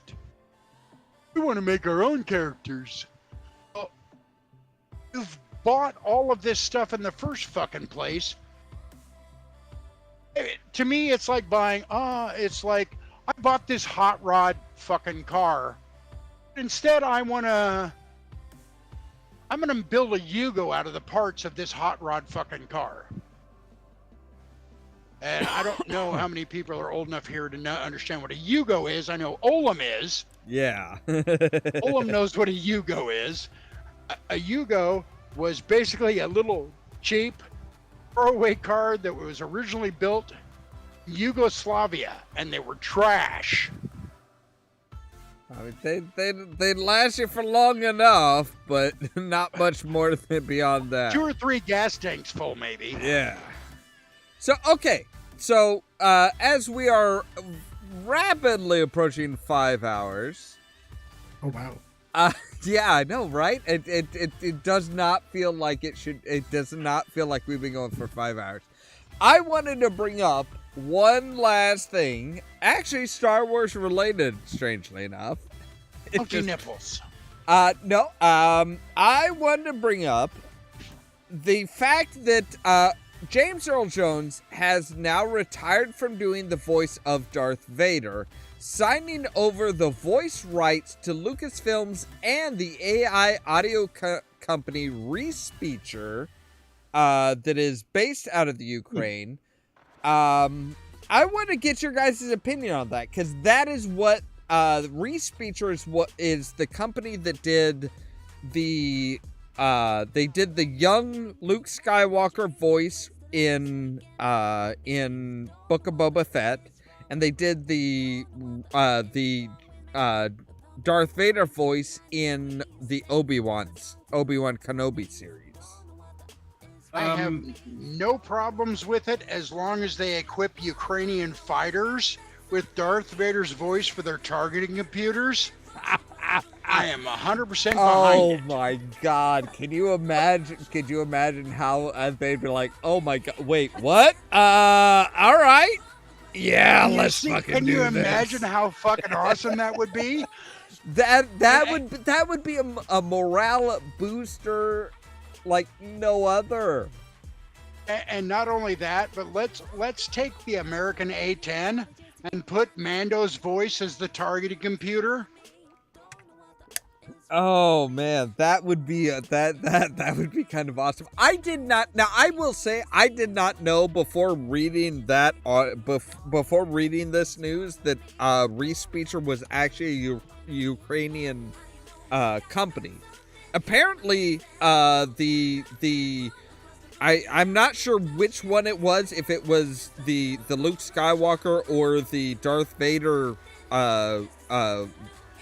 audio and lines that they were doing, but they actually were working on one of them when the air raid sirens started blaring with the first the first Russian attack. Yeah. And they're like, okay, we're going down to the bunker. And they're like, but before they went down to the bunker, they sent everything they had off to LucasArts, and was like, here's everything we have. We don't know when we're going to get the rest of it to you, but here's everything we got. And they actually kept working. So my opinion on the whole revoice thing is I don't really like it. So there is a sound-alike. There's two sound-alikes that have been used in the past for Darth Vader.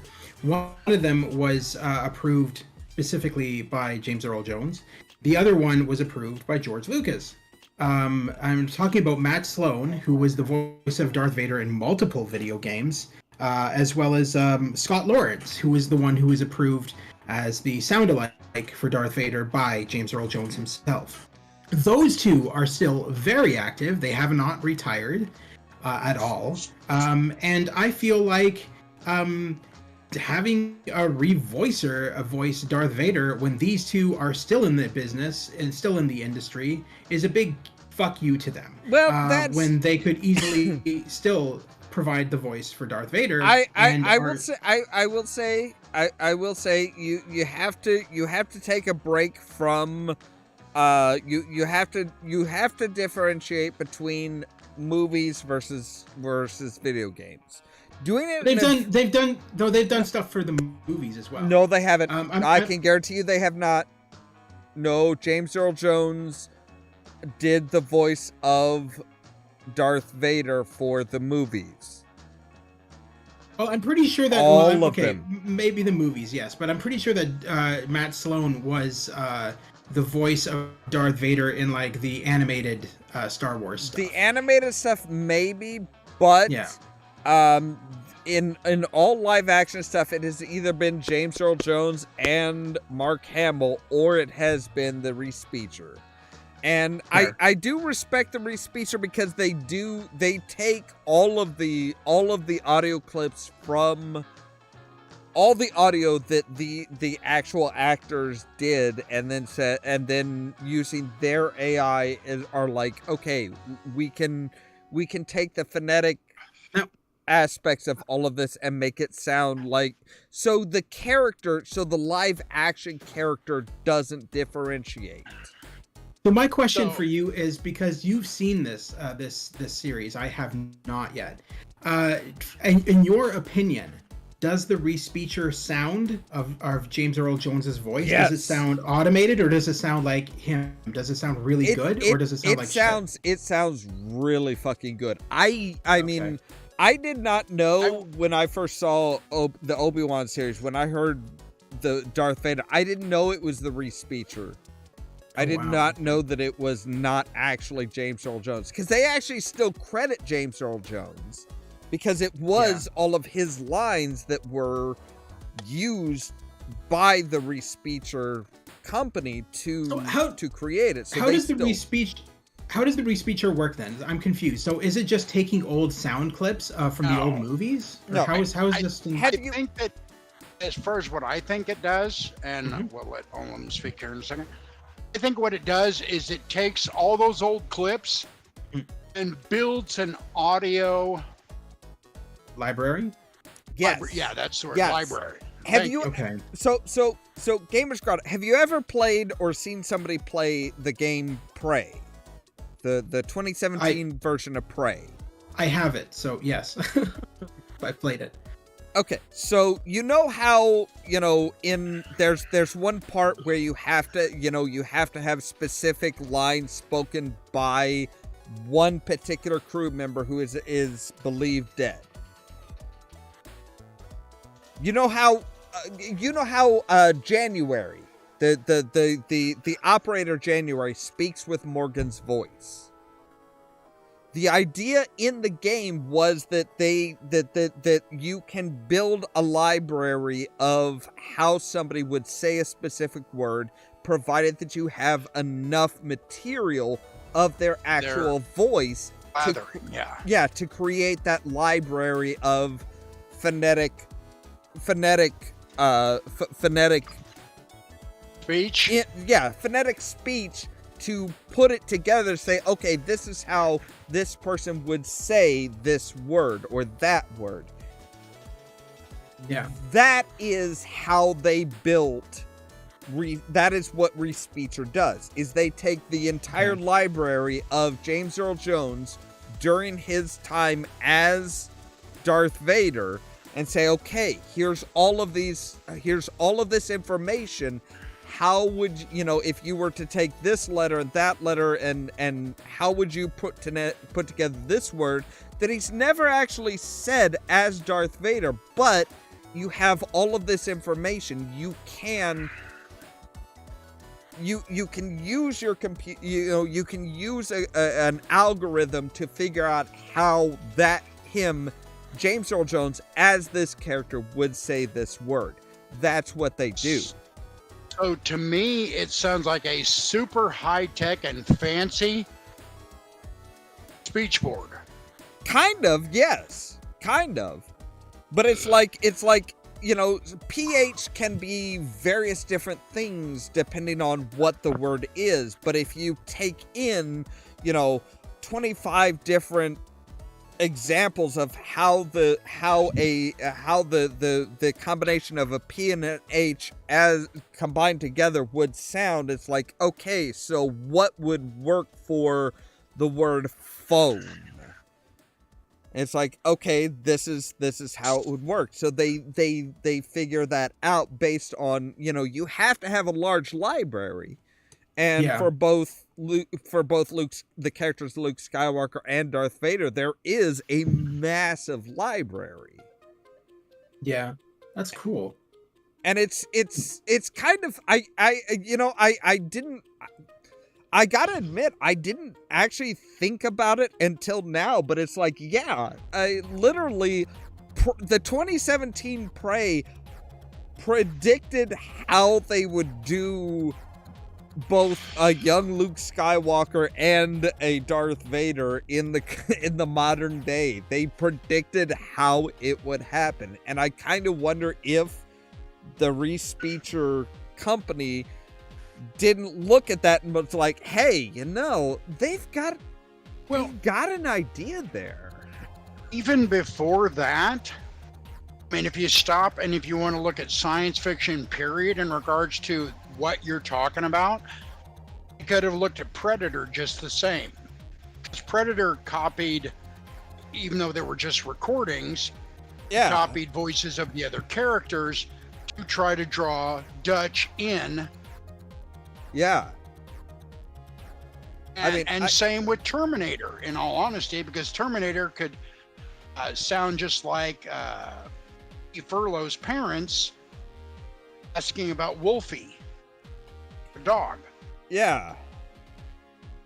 Yeah, I mean, I've always found it fascinating how much, like, the science fiction TV shows, movies, games, and stuff can influence real life. Like, I mean, hell, we literally have much smaller versions, granted, but we have the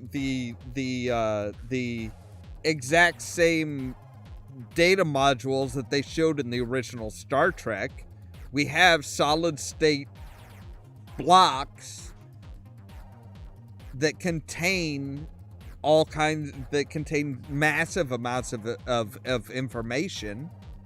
Well, even if you just look beyond machine replication, you take somebody who's talented enough. So I will pick my favorite person, guy as impersonations, Bill Hader. So if you slap a deep fake on his face, and you have him do Arnold, you can't tell that that's not Arnold, other than the fact that he's saying silly bullshit. or another one that was like when deep fakes were first starting to come about. Jordan Peele as Barack Obama. Yes. Like, he literally sat there in a chair just spouting off a bunch of bullshit, and he's like, you don't know that this isn't really Barack Obama. And they totally did the deep fake on his face and stuff, and it's like, yeah, a lot of people are like, no, that's really, no, that is somebody who just is able to study the person's speech pattern and style and copy it. And then you just plaster a new face on him. It's like, yeah, that's shit's scary, man.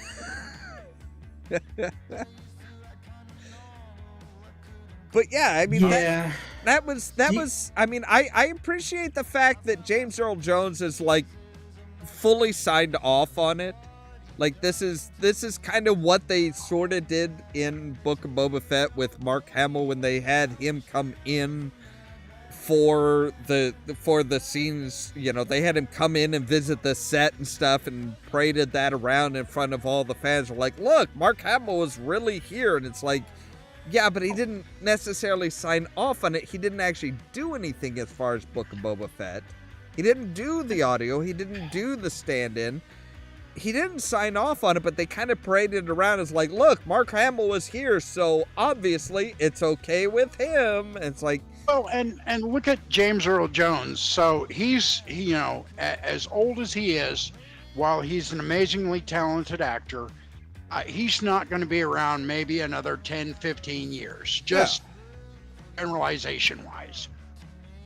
And so by doing this, he not only has he basically guaranteed his legacy in regards to one of the biggest science fiction, series ever, he's made sure his family, so his grandkids, his great grandkids, might get a nice big fat check because Grandpa was Darth Vader's voice. Yeah. And I've always respected James Earl Jones because he has always said, I mean, he was not credited in the original Star Wars because he didn't feel that his lines added to the story. It was only once his lines added to the story that he wanted credit. And even wasn't it David Prowse who was originally credited? Yeah, that was the physical actor. James Earl Jones still did the voice, but James Earl Jones said, no, it wasn't my voice. My lines weren't unique enough to that I feel I should get credit for the voice.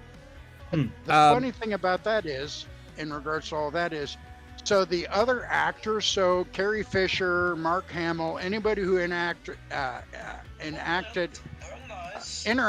that's the word I'm looking for, with David Prowse, talked about how silly David Prowse sounded delivering the lines, because he's got this kind of high, or at least at the time he had this kind of a high effete British accent, because he's a Brit, but he was a bodybuilder and he was a big fucker. Yeah. So when he's like, I want the plans, blah, blah, blah, blah, whatever line, it was British and very effeminate. Yes. He did not suit the role at all. Yeah, it was his voice. Now, the other thing, I don't know if you guys knew this or not, but David Prowse was the actual trainer for Christopher Reeve. When Christopher Reeve was building himself up for Superman, David Prowse was his personal trainer. Yep. I did not know that. Yeah. Interestingly enough, with James Earl Jones, as far as Episode 3, the Revenge of the Sith. Jedi? No. Return of the Jedi? No, Revenge of the Sith. You're right. Yeah, You're right. Yeah, Okay. Revenge of the Sith. He was uncredited. He did not want credit because the only line he said as Darth Vader was no, and he's like, it doesn't add to the story, so I don't want credit. It's like, my voice was iconic, yes, as being Darth Vader, but it didn't add anything to the character. It didn't do anything, so I don't want credit. That when I read that article way back when that movie first came out, I'm like, that impressed me as far as it. Oh God, yeah, of course. It shows what he's like as a human being. Yeah, he has such amazing. He's a gentleman. Humility? Yeah, not so much amazing gentlemanliness or amazing ability. He has. I said humility, by the way. Humility. Humility. What kind of humility? A certain amount of ethics. Like he won't do a commercial unless he actually believes in the product. It doesn't matter how much money they throw at him. He's like, if he doesn't believe in the product, he won't do the commercial. Understandably so. And it's like that's a certain level of credibility and ethics that Respectability. you don't really see that these days. What can you imagine James Earl Jones doing a commercial for Vagisil? What the fuck? Strangely enough, I actually could. I think I actually could. It's kind of fucked up, but it's like, I mean, I could. I think I could.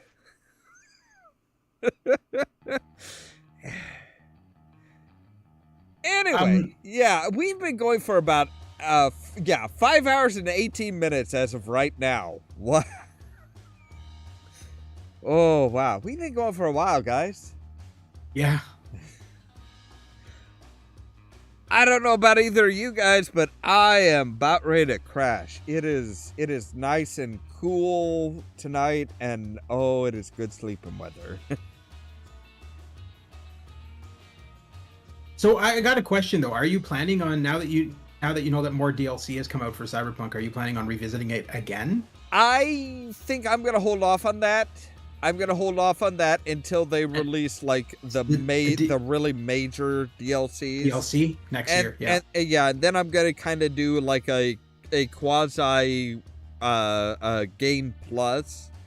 I'm gonna find out exactly where my character was as far as like all of the stuff that I had built up. As far as skills and stuff, I'm going to cheat my way to that level, and then I'm like, all right, now we're starting from here, from the game, from the base level and going from there. Fair. Yeah. So, yeah. Sounds good. Yeah. All right. Sin dropped out because, Sin's like, yep, sleep time for me also, Toodles. Understandable, sure. Yeah. Yeah. So starting Sunday, we are going to be back with Leisure Suit Larry and the Love for Sale, and then we're gonna get into the non-Sierra, non-Aloe Leisure Suit Larry games. Nice. And after that, I don't know what we're gonna do from there, but we'll figure something out. Sweet. So, all right, you have a wonderful evening. You too, Gamers Grotto. As always, thank you for being here. Oh, anytime. Have a good...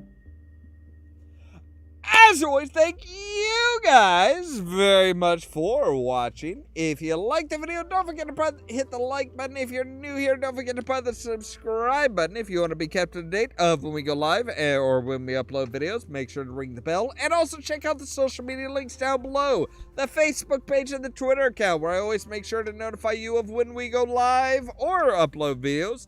And the permanent invite for the Discord server, where we talk about all kinds of weird shit like this outside of live streaming and all of that. All of that so that you can stay tuned for more from Ollamh Productions. Cheerio!